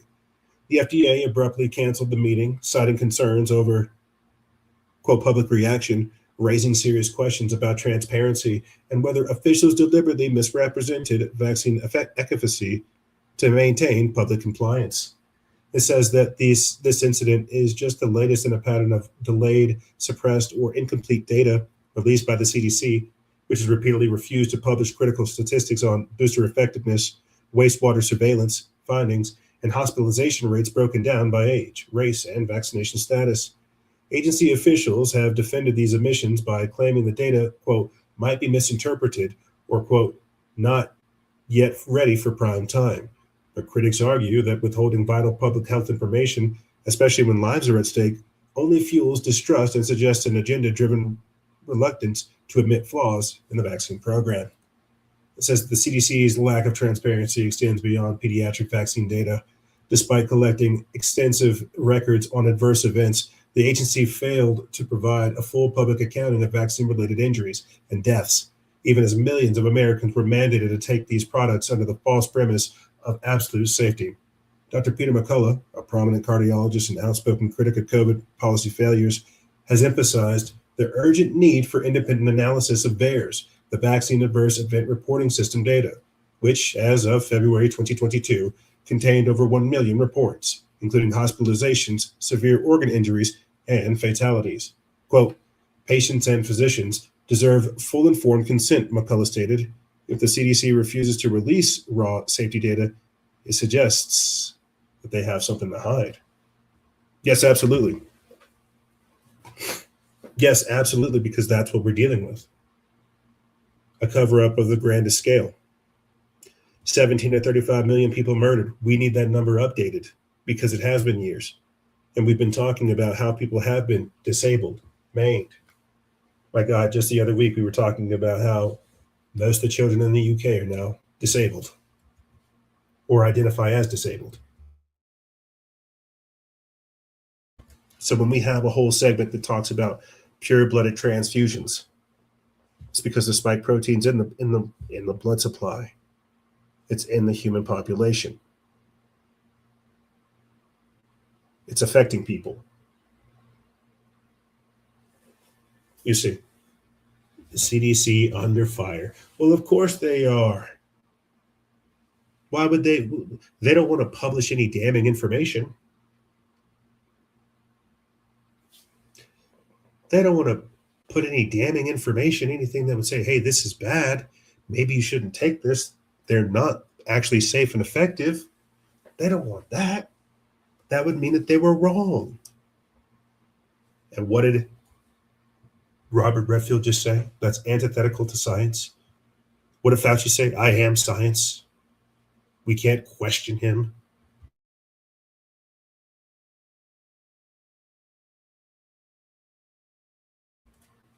These are the tyrants. These are the technocrats. Less than half of healthcare workers received an updated COVID-19 vaccine. This comes from Zachary Steiber of the Epoch Times. The folks over there at Signs of the Time picked it up April 4th. What's crazy is, listen, look at all of these articles. Before I jump into this one, it says, my organs shut down. Now I'm in a wheelchair. The lives ruined by COVID jabs. COVID inquiry finds lockdowns may have cost thousands of lives. It's just like, look, you know, the crazy part is you don't have to really look that hard these days for the stories. Here's another one. My organs shut down. Now I'm in a wheelchair. The lives ruined by the COVID jabs. These weren't in the show notes, but I mean, it's equally, it's more so important than knowing that, hey, the healthcare workers are waking up. They're realizing they shouldn't take these experimental jabs. Having been a dental nurse for more than a decade, Nicola Brindley was familiar with vaccination requirements for healthcare workers. So when she was asked to have AstraZeneca COVID jabs in July of 2021, she agreed without hesitation. But within hours, Brindley was in A&E fighting for her life as an allergic reaction began to shut down multiple organs. She recalled saying, quote, I collapsed in the doorway and pretty much lost the ability to walk. My husband rushed me to the hospital. My heart rate had soared and I couldn't speak. We were told that if it had been 10 minutes later, there would have been nothing that they could have done. Nearly 5 years later, the 36-year-old who lives in the Isle of Man remains profoundly affected. She lives with ongoing brain fog, chronic pain, headaches, and gastrointestinal problems, and requires monitoring from a variety of specialists. Her worsening fatigue has left her requiring a wheelchair, while some days she struggles to keep down food. Previously active and sporty, she is so disabled that her two children, aged 11 and 8, have been certified as young carers. Quote, I genuinely thought that it was going to just be another vaccine, take it and get on with things. Instead, my life has been reduced to trying to manage symptoms every single day. End quote. Horrendous side effects represent the darker legacy of the COVID vaccine rollout, which, years on, remains a deeply thorny topic in public health. On the one hand, the jabs are widely credited with ending the worst of the pandemic, with researchers estimating that the first year of the program prevented somewhere between 14.4 million and 19.8 million deaths worldwide. The benefits are writ large in official government statistics. In January 2021, as the rollout was beginning, there were more than 1 million confirmed COVID infections in the UK and 32,000 deaths. A year later, the rapid spread of the Omicron variant and the monthly death toll had dropped to 8,000. Quote, the development and deployment of the vaccines was the important tuning point in the pandemic, says Sir Manir Pirmahad, professor of pharmacology and therapeutics at the University of Liverpool. Quote, this allowed society to open up and had a major impact on reducing hospital admissions and deaths. Except it did the exact opposite, and multiple studies have come out showing that that's not true. Like, the vaccine had like inverse negative effect. It killed more people than it saved. Like that's what's crazy. And they did a study for it too. I forget like the specific number, but it talks about like how many people would have died to actually save one life using simply the vaccine. But that's neither here nor there. I think we're simply talking about the disability that's associated with taking the COVID shot. What I was saying at the start of the segment, the disability that takes place, the death that happens, the disease that spreads within people too, right? Yet, while the vast majority of the more than 50 million people in the UK who receive COVID vaccines experience few or no ill effects, there are those like Brinley who either suffered serious harm or, most tragically of all, lost their lives. There are no official statistics on how many people were impacted this way. However, the data from the Medicines and Healthcare Products Regulatory Agency indicates that the numbers are not insignificant. While these reports are not proof of COVID vaccines causing serious harm, in the UK as of February 24th, there have been 194,000 serious reports linked to AstraZeneca, 126,000 linked to Pfizer, and 31,000 associated with the Moderna vaccine. For all the data collected, the plight of the people who suffered COVID vaccine injuries has been handled markedly differently around the world. Authorities in Japan and South Korea have effectively recognized a wide range of cases of vaccine-induced harm, from heart inflammation to sudden hearing loss, and then compensated tens of thousands of people accordingly. Meanwhile, in the US, where just 92 cases of vaccine harm have been deemed eligible for compensation, compared to more than 24,000 in South Korea, a federal work group is now calling for major changes to how COVID vaccine injuries are treated and tracked. A distinct diagnostic code has proposed for harms linked to the jabs, which could be used for reimbursement for health insurers, along with plans from the CDC to develop diagnostic guidelines to recognize and manage patients suffering for long-term harm. Yeah, that's a good place to pause, because during the pandemic, and we were learning this, because people were dying during the pandemic, and when people would go to their insurance to basically, collect, they would go through the interview process, and they would learn that they took the COVID shot, and because there were specific medical codes in the insurance system, when they went to go get insurance after having a loved one die, they couldn't get it because the insurance code showed that they took an experimental gene therapy voluntarily. And so they were screwed, these people. And so, yeah, there's so many second, third order effects of just these jabs that goes unspoken that it's crazy. It's crazy. Because here we are just kind of casually talking about how one individual from hundreds of thousands linking one particular brand. So Pfizer, AstraZeneca, Moderna, BioNTech, Johnson & Johnson, all of these different jabs. Just one person from one batch now being disabled. So when you hear people say that COVID's not that serious or COVID wasn't that big of a deal, they're not paying attention, again, to the volume and the number of people that have been adversely affected by this thing. And again, the second, third order effects, specifically of situations like this, well, now her children at ages 8 and 11 are already registered as her home caregivers. That's how bad it is. And every other week or so, we're talking about a different victim. This is why, as the buffer, the break music in between, we play that Pfizer break, brought to you by Pfizer. So you can see still that was happening at the live time. People just passing out, dying suddenly, losing consciousness. None of this is normal, my friends.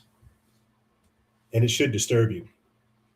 Like it did this Cleveland clinic director. He breaks down in tears. He apologizes to all of his vaccinated patients. He says, "I'm sorry, I didn't provide informed consent." And he literally starts crying. This is the type of stuff that happens. This is why all of these doctors, this is why we have a physician shortage and why they're rolling out the robots, because these doctors are having their come into Jesus moment and they're realizing that they participated in real genocide, medical genocide.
Now, that emotion is what we need. That means you're a human being and that you're alive. You're not dead inside like a lot of these doctors that we've seen before. No, good on you for sharing that. You could hear him being sincere, genuinely concerned and sad about the fact that he participated in this poisoning, that he might even be murdering kids. It was 2 episodes ago where we were looking at in the synthetic immortality section at the very beginning, we talked about a baby girl found dead after receiving 12 catch-up vaccinations during her wellness appointment. Sanaya, I think her name was. There is a reason why we do this segment of the show with everything that's going on, because now RFK Jr. is starting a podcast talking about most likely everything we talk about in this segment of the show because of how serious it is. We're literally talking about people participating unknowingly in a mass poisoning and a mass depopulation operation. And here we are 4 or 5 years later, and they're just now beginning to have this awareness of what they did and what they took place in unknowingly. Because you could not go against the narrative at the time frame. You could not say that, hey, these vaccines were bad. I remember making jokes, hey, we're all the feminists, my body, my choice. They didn't believe in any of that crap during the pandemic. You were told to be obedient. And it's unfortunate, like this health director said, they're not educated about this type of stuff. They didn't have enough people coming out discussing these things. They were intentionally kept in the dark. They were lied to. But you see, hindsight is 2020. They can't say they don't see it now. They can't say that they don't understand what they did and what it's caused too. That's why you got all these people resigning. And I remember freaking out about that too at the time. This is why these people are resigning, is because the problems that are coming up, the genetic problems, the second, third order effects of taking these jabs. These doctors aren't, if they're not trained about the vaccines, there's no way they're going to be trained about the genetic disruptions, the transgenerational effects it's causing, the eugenics that we're discussing. Biden FDA knew about COVID vaccine, stroke, and kept Americans in the dark. Senate investigators spent months reviewing roughly 2,000 pages of federal records. What they found is damning. The FDA and the CDC officials under the Biden administration identified a significant stroke risk tied to Pfizer's COVID-19 bivalent booster in seniors and never breathed a word of it to the public. This comes from Zero Hedge. They put this up April 13th. This says that Senator Ron Johnson, chairman of the Senate's per minute subcommittee on investigations, sent a formal letter to HHS Secretary Robert F. Kennedy Jr. laying out the evidence. He wasn't speculating. He was citing the government's own files. Quote, HHS records show that as early as October 2022, federal health officials identified a potential connection between the Pfizer-BioNTech COVID-19 bivalent booster and ischemic stroke for individuals over the age of 65. An ischemic stroke means a blockage of blood to the brain. Between November 2022 and March of 2023, 7 separate analyses of incoming data flagged the same stroke signal, specifically in adults over 65. CDC data cited by Johnson shows 226 stroke cases reported between August of 2022 and February 2023, with additional cases resurfacing throughout 2023 and 2024. Despite their risk, the Biden administration issued no formal warnings, no health alert, network message, no changes to the booster recommendations for seniors, nothing. Instead, February 2023, HHS quietly hired a private contractor, Glucose LLC, to conduct a deeper internal investigation dubbed, quote, the Stroke Project. Publicly, officials kept insisting that the vaccines were safe, but they knew that wasn't the case. They knew that wasn't the case, yet they did it anyway. They knew it was causing heart attacks, blood clots, strokes, myocarditis, pericarditis, Bell's palsies, seizures, instant death. And then there's fetal malformations, fetal deformities. Like this thing is a bioweapon. And that's why you see them rolling out the so-called advanced therapeutics these days. Because this isn't like catching a flu. This isn't like giving somebody an allergy or asthma. This is like genetic damage. This was eugenics. And I'm really starting to believe that there was another component in there outside of the hydrofulgaris and outside of the graphene oxide. There's something else in there. And I think that in the very near future, you're going to see people change. I don't know into what, though. Like there's going to be some type of weird genetic mutation, weird genetic expression, something going to happen.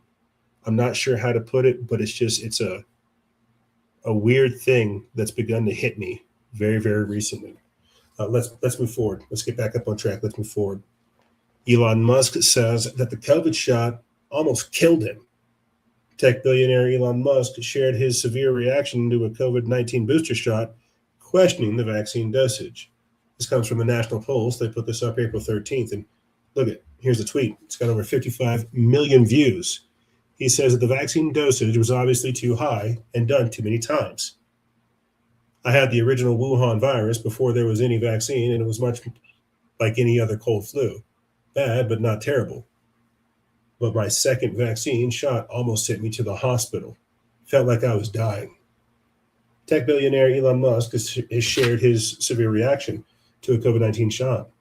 Elon Musk revealed that he had experienced a severe reaction to the second COVID-19 vaccine dose, describing it as feeling, quote, close to death.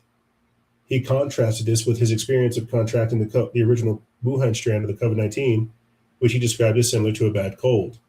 Musk's remarks came in response to a testimony from former toxicologist Dr. Helmut Sturz, a German parliamentary inquiry where Sturz raised concerns about vaccine-related deaths and alleged that key safety studies were bypassed during Pfizer-BioNTech vaccine development.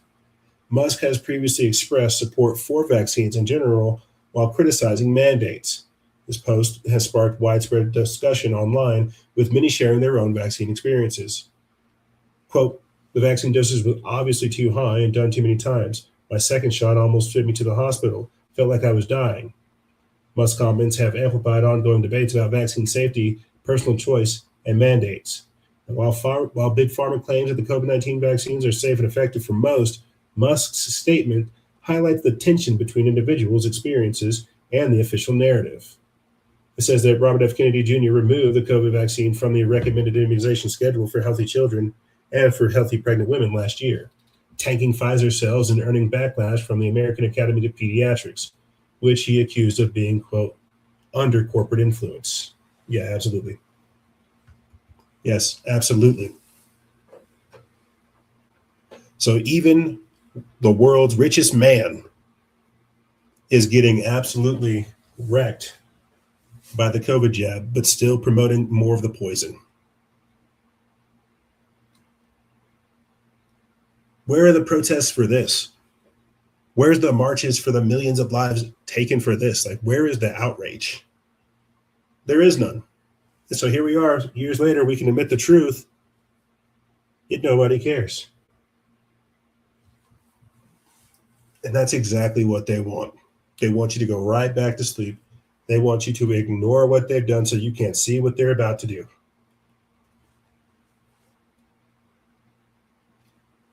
Moving forward. Here's a quick study. I think this might just be the headline. Study of 15,000 nursing homes finds desk risk lasted far longer in the COVID vaccinated than in the unvaccinated after infection. Yeah, absolutely. Because you were destroying your immune system. Absolutely wrecking it. Yeah, if you had like a shield, this was like acid to it with holes straight through. And whatever, and I remember talking about this too at the time, whatever pre-existing condition you had, it exacerbated it. It was like a heat-seeking missile. So no, it didn't help with your immune system. It actually destroyed it at a faster rate. And that's why by the time you took like the fourth one, it was already game over. And it's like you're basically dead, you know. And then we started getting numbers too. People were saying that, hey, every vaccine took off about like 20 or so, 24, 20 something years worth of your life. And it's just like, good God Almighty. I realize we've already side quested an article talking about a 36-year-old woman who took the COVID shot and had her organs shut down and is in a wheelchair. Like, I'm 34, gang. I'm 34, chat. I'm 34. Been doing this for a while. COVID shot could have knocked me out the game forever. There would be no season 16. I would have been having to keep up with medical bills. And you have to think about that too over here in America. Who can afford insurance for this type of stuff, this type of care? So, you know, I'm not trying to be hysterical or sensational, but we actually are talking about millions of lives being adversely affected by this jab and nobody being able to figure out why. Like, what was the benefit? And still being underneath the spell that, oh, well, you know, the jab stopped the poison. Oh, the jab stopped the jab stopped the pandemic. No, it didn't. More people would have preferred just to catch the actual cold than to take this poison that absolutely wrecked them. Because now it's a strain on our medical system. Now we have a physician shortage. Now you get less care because of this. It's just like this freaking Iran war. Why did we do this? What is the benefit? Now we have to pay extra for everything else. And we get less. It's like, what was the benefit of getting the COVID shot? Now you just have like an extremely weakened immune system. You can't go outside. You're afraid of being around people. The economy's collapsed. The doctors are resigning left and right or retiring early or dying because they took the jabs too, because they want to be celebrities and they wanted to show the people that they were good people too. And they didn't do their research because they didn't want to seem like they were anti-vaccine or a conspiracy theorist or what have you. And look at what those changes have done again to the medical system. This is me trying to segue into talking about euthanasia, because this is what it's become now, rather than actually studying any of the medical conditions caused by the COVID shot. Why all of a sudden we just have like a weakened society, a weakened generation? You see? Yeah, it was again in Synthetic Immortality, 1609, where one in 8 UK children reported as disabled by parents. So we're talking about children basically being murdered through wellness vaccines, and we're also talking about disabled children because of these vaccines. And now they're just going to go ahead and start wholesale euthanizing people with eating disorders. Right here, Canadian government hearing. People with eating disorders should be euthanized. So if you're like a 90s kid like me, all those chicks that we grew up with that were bulimic, right? They're going to be euthanized. They're not going to have their emo girl arc. They're not going to have their moment where they're like, oh, you know, this is crazy. They're just going to get euthanized. This is the sickness that's infected society. That's why we enable predators. We cover up for sex traffickers. Why do you think I'm tripping about this so-called alien things? This isn't a good thing. These aren't our space brothers. You're welcoming in demons. You're not operating from a real position of like decency. You're connected to a darker force, and you want to let something extra dimensional in here? What is it whispering to you? That this is a good idea? That you should euthanize people with eating disorders? That you should euthanize people with mental health issues? That because people have back pain or other extenuating issues brought on by the COVID shot, that they should just have lesser care now? That doesn't seem altruistic. That doesn't seem good. It says Canada's rapidly expanding euthanasia regime is facing explosive new scrutiny after a government hearing revealed that, quote, experts are now openly arguing for assisted suicide to be extended to people suffering from depression and eating disorders.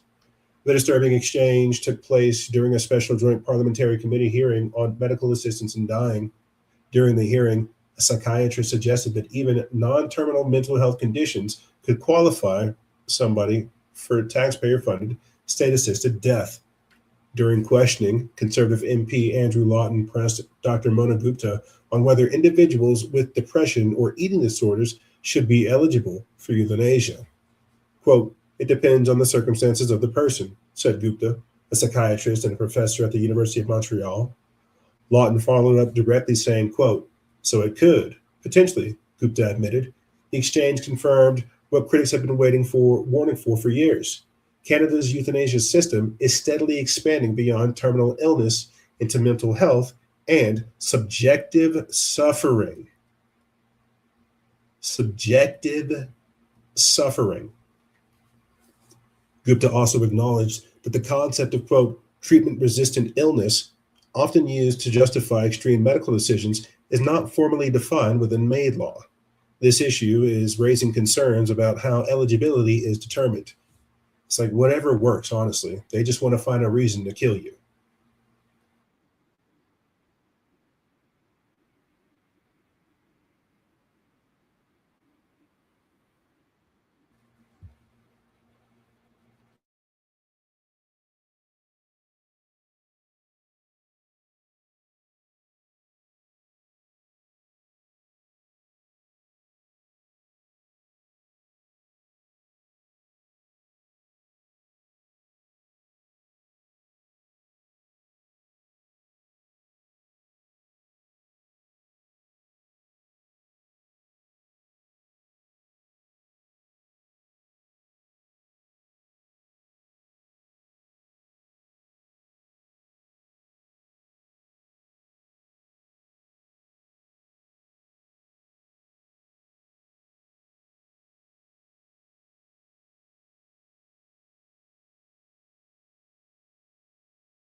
Man, they just did the restart thing over there at Slate News.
Yeah, I think we should try to just save as many lives as possible.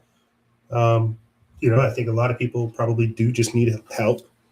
And who knows, this might have been like a portion of the show where I put some of the more psychotic things that have taken place this week, like that one lady that, just kidnapped that 3-year-old kid and tried to slash his face.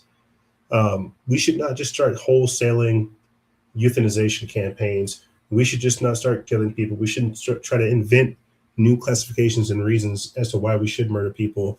That's a very, very slippery slope. And I think they did a very good job breaking down the different individual arguments, right? And how there should be alternative treatments available for people that are pursuing this. But what we're seeing specifically in this room, because I've seen this courtroom area too many times already, what we're seeing is a predatory medical system.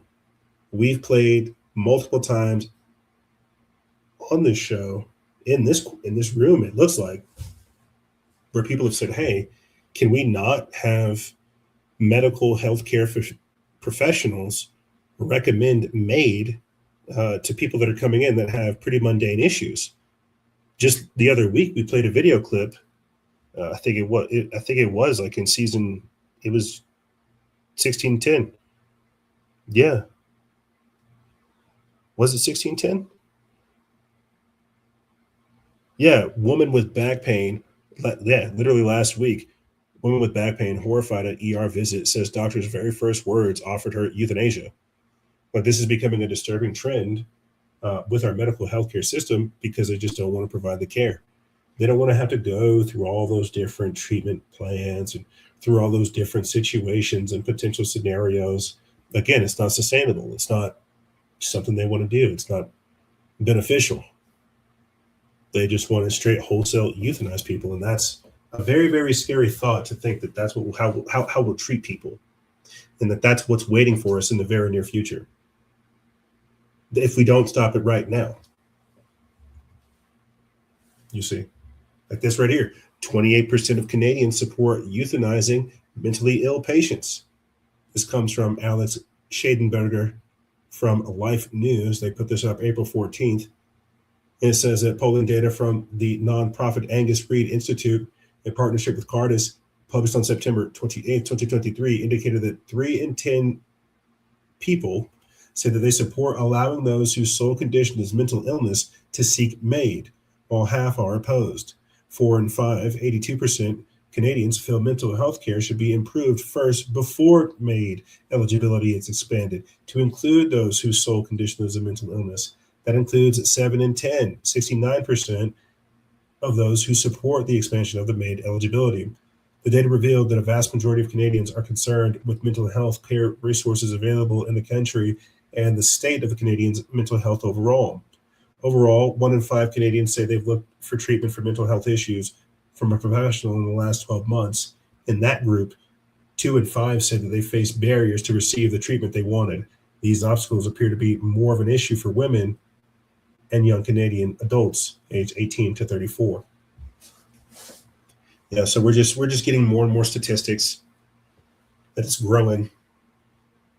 They're finding reasons, new classifications, and they'll push it on you for no real reason. It's sick. It's sick, but that's what I'm saying. It's a predatory medical system. Why do you think they price gouge you whenever you actually try to go there? A patient cured is a customer lost. They don't even want customers anymore. They just want to shut the program down. Straight up. They just want to shut the program down. Moving forward to the namesake for this segment. Could have done a little bit more fanfare leading up to it. Check this out right here. As demand for, quote, pure blood transfusions rise, roadblocks continue to challenge fulfillment. An article by America First, or by Tanya Stoyanovich from America First. They put this up April 13th. Turns out there's actually another article from Fox News talking about it as well. More patients are demanding unvaccinated blood. Doctors warn it's a growing health risk. A growing number of patients, particularly parents of young children, are insisting on blood transfusions only from donors who never received the COVID shots. Legacy media and the scientific community are doing everything they can to downplay the concerns and ridicule those who want, quote, pure blood to be used on their family members. A new Vanderbilt University study highlights the practical consequences, delays in care, strained hospital resources, and in at least 2 documented cases, patients who grew significantly sicker after refusing standard blood products. What began as understandable skepticism towards a rushed experimental vaccine has evolved into a quiet but persistent challenge to the medical establishment's assurances about blood safety. The Vanderbilt researchers examined 15 requests for, quote, unvaccinated blood between January 2024 and December of 2025. The median patient age was just 17, with more than half children. Most families sought directed donations from relatives, a practice the study noted carries its own risk because first-time donors are statistically more likely to harbor undetected pathogens. 2 patients who declined standard transfusions developed serious complications, one with severe anemia, the other with hemodynamic shock that threatened organ failure. The authors concluded that these demands, while framed as a quest for safety, were paradoxically associated with worse outcomes, inefficiencies, and unnecessary escalations of care. Yet, the deeper story is not merely about the logistics or rare complications. It reflects a profound and lingering distrust in institutions that spent years pursuing, shaming, or pressuring, shaming, and sometimes coercing Americans into taking mRNA products whose long-term effects remain incompletely understood. When families now ask for blood free of any potential spike protein or lipid nanoparticles residue, the response from much of the medical community is to label it, quote, fear culture or, quote, non-evidence-based. That dismissal only deepens the skepticism it seeks to quell. Think about that. It's basically the same thing. Not, hey, what is this unvaccinated blood? Could you tell me more? Oh, this is fear culture. It's the same thing. Oh, you don't know what you're talking about. Oh, you're just one of those conspiracy theorists. I bet you're one of those anti-vaxxers, huh? Look, Jim. Look, Bob. We got another one of those anti-vaxxers. He thinks he knows more. He wants unvaccinated blood. Can you believe this guy? Again, my body, my choice. None of that. No, hey, let's actually study it. Ridicule. Ridicule, ridicule, ridicule. Have you guys donated blood since the pandemic? I have. And in the back of my head, I'm telling myself, I feel like I'm saving a life, saving a kid's life. Dr. Kevin McCarran, we got a video clip coming up talking about it. Dr. Kevin McCarran talks about it too. Remember just the other week we were playing that video clip, speaking of Kevin, we were talking about Kevin O'Leary and how he does his blood transfusions. He goes to Dubai and he cleans out his blood. Wanting unvaccinated blood and wanting clean blood is not a bad thing. I've shared over here on the show friends of the family who had transfusions of vaccinated blood and experienced horrible medical issues because of it. And what did they say? The median age was 17. So it was parents, adult parents that realized, hey, something's wrong with my child. I did this, they did research, and this was one of the things that this is one of the solutions they came up with. You see, this is the type of stuff we need. We don't have years worth of, like with previous vaccines, the HPV, the DTaP, and all those other ones. We learned about the thimerosal, we learned about the mercury in the vaccines, and we learned about the vaccine injury and the vaccines causing autism because we had multiple parents coming out talking about it. You know, that's where Children's Health Defense came from, is from people wanting to share their stories. We don't have so many of those these days in the volume. That critical mass hasn't reached yet. People don't understand that there is a difference between remaining pure-blooded and having the spike protein and these heavy metals, the hydrovulgaris and the graphene oxide inside the blood. And you can clean these things out. You can get them out. This isn't me being conspiratorial. People have done studies on this. I mean, what are we talking about right here? Pure blood transfusions. Let me jump back into this article and read a little bit more. It says that Vanderbilt recorded 15 requests for unvaccinated blood over 2 years, mostly involving pediatric patients. 13 cases involved directed donations from family members, which carry higher risks of undetected pathogens. At least 2 patients experienced clinical deterioration after refusing standard transfusions. No reliable tests exists to distinguish vaccinated from unvaccinated donor blood, as antibodies can result from infection or vaccination. Professional organizations and regulators continue to oppose labeling or segregating blood by vaccination status. Some states have considered legislation for unvaccinated blood banks, but none have passed. Directed donations represent a tiny fraction, about 0.06% of the overall U.S. blood supply, and concerns persist among some researchers and clinicians about potential persistence of spike protein or other vaccine components in the blood products. It says that the official line, repeated by experts like Fox News medical analyst Dr. Mark Siegel and America's Blood Center's Vice President Diane Kalmus, is that vaccination status makes no difference to transfusion safety. I feel like that's a lie. Blood centers do not track or disclose donor vaccination history, and multiple studies, including one from Kaiser Permanente, have found that no increased risk of thrombosis, respiratory issues, or mortality from plasma or platelets of vaccinated or previously infected donors. I feel like that's a lie. I feel like they could definitely tell. And if they can't tell about the vaccination status because of the blood, why did we get all those? Why do people have COVID passports? So I feel like that's an outright lie. I'll just go ahead and say that. They can tell by the blood who's got what. And this is evidenced by the luciferase. We need to do like a refresher video, because we're a couple years into the future now, to where people can just see some of the light that was coming out of people's bodies after they took that COVID shot. They can see it in the blood, man. It's in the blood. They may not have the technology, but it's for sure there.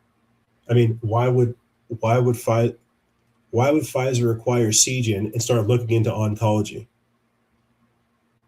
I mean, my bad, call it the cancer and stuff like this. But the point I'm trying to say is they know. They know. They can see it in the blood.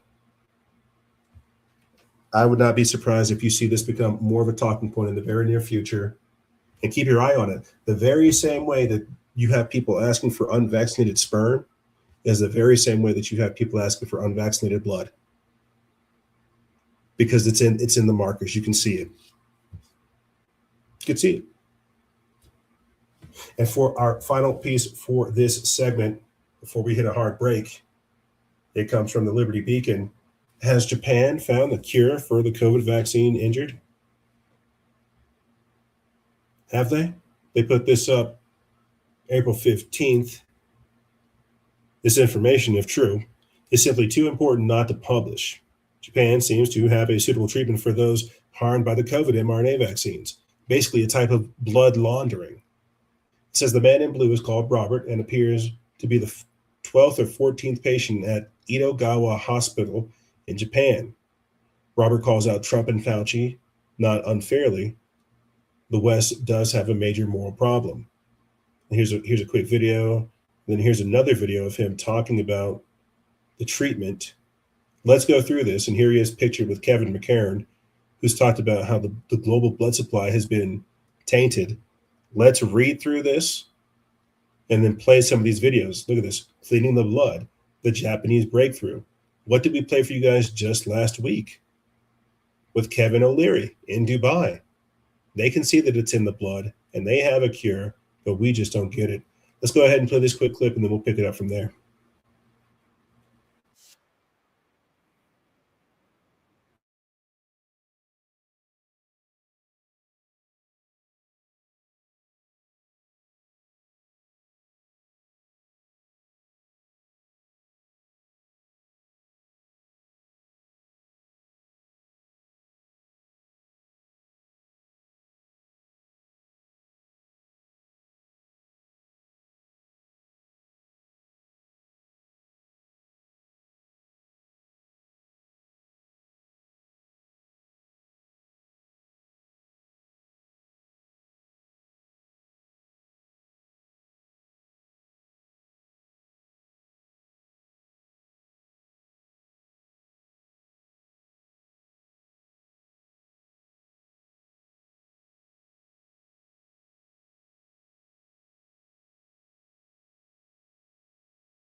plasmapheresis. There you have it. Looks like there's another video clip here where we might jump over to Twitter. Or I'll pull this up here while I read this full thing. So a 3-minute long video. He says, I am currently undergoing life-saving treatment from horrific damage from the Pfizer COVID-19 vaccines. I am here in Japan at Edogawa Hospital. The treatment is to clear spike proteins, amyloid blood clots, autoantibodies, and misfolding proteins from the blood using dual filter plasmapheresis and using pre-growth stem cells to help my own body repair itself. This is the only place on the entire planet that offers this type of treatment. I am patient number 14 here and witnessing nothing short of miracles, thanks to the brilliant scientist Kevin McCarran and Dr. Mary Talley Bowden for sending me here. It is truly a miracle watching these patients come back to life. It is the most incredible bonding experiences of my life with these amazing survivors. I want to give Pfizer a special thank you for the heart damage, severe blood clotting, multiple organ damage, central nervous system damage, brain damage, microvascular small vessel disease, bleeding from the stomach, esophagus, lungs, and sinuses, destroying my thyroid and having it removed, destruction of my sinus cavities, and the Graves' disease, gastritis, bleeding under the skin that opens up to sores, and best of all, the small fiber neuropathy. For all the skeptics of vaccine injury, my labs 100% tell the entire story. Follow the science.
Thank you, my friend. Thank you.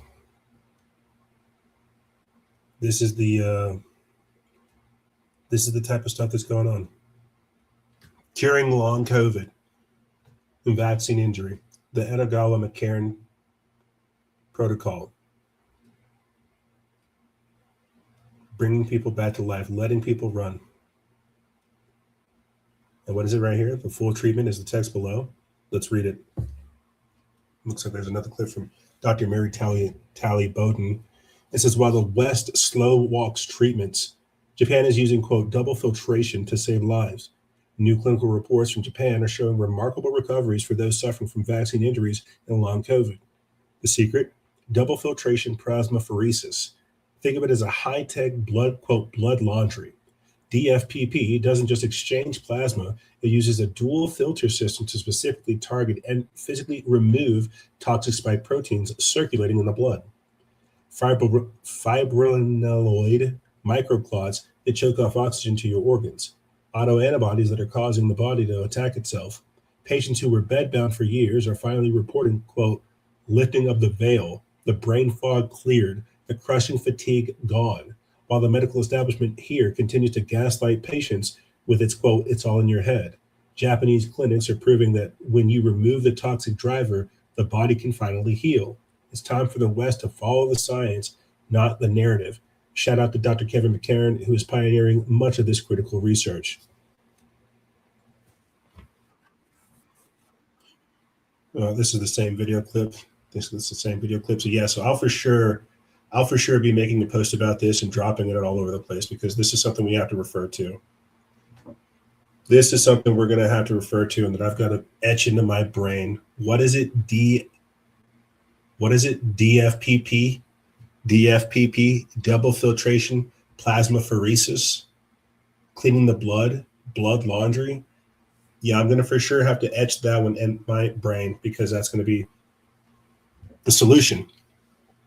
Double filtration, plasmapheresis, and they're doing it in Edogawa, Japan. We're going to have to put this in Edogawa Hospital in Japan. We're going to have to put this like in the carryover show notes and something that we're going to have to refer to all the time, because it's important. Millions of people are, like you said, bedridden like this, unable to walk. This man, he's got gray hair, bro. He's got a 5-year-old. That's crazy. My oldest is like 4. She's about to be 5. Could you imagine me being knocked out like this? A 36-year-old woman we read about earlier as well, who's also in a wheelchair, debilitated because of this jab. There are cures and there are solutions, but people they don't know about them. They didn't know that the COVID shot was toxic like this. They didn't know that it would do these things. And they also don't know that there's solutions. And that's why it's important that we keep sharing these stories, why we keep doing the research, why we stay on this, and we don't forget that this happened and that it's still happening to people. They just put this out this week, like April 14th, like 2 days ago. This is still fresh news. It hasn't hit everywhere yet. It hasn't hit, the Drudge Report or, American News, the Gateway Pundit, Fox, America First, News Nation. It hasn't hit any of this type of stuff because they're too caught up in thinking that Donald Trump is Jesus Christ again. This is serious stuff, though. Double filtration, plasmapheresis is a way to launder the blood money, launder the blood and pull out the spike protein. Have you guys heard of this? And if you haven't, clip this, take this clip here where we're talking about double filtration, plasmapheresis, take this clip here as a solution on how we pull the spike protein out of the COVID vaccine injured and clean the blood. Once we remove the toxic driver, the body can begin to heal. That's the problem. People have toxic blood. That's why they want pure blood transfusions. What do you think would happen if these people began to engage in the double filtration plasmapheresis, clean their blood, and then take that clean pure blood and transfuse it elsewhere? They have the markers, they have the technology, they just don't have the awareness and the information of it.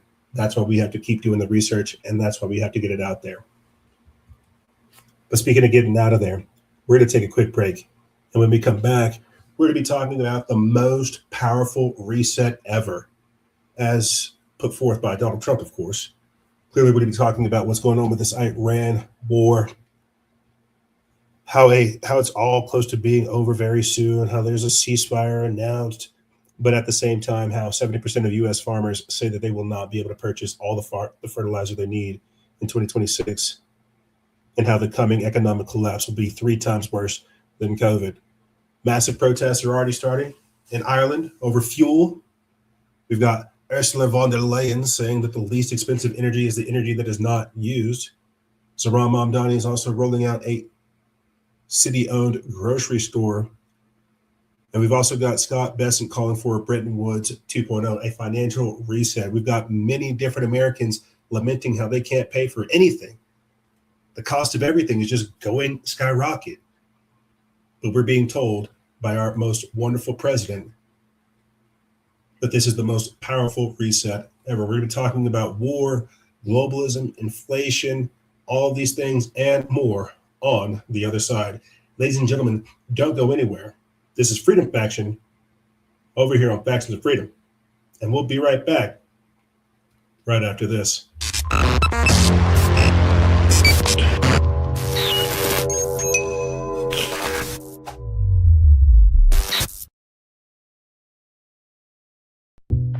What do you do with the Bitcoin besides it just gather value? Real estate developers in New York City, they're not buying the real estate because they want to live in it. But like most of the people who are buying assets at some point want to sell the assets at a profit. People that use fiat currency as a store of value, we call them poor. We call them poor. People that use fiat currency, we call them poor. We call them poor. We call them poor. We call them poor.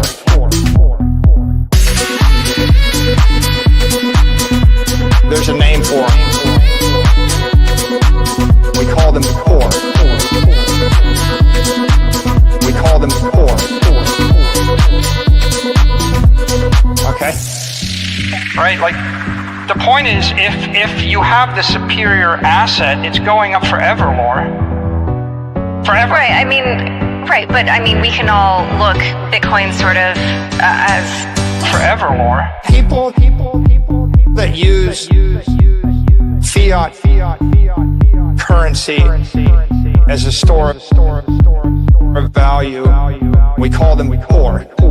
We call them poor. People that use fiat currency, we call them poor. We call them poor. We call them poor. We call them poor.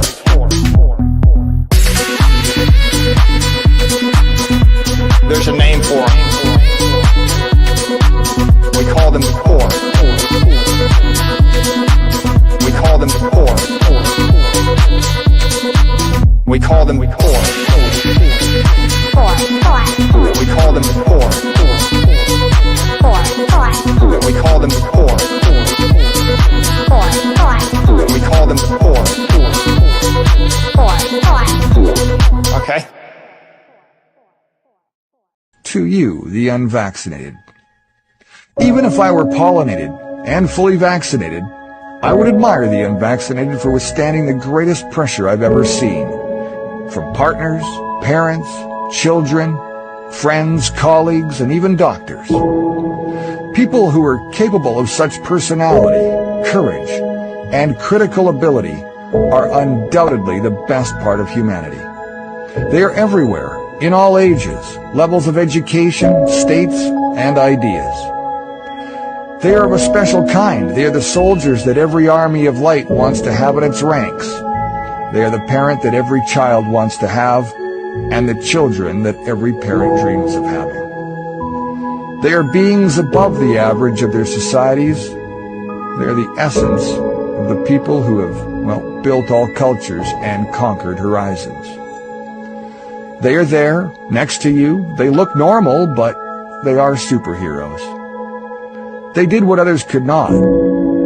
They were the tree that withstood the hurricane of insults, discrimination, and social exclusion. And they did it because they thought they were alone. And they believed that, they were the only ones. Banned from their families' tables at Christmas, they never saw anything so cruel. They lost their jobs, let their careers sink, had no more money, but they didn't care. They suffered immeasurable discrimination, denunciation, betrayal, and humiliation, but they kept on going. Never before in humanity has there been such a casting. Now, we all know who are the best on the planet Earth. Men, women, young, old, rich, poor, of all races or religions, the unvaccinated, the chosen of the invisible ark, the only ones who managed to resist when everything collapsed. That's you. You passed an unimaginable test that many of the toughest Marines, commandos, Green Berets, astronauts, and even geniuses could not withstand.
Since our last meeting, we've made tremendous progress. And I'd like to say that most of the credit goes to our extremely efficient International Research and Development Committee. So I would like to thank each and every one of you for your hard work and dedication to our cause. In reviewing this year's progress, let me say that we have been highly effective in conditioning the people's minds to accept our solution to the world's problems.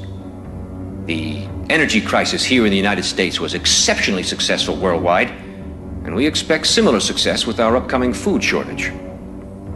Our labor leaders have made great progress by causing confusion and work stoppages in all areas of the world.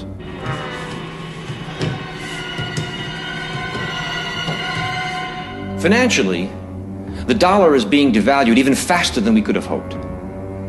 Politically, the public has lost total confidence in any form of government. The threat of universal war is a daily possibility.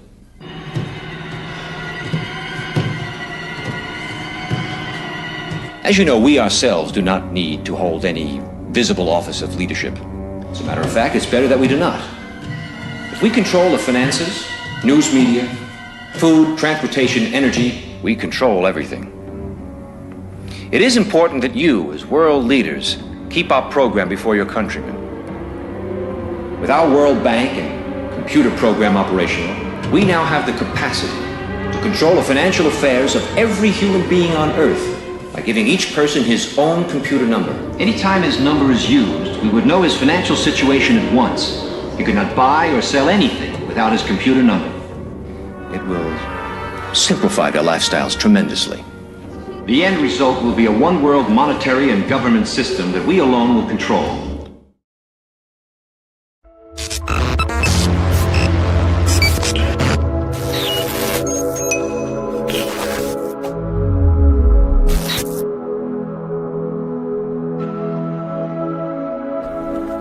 You are both the pawn and the prize. Choose your reality wisely.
You are both the pawn and the prize.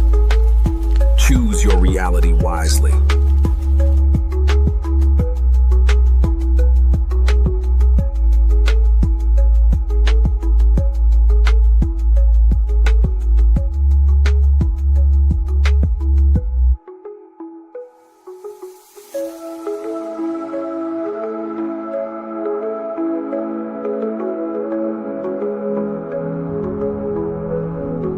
If you're listening to this, you are the resistance.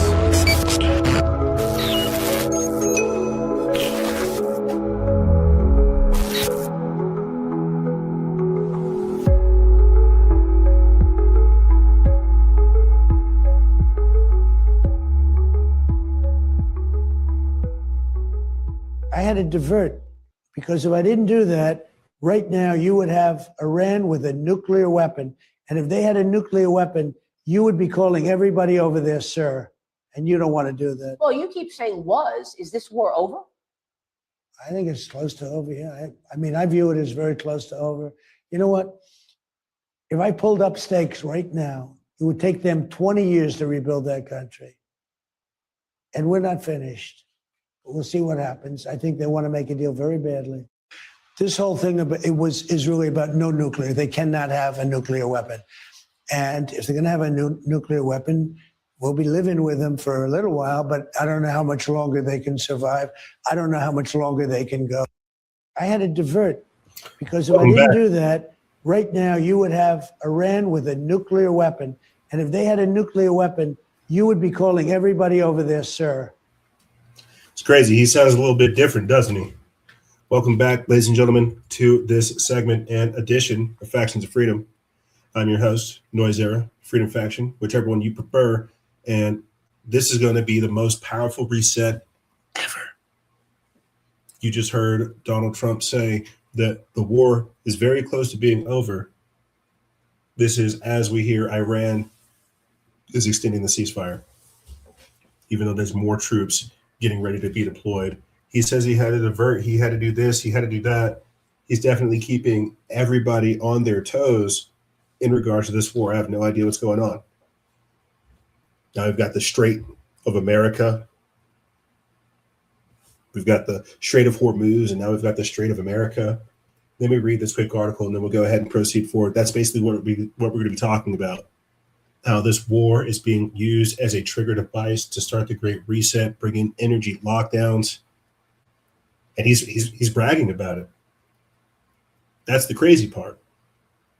He's bragging about promoting a statement from the World Economic Forum after doing that's what I'm saying. Like, I think that's what I was trying to get across earlier this week when I was doing my Instagram story. It's on one of these videos where I'm like, he's not beholden to MAGA. He's not even beholden to Israel. He's beholden to higher people. You see, these bigger forces, the globalistic forces. So you see how we spiraled out from war with Iran, and how the second, third order effect is the energy lockdowns. and then everything that goes with the Great Reset. It says the latest from Trump, the Iran war is, quote, very close to over. With authorities in Tehran eager to agree to a peace deal, President Trump claimed in a fresh interview broadcast Wednesday, quote, we've beaten them militarily, totally. Trump told Fox Business in a pre-recorded interview, quote, I think it's close to over. I view it as very close to over. If I pulled up stakes right now, it would take them 20 years to rebuild that country, and we're not finished, he added. Quote, we'll see what happens. I think that they want to make a deal very badly.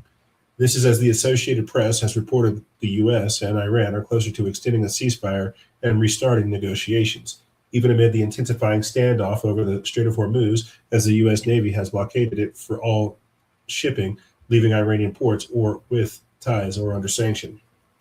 The two sides have a, quote, in principle agreement to pursue further diplomacy after last weekend's failed Islamabad talks.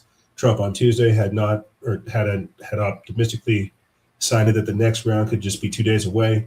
Mediators are said to be pushing for a compromise on outstanding issues, including Hormuz and Iran's nuclear program, before the April 7th truce expires next week, the agency said, as they also eye the extension of the initial 2 weeks.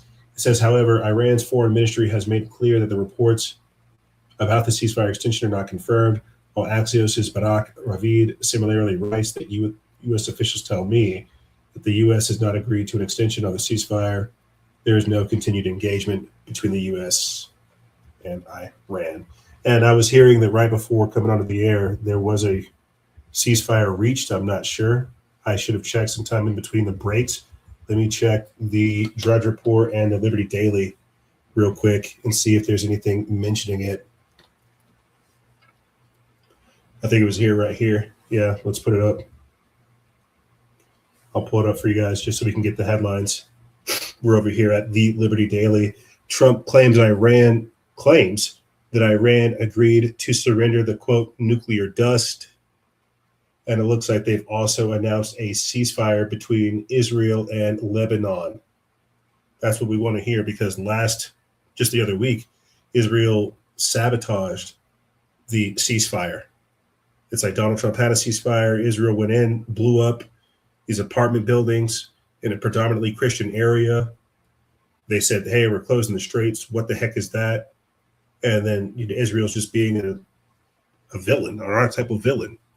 But like I said, just before coming onto the news or coming onto the show with you beautiful people, we heard about this. Trump claims that Iran agreed to surrender the nuclear dust, and there is a ceasefire between Israel and Lebanon. So tentative at its very best. We will see what it looks like in the very near future, but we will take a win where we can. Where we can. Let's go ahead and get back into Let's go ahead and start getting back into the planned content for the show. That's what I'm saying. We monitor everything literally up until the minute of the show starts.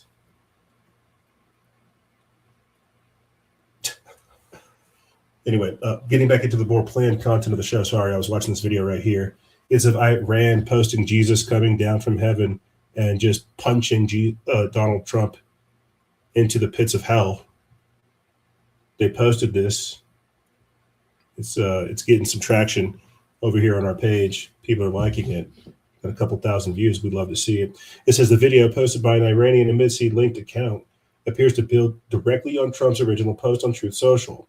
In that image, Trump is portrayed in a Christ-like role, seemingly healing a man, which sparked widespread criticism online.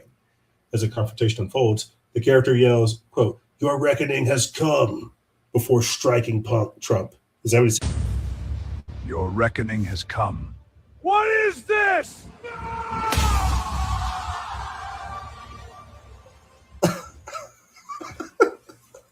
What? Oh my goodness! It says the original image shared by Trump drew sharp backlash from both critics and some of his own supporters. Many accused him of crossing the line by depicting himself in a religious role. One user responded saying, quote, "The book of Revelation speaks of this. Are you literally depicting yourself as a savior or Messiah?" While others labeled the post as blasphemous. That's what we did prior to doing the deep occultic dive that we did earlier on the show.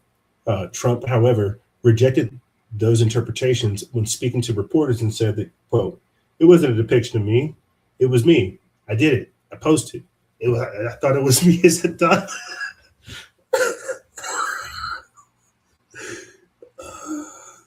That man sat there and lied to the American public. That's not me as Jesus. That's me as a doctor. Oh my God. And Iran was just like, the only person that can judge you is Jesus. Get a right hook to the face, you're going to hell. Oh my goodness. That's hilarious. Oh my goodness gracious, that's hilarious. I'm tearing up. The Strait of Hormuz blockade, a catastrophic of surrender of logic by a failing president.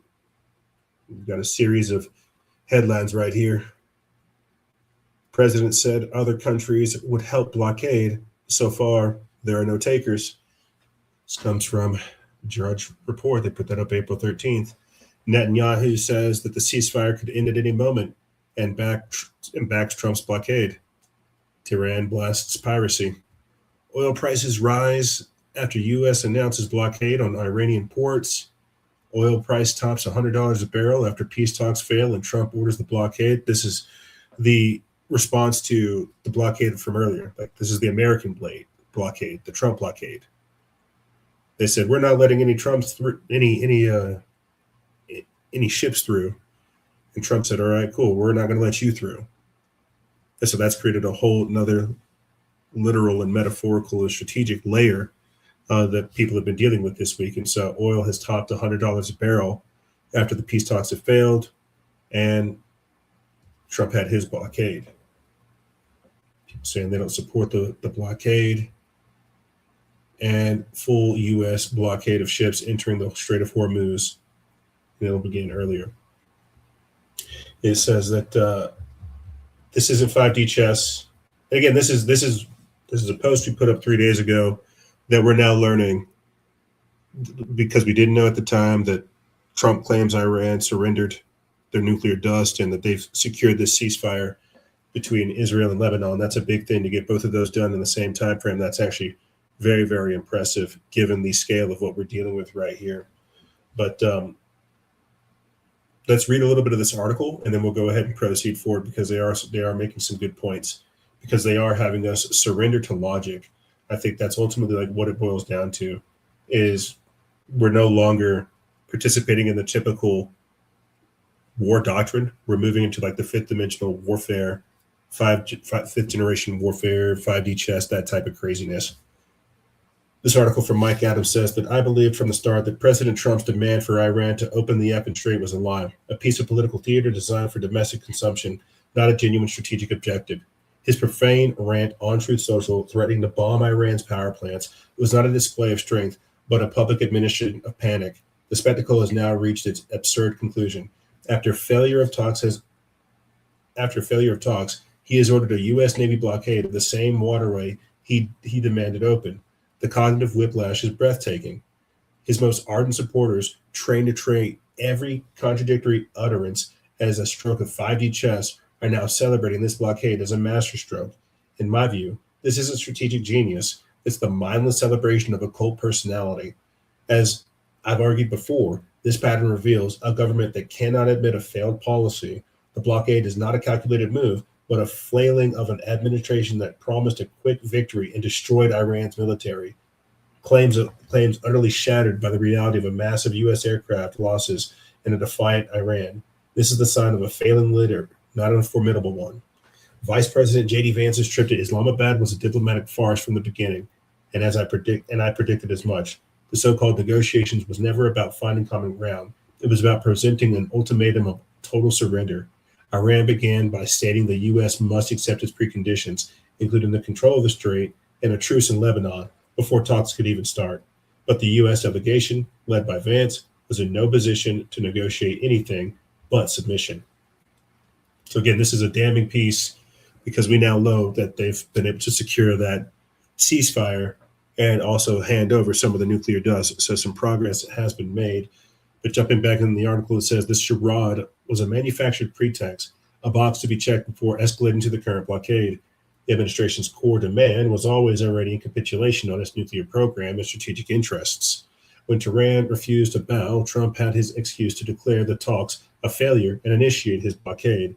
This pattern reveals a government that defaults to extortion and brute force, then projects its own criminal aggression onto its targets. It's a tactic of control of centralized power that has lost moral and logical high ground, relying on threats to make its strategic bankruptcy. I would agree wholeheartedly. That's it. Wholeheartedly.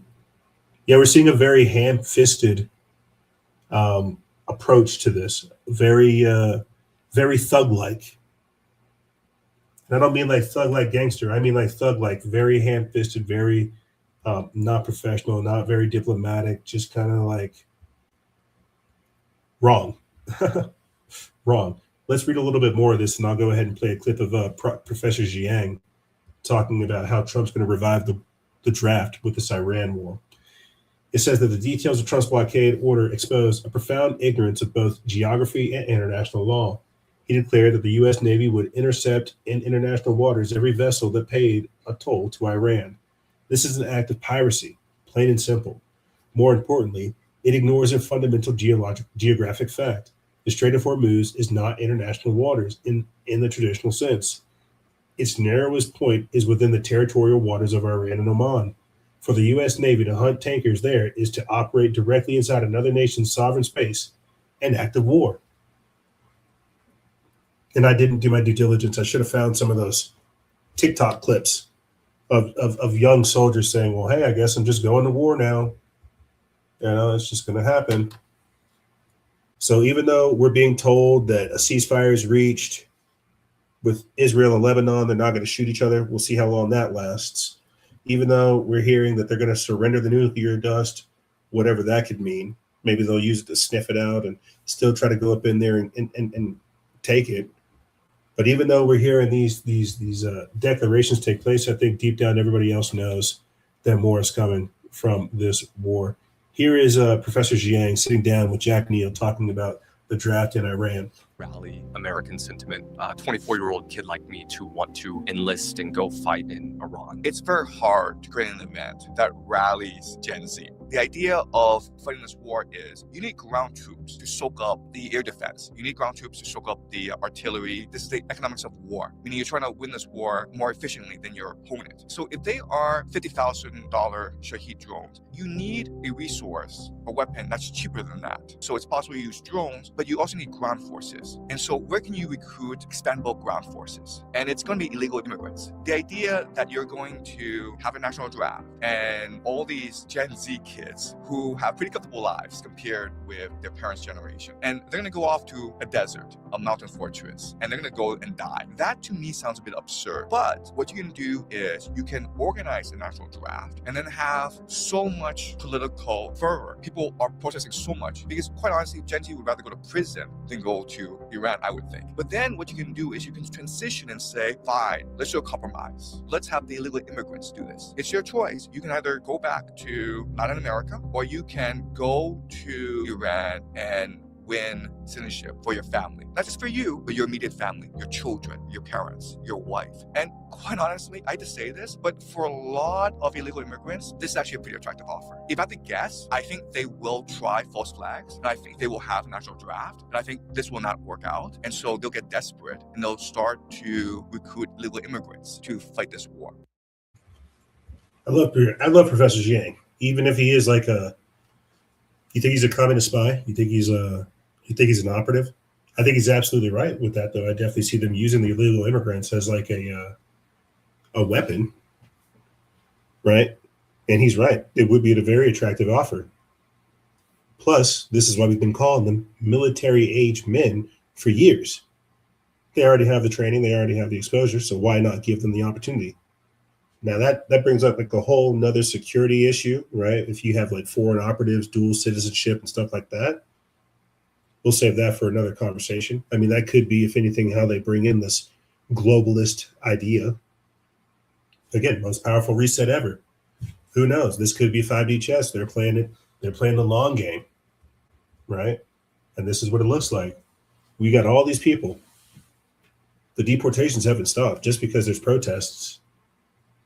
But we still have all these people just sitting around here collecting government money, and we're going to war. Do you think the Gen Z is going to do it?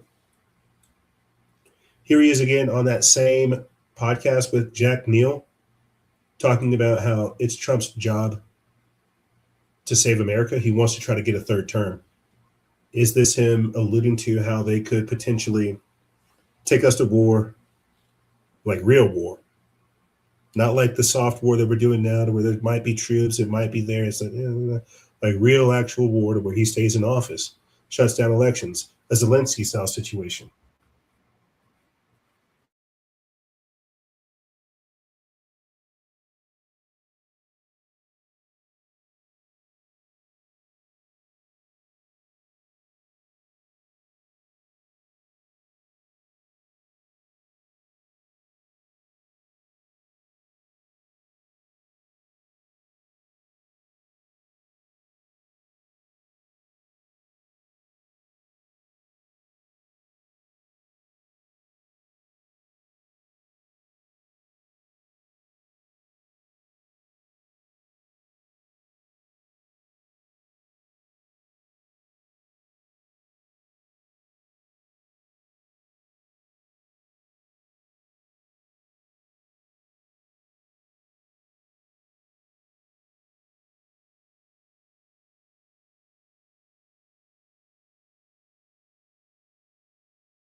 Yeah, I would recommend watching the full interview. But I mean, I just kind of have these things here as clips because it's something to think about. Is he intentionally trying to lose the war? What is the purpose of it? Because this is not how you like. We're tippy-toeing into it. Ceasefire. Oh, it's broken. Oh, some of this. We're putting troops. This. It's very hot and cold. It's very hit or miss. It's very left wing, right wing. And either way, whether we're in a war or not, the effects of this war and what it's doing to the global economy is already being felt. That's the real issue here. And so there's going to be a larger second, third order effect of this. They've already talked about raising, I think like what they do it next week, honestly. Yeah, I think they do it next week on 420 is whenever they raise the enlistment age to 42 and they relax the convictions for people to get in. So even though we're hearing about a ceasefire this week, something's going to happen next week, and I'm just going to refer to that, to where they want more bodies up in there.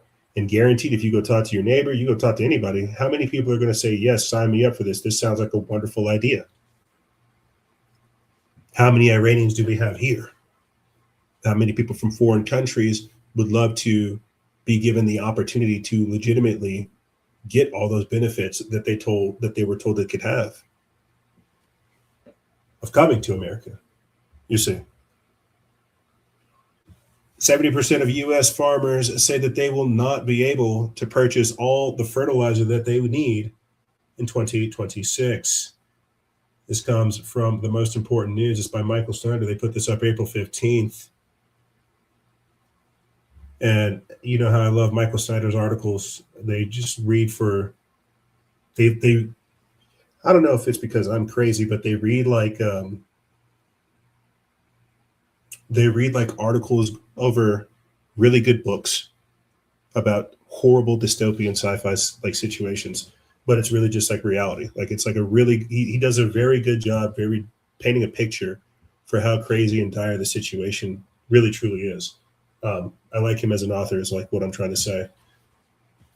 We might want to listen to what farmers are telling us, because if they don't grow our food, we do not eat. Coming into this year, we were already facing the worst farming crisis in America in at least 50 years. Farmers all over the nation are drowning in debt, and farm bankruptcies have been soaring. In all my years, I've never seen America's farmers so angry. And now the crisis in the Strait of Hormuz has made things worse. Spring planting season is here, and there's a global scramble for whatever supplies of nitrogen fertilizer that happen to be available. As a result, prices have skyrocketed, and farmers all over the planet are facing some incredibly tough choices. That is even true here in the United States. According to a brand new survey that was just conducted by the American Farmers Bureau Federation, 70% of U.S. farmers say that they will not be able to purchase all the fertilizer that they need in 2026 because it has become too expensive. It's too expensive. Think about that. The food you're eating today was grown last year because right now is planting season, right? If you've been out there in the gardens, you've been getting your hands dirty, watering your plants, watering your garden, setting up your sprinklers, getting out there because it's been beautiful lately.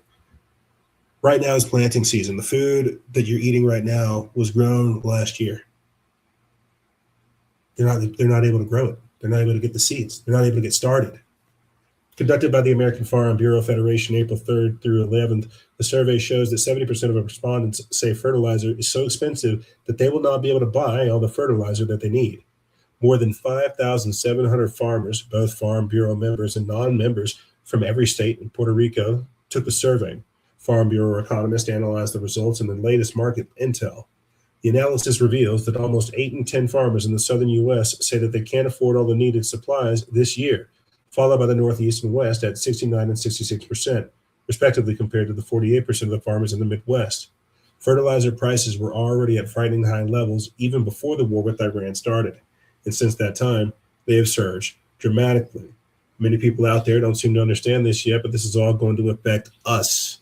And 70% of U.S. farmers, or if 70% of U.S. farmers use less fertilizer, those farmers will grow less food. If there's less food available, price will go up. Needless to say, food prices are already at ridiculous levels, but they're going to go even higher. Again, let me pause right here because this is the part where I have to shamelessly plug my storable, my supply, my Patriot Supply storable goods. This is the part of the show where I say get it at today's taste and today's rates with today's pace, because prices will go up. That's basically what I'm saying. If there's less food available, prices will go up. You need to get it now because there's not going to be a lot more for everybody. In impoverished countries, conditions will be even worse. Due to a historic lack of nitrogen fertilizer, hundreds of millions of families that are currently barely existing, quote, may soon find that they are only able to afford little or no food. Again, I have to pause right here because what did we play for you guys just last week? One of the clips that's going viral on our page, racking up views, as of that guy saying, hey, you should have paid us more money. What was he doing? Burning down a warehouse. What are we seeing now more? This trend. I didn't post any of it this week on the show or on the page. I should have. Multiple warehouses being burned, and it's being celebrated on social media. Again, the second, third order effects of this, outside of creating food deserts, outside of having to build the infrastructure up, outside of the effects of the supply chain. Society is very delicate, and it's so jacked up what's happening right now. It's like you can see that there's an adversarial force just afflicting us, and we're trying to destroy it. But let's get back over here to impoverished countries, talking about how these people who can barely afford a little or no food, what do you think they're going to do? Now we're talking about austerity measures. Now we're talking about the resource wars. Now we're talking about food riots. This is in many parts of the world. Vulnerable families who today are currently managing to put some food on the table may soon find that they're only able to afford little or no food. Quote, if this conflict continues, it will send shockwaves across the globe, and families who already cannot afford their next meal will be hit the hardest, said WFP Deputy Executive Director and Chief Operating Officer Carl Scow. I wish that I could go to get people to understand how serious this is. Goldman Sachs is publicly admitting that global fertilizer crisis is spreading a lot faster than they were originally projecting.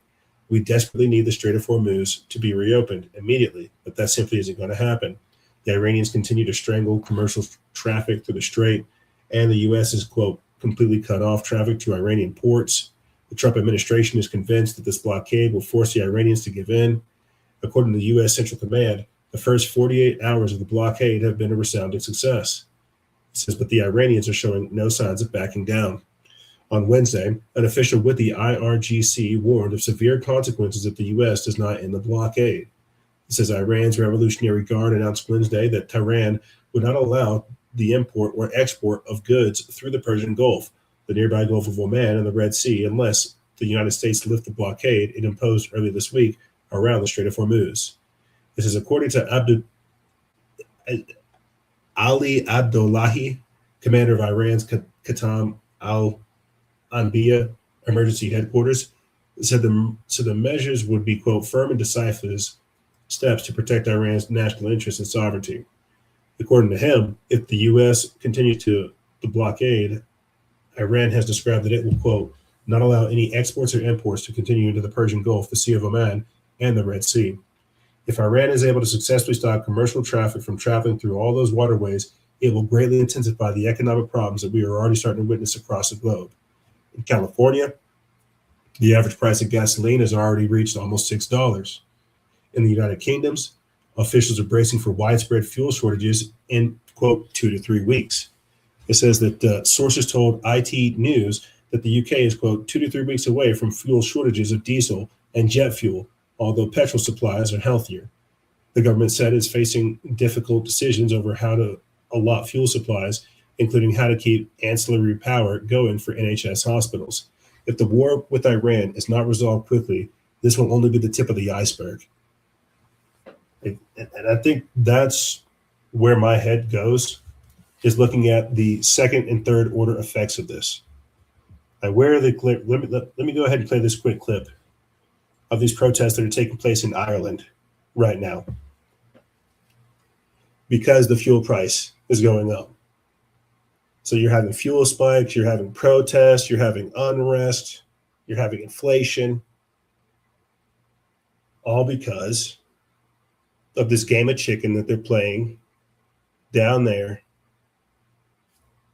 at the Strait of Hormuz. You see? Let's go ahead and play this quick clip, and then we'll talk about the coming economic collapse that will be 3 times worse than COVID, because it's already being started. That's what I'm trying to allude to.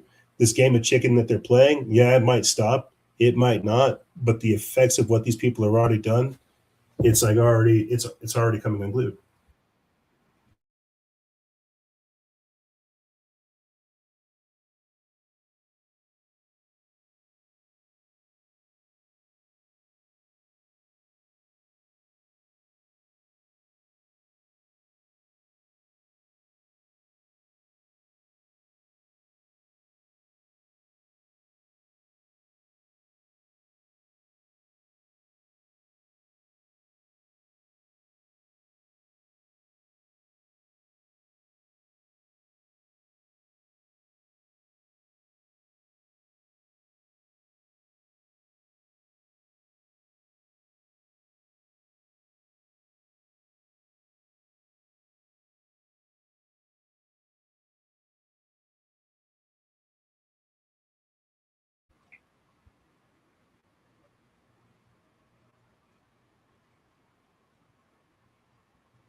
It says Ireland has awakened. The massive fuel price protests began on April 7th, 2026, and they're in their 7th day. While it's fair to say that the fuel spike we are witnessing is caused by the military conflict in Iran and the closure of the vital waterways of the Strait of Hormuz, that is not the entire story. What we are seeing is the action of ordinary Irish truckers, farmers, transporters, taxi and bus drivers that are pushing back against the systems or against suicidal green policies implemented by the Irish government. These policies, as they are, align with international climate commitments, including the EU's net zero agenda and carbon pricing mechanisms. Protesters explicitly demand the suspension or the removal of the carbon tax on fuels, especially agricultural diesel. Protesters are also calling for resuming domestic oil exploration off Ireland's west coast, whereas current policies restrict fossil fuel development in favor of rapid decarbonization. The protests involve drivers blocking major roadways, fuel depots, ports, and even Ireland's only oil refinery in Whitegate, Cork. Today, Ireland's Garda used pepper spray and made arrests to clear protesters blockading the refinery. Deutsche Welle reported, quote, authorities moved in to disperse the protesters to restore supplies after 5 days of nationwide demonstrations over soaring fuel prices. Law enforcers supported by armed forces personnel moved in to reopen the Whitegate refinery in County Cork, and escort fuel trucks on Saturday. After Ireland's defense forces joined the police in clearing the protest, Irish Police Chief Justin Kelly said on Saturday that the field protesters, quote, actions were endangering the state. Yeah, people are upset, man. People are upset, and they're looking for a pound of flesh. And so what I'm simply trying to point at is you see all the different machinations of the system going in and how it's affecting energy. It's crazy how we went from, is this about nuclear material? Is this about war? Is this about, what is this? Is this about taking regime change? It's like as they're trying to figure out what the actual narrative is, the real problem is that everything else is breaking down because of this, because of how delicate and balanced our whole system is. And so, yeah, people are upset. Yeah, people are protesting, rightfully so. Now, they were upset about the Green New Deal type stuff, Agenda 2030 type stuff, but everybody's having to pay rising fuel costs. It's like there was some information this week about Australia basically running out of gas. And it's because of this right here. They're having to pay extra fees, all this. The Strait of Hormuz was free prior to this. And now we've got this conflict, and they're going to have to pay 2 tolls, one to Iran and one to Donald Trump. So, yeah, there's a ceasefire because, well, now people are going to start making money. But that's not going to stop the incoming conflict. You see. Let's go ahead and proceed forward. Here is Ursula von der Leyen talking about energy challenges.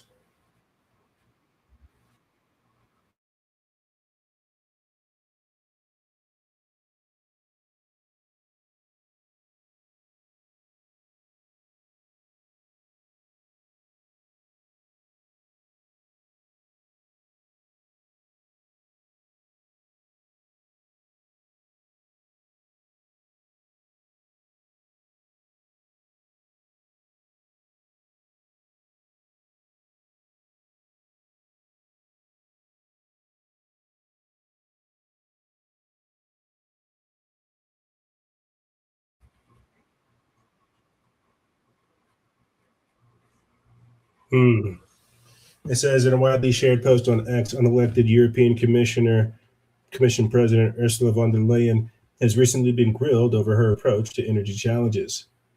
The post highlights von der Leyen's statement saying, quote, the cheapest energy is the one you don't use. It frames this as Europe's de facto grand strategy: don't produce, don't grow, don't compete. The accompanying video clip shows von der Leyen addressing an audience promoting energy efficiency measures like rebuilding renovations and upgrading industrial equipment to lower demand. She emphasizes that such steps respect consumer choice while aiming to cut overall consumption. It says that the commentary taps into the growing frustration across Europe with soaring energy prices and industrial decline, especially after the cutoff of cheap Russian gas supplies. Critics see the focus on conservation and demand reduction rather than boosting domestic production and securing affordable imports as a part to economic weakness and deindustrialization. Yeah, again, it's crazy how it's being used as a change engine. Oh, looks like you're having COVID 2.0. Oh, looks like you're having lockdowns. Oh, looks like you get less freedoms every single time. We kind of move forward, but I wanted to jump back up over here to the coming economic collapse. This seems like a fairly lengthy article. Nice little graphic down here. But let's read a little bit about this, and then we'll jump back into the normal flow. I think it's important to talk about the energy, the economy, this war, and all these things, because this isn't like a light switch. It's not going to be easily flipped on and off. That's why I keep saying the second and third order effects of this are disastrous. But this comes from Mike Adams of Natural News. I put this up April 16th. The coming economic collapse will be 3 times worse than COVID, and it can't be stopped.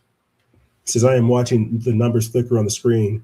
Brent crude near 92, WTI pushing 97, and I feel a profound sense of dread.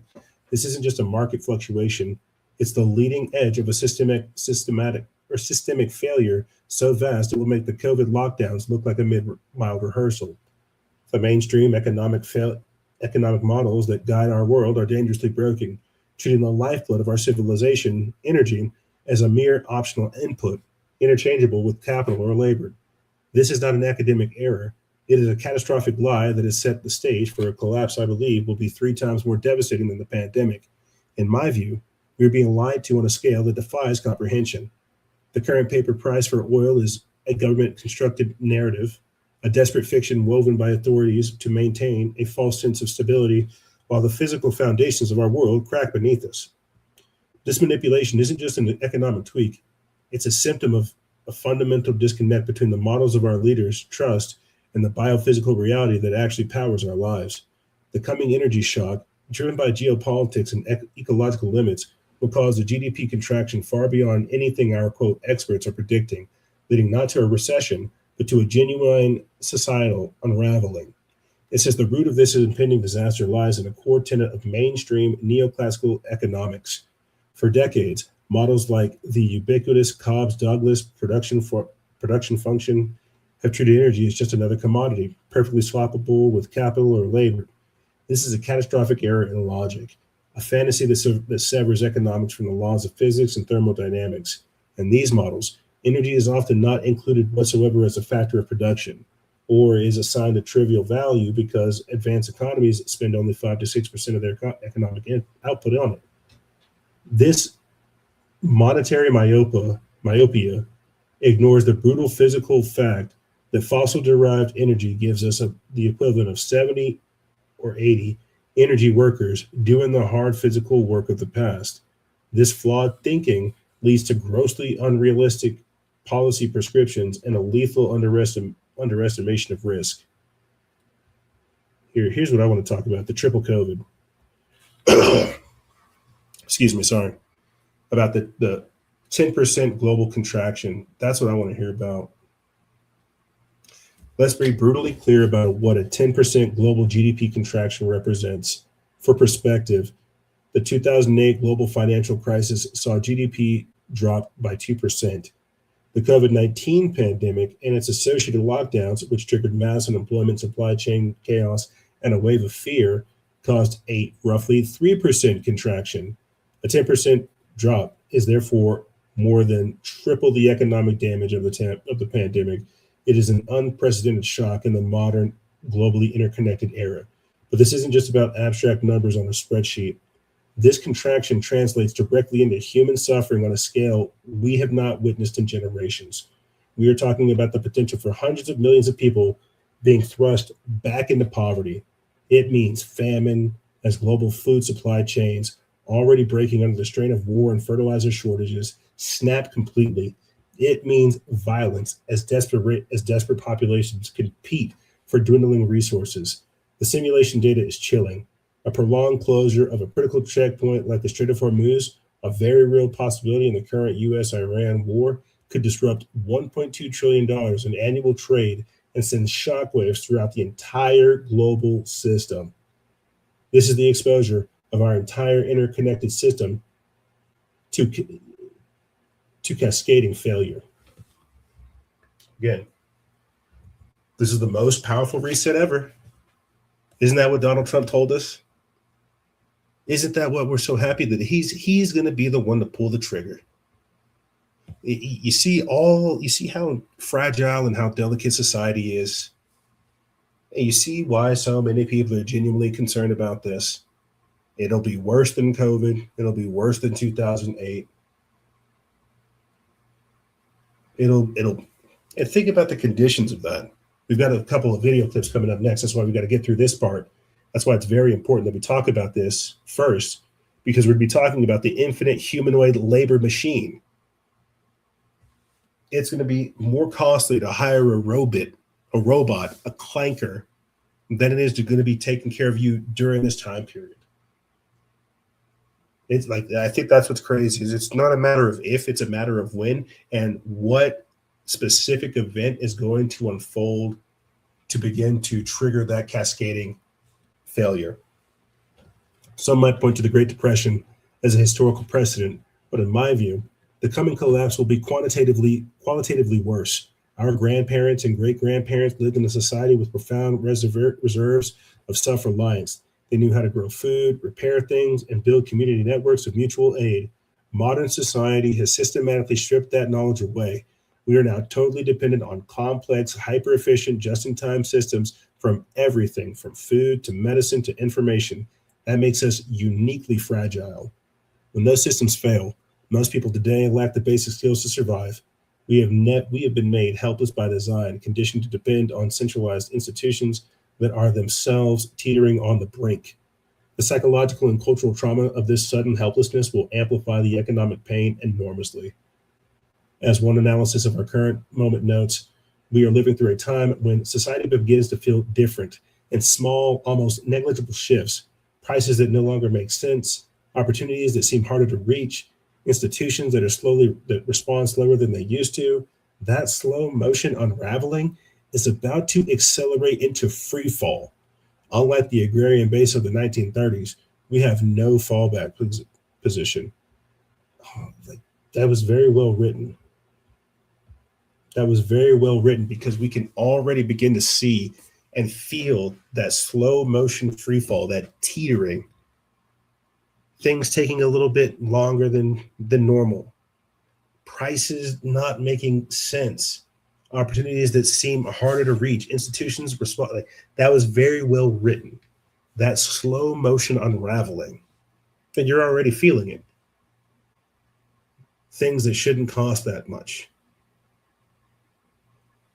Trying to get basic things done. It's like the customer support was horrible, but now it's just like a dreadful. You don't even want to talk to anybody. It's like retardation just hit everything. This is going, and that's what they're saying. It's not going to be quick. Like, we're still talking about COVID.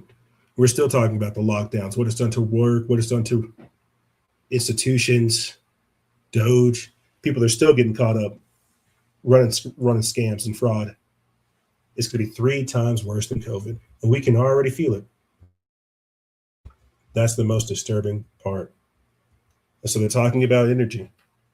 They're talking about inflation. They're talking about shortages. They're talking about shutting things down. But before they do that, before they get to that point, they're monitoring the slow unraveling. They're putting somebody like Donald Trump in to do the mass extraction right before they fully shut this thing off. I want people to think about that. That's definitely something I see coming, and I think everybody can feel it. The coming economic collapse, it's going to be worse than 2008. It's going to be worse than COVID.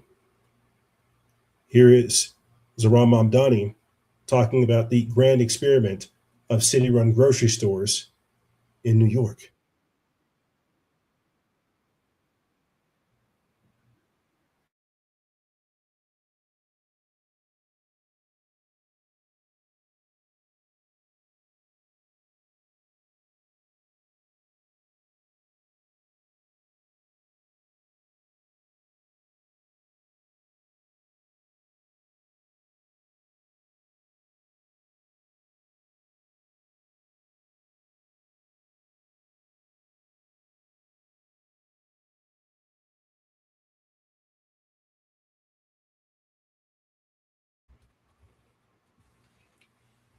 City-owned grocery stores. New York City Mayor Zohran Mamdani announced plans to open the city's first government-run supermarket in East Harlem next year, a move critics warn could cost taxpayers millions and undercut nearby private grocers.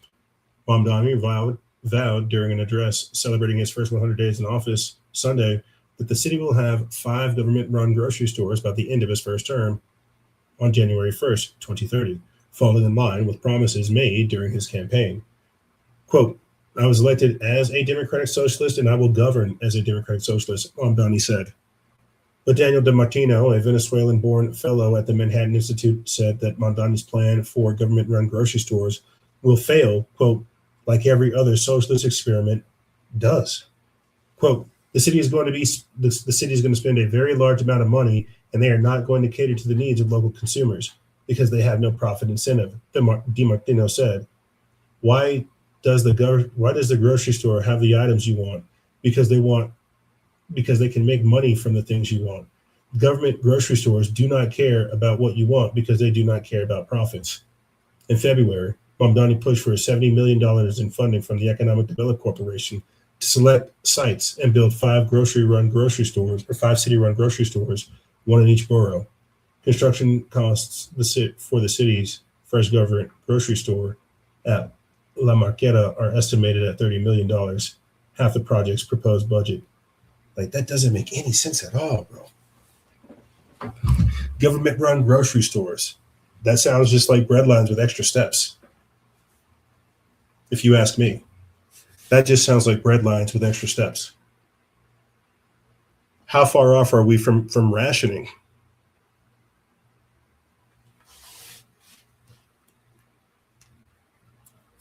You see? Let's go ahead and get into some of the more crazier parts of this episode. Again, talking about some of the second, third order effects of this economic collapse, this war, AI, technology, just this convergence time period that we find ourselves in. Talking about the infinite humanoid labor machine.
So then what do we do with people? If we're taking part and seeing the end of the age of humans and the rise of the robots, where does that leave us? Especially whenever we're talking about the slow unraveling of society. Will robots be our saviors? Will they be a low cost efficient way to try to rebuild society? Is that how we're going to find ourselves snapped shut inside the technocracy, building our own box? Will we use the robots to build ourselves out of it? Infinite humanoid labor. Slaves. The socioeconomic reformation, the socio-political reformation, the Great Reset. Society is collapsing, and we have to hurry up and come up with a brand new framework to move people into the technocracy. You see this, right? This is the Phoenix iconography, the Phoenix symbology, the burning of man. Men don't burn fast. Men burn slow. This is the coming of man. Meta builds photorealistic AI version of Mark Zuckerberg to interact with employees. It says Meta is developing an artificial intelligence-powered replica of CEO Mark Zuckerberg capable of engaging directly with employees as the $1.6 trillion company intensifies its efforts to reshape itself around AI. Yeah, so you're going to talk to Mark Zuckerberg, but he's going to be in his deep underground military bunker. I'm telling you, that's what's going to happen. Humanoid robots, clones, brainless clones that you can transfer a brain into. You're not going to be dealing with the real people. You're going to be dealing with facsimiles, synthoids, replicons, humanoid robots. It says, according to FT, the social media giant has been working on a photorealistic AI-driven 3D characters that users can interact with in real time, and has recently prioritized the development of a Zuckerberg AI character, which could provide conversation, feedback, and a strong sense of connection to the founder for staff. AI Zuckerberg is being trained not only on textual data, but also on images of the CEO and recordings of his voice. Should the experiment succeed, Meta envisions a future in which influencers and creators could similarly generate AI versions of themselves, digital clones. AI Zuck is being developed using his mannerisms, tone of voice, publicly available statements, and his latest thinking on company strategy. This initiative remains in its early stages. Recent AI setbacks have forced Meta to reorganize their efforts multiple times in 2025.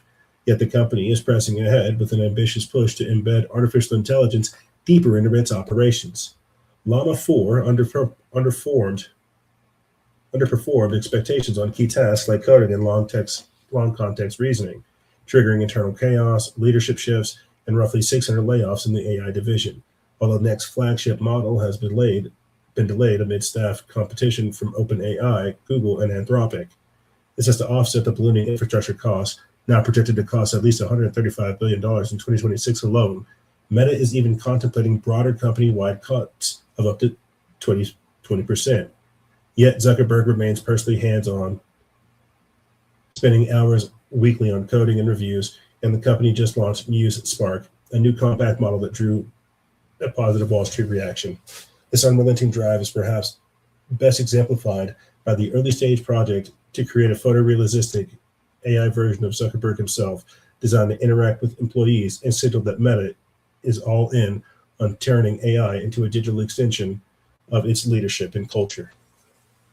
Yeah, so he's just creating like a digital clone of himself, a digital minder, a version of himself that he can deploy onto the slaves at work and tell them to do what they need to do. So he doesn't have to communicate with them at all. That's what it is. That's what it'll boil down to too. Clearly, we could talk about predictive behavior, pre-crime, and things of this nature, but it's the creation of the digital clone, the digital self, that can influence the three-dimensional world. And that clearly makes me want to talk about other philosophies, but we don't have the time. Moving forward, but still staying with this whole digital clone idea, CIA to integrate AI co-workers to process intelligence and catch spies. I think that's very interesting. Seeing who's legit and who's not, and using AI to sort people out, that's kind of sketchy. A digital minder just reminds me of like the KGB, but essentially for AI, because I just kind of want to start hitting some of these harder pieces, and they all just kind of lead towards the same thing, the Great Reset. There's just a series of videos of basically Americans lamenting about how out of control the costs are, how bad it's getting, and why do it? Just the other day, it was tax day or something like that. It's like, why are we happy about paying taxes? Not a single person's been arrested from the Epstein list. Why are we celebrating paying taxes? Why am I happy to be a slave? Why am I happy to pay like soaring costs? Why are we sitting here watching everything unravel normally? And so an entire generation that was braised on useless information, gender studies, they've now become radicalized transgender individuals that want to shoot Republicans that told them don't do this. Now they don't have any skills. Now they don't have like any upward mobility. Now they don't have any jobs. They were lied to. My generation was lied to. Go to school, get a degree, get a job, put yourself in debt. Those jobs aren't there yet, or those jobs aren't there anymore. AI's taking them. Every single update that Claude has is just wiping out millions of jobs. So you're already seeing the slow unraveling of the economic collapse. You're already seeing it get worse than COVID. But they're just telling us as everything's popping off, how much more sophisticated the technology will become. Not that there'll be any use for it. Yeah, maybe robots. That's all we're being told. Robots and AI. But even the AI is coding itself. So this is, again, the most powerful reset ever from the president that told us he would relieve our economic issues. He's just making things worse every other week. Let's watch this young American lose their mind and have a nervous breakdown because they simply can't afford the cost of living. And you have to understand, this isn't an isolated case. This is every, not even person of her generation, but this is everybody right now.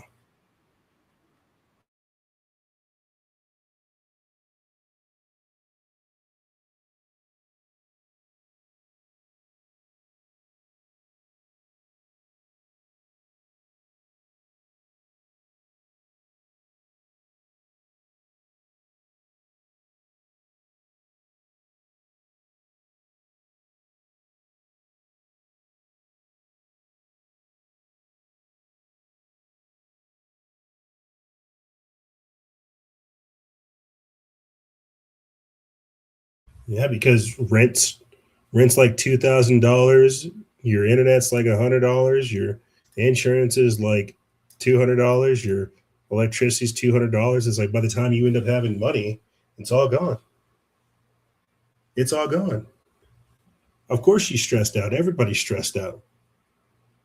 This is like I feel like for years, you go back to like maybe like different seasons that we've talked about, 30% of Americans living paycheck to paycheck, 50% of Americans living paycheck to paycheck, 70% of Americans living paycheck to paycheck, credit card debt skyrocketing. It's just like, this is a part of the slow unraveling. Who can afford these things? Just the other week, we were playing video clips of people that had like $90,000 in debt, in credit card debt at like 20 something, because it's just spiraling out of control. Let's listen to another American lament about basically working 50 hours a week and having to pay taxes and fees and taxes and fees, and how it's just all a joke and just not wanting to, just being over it.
Yeah, she's preaching.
Yeah.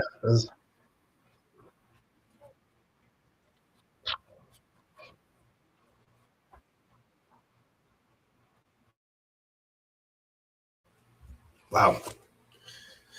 Yeah, that's basically 16 seasons. That's what that'll do to me too. That's she's right. Everything she said is absolutely right. That like, there's not a single thing I can pull out and be like, well, I think I'll just sit over here and kind of rip up off of this. No, she's right. It started off with just like, man, everything costs too much, and then it's just like, this is why everything costs too much. Why am I a part of this broken system? Why are we even trying to act like this is normal? This is all jacked up. Yeah, she was crashing out. Yeah, she was raging. Yeah, she said the F bomb a lot, but everything she said was absolutely correct. And that's why they have to bring in this whole new system. That's why they got to roll out the aliens. That's why they got to pull the plug. That's why they have to do the war in Iran. That's why they had to collapse this thing. That's why they got to shut the power off. That's why they got to have the EMP attacks, the tactical news. That's why they have to have the culling. That's why they have to have the robots. That's why they have to have it all. She's right, because of everything that she just talked about is why this game is over.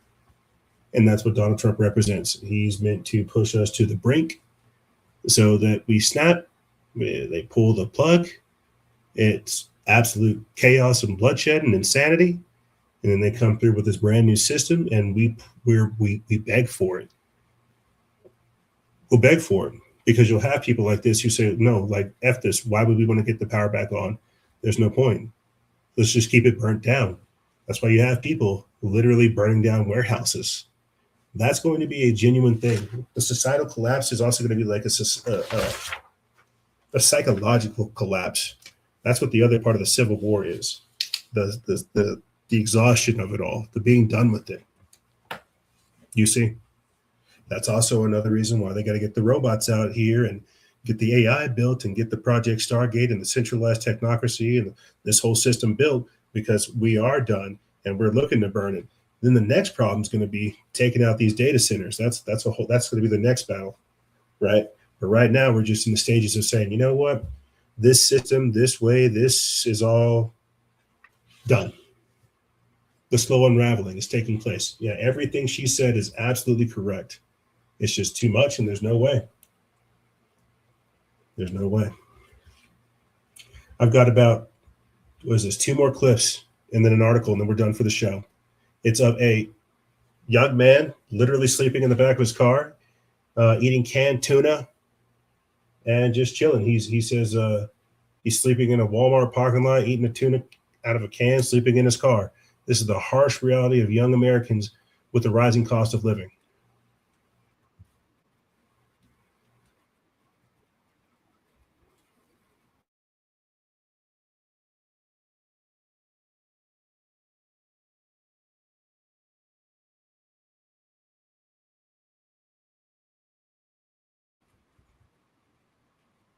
Jeez.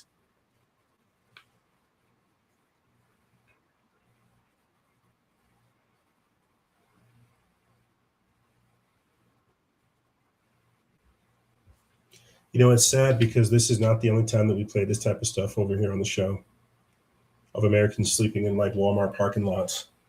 But I think it's just even more sad because this is a young man who should be at the prime of his life, either going to school, learning a trade, or doing something, and he's having to thug it out there in the car, man. He's effectively homeless. And I mean, it's like, how is he going to come up with a job to pay the $2K to have like a crappy studio apartment? You know, it's like people really don't understand like how they have actually screwed the situation for a lot of people, and how there really is not that much upward mobility, which is why like I was watching a clip the other day. Professor Jiang said that America has like a prosperity issue, or like we make too much money. That's why we're like addicted to gambling. It's like, no, dude, I don't think it's that. I think people realize that the 9 to 5 is like useless. There's not really anything for them. They don't want to be like wage slaves, but there's nothing that's really like we haven't had a real economic boom. There's nothing that's really attractive. Like I said before, people get these degrees and they become useless, right? Like imagine all the software engineers and the devs right now in the face of vibe coders. So it's just it's crazy what's happening right now. Here's Scott Bessent talking about banks being invented around Bretton Woods, which is post World War II. He's alluding to the fact that he wants a new financial system coming. He's talking about the reset. Let's listen.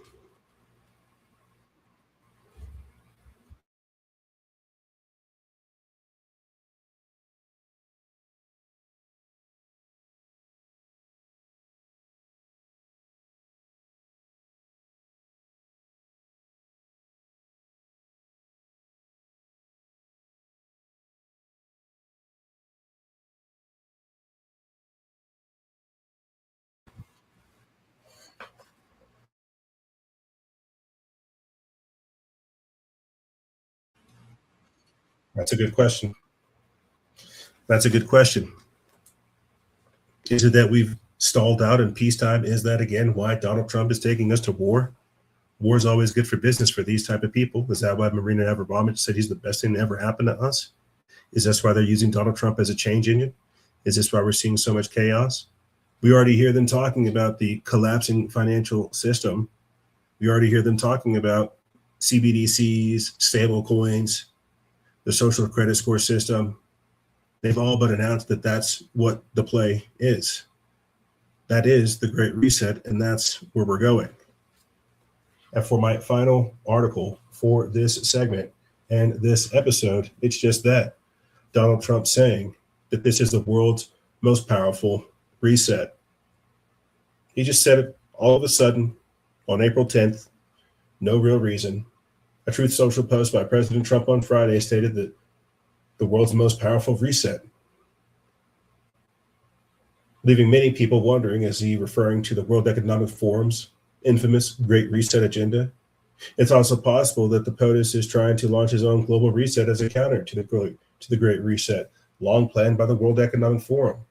Last month, Alex Jones suggested the global elite were manipulating Trump into going to war with Iran in order to crash the world economy and kick off the next phase of their agenda. Now it's worth asking whether the president is an active participant in the New World Order plot, or if he is simply falling right into the New World Order's trap. Several social media accounts question whether Trump was referring to the Great Reset, and I think he is. You see, the Great Reset's not bad whenever Trump's involved, right? Blasphemy's not that bad whenever Trump's involved, right? This is the most powerful reset ever. We have kids sleeping in their cars. We've got kids crashing out in their cars because they can't pay for anything. We've got mothers saying, "What's the deal? I get treated worse than a patient, a peasant." We're being told that this is the greatest economy ever. We're seeing rising homelessness, inflation, credit card debt. This is, again, the slow unraveling. That's why that was such a great article breaking down the coming economic collapse. and how we can already feel it. We can already see it. This is what it looks like. No more jobs. Useless degrees. No growth in your economy. No real industry. What are we building? What are we importing? What are we exporting? That's why we're going to war. That will revitalize the economy. How are we going to sustain the space program, space exploration? We're trillions of dollars in debt. 70% of US farmers say that they're unable to purchase all the fertilizer they need. Really think about how many warning signs we've gone over in just this episode alone, and what that portends for the future. Yeah, we're being told that this is the most transparent presidency ever. And at the same time, it's the most powerful reset ever. Notice how as soon as we got done talking about how Donald Trump is free, that man has done everything he can to signal that he's ready for the next phase of his presidency, dragging us into war, causing energy lockdowns, corruption, covering up for Epstein. His own wife came out against him publicly. And this isn't me sounding like a leftist. This is me saying, look at the writing on the wall.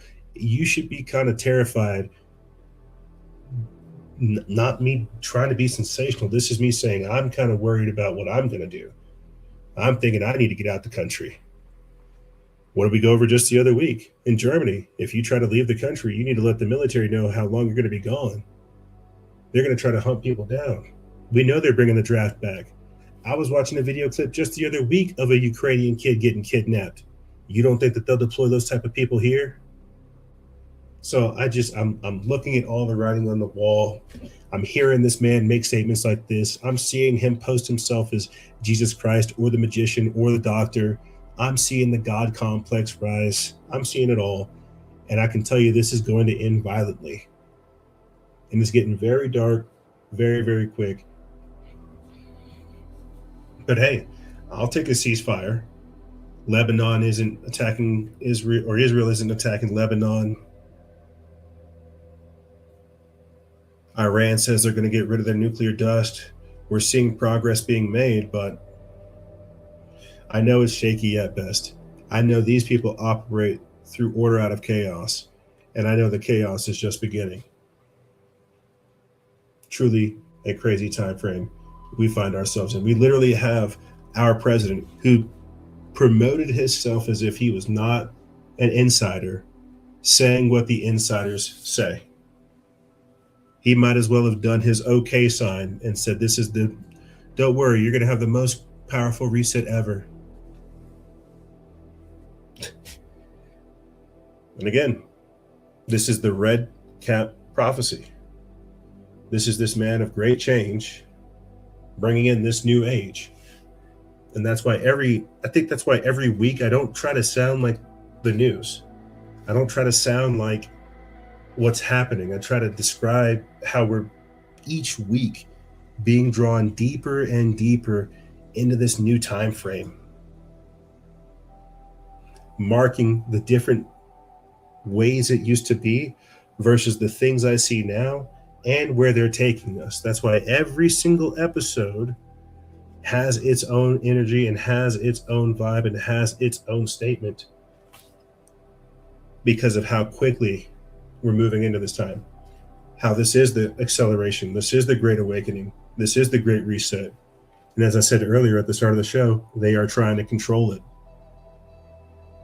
And they're having to do everything they can to keep us focused on the man in the middle. Truly historic, the days we find ourselves in. But I think that's going to do it for me, ladies and gentlemen. I think I have already taken up enough of your beautiful time. I tried to make every single post that we covered here something that was referenced on our Instagram page that you guys can go check out. I tried to make sure that the information was here. So if you wanted to, you could go follow the page. Go see that we're posting. Go see that we're doing the work. and support us. Support us. Become an exclusive member. Support the work. If you've been listening this long, you understand what we're doing, you understand what we're trying to get done, and we can only get it done through your guys' continued support. This is why we say at the end of every episode with the exclusive members, it's only possible. We need 5 for the store and 10 for the show. If you guys have listened this far, that's you, and we need you. Patreon.com/noise. That's the best way to support this operation in its current configuration. But like I said, ladies and gentlemen, that's all I really have for you guys and gals. If you have any questions, feel free to email me. I'll have it in the description bar below. And as always, guys and gals, stay vigilant, expose lies, and share truth. This is Noise Era, Freedom Faction, and the Exclusive Members crew. Out.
Thank you.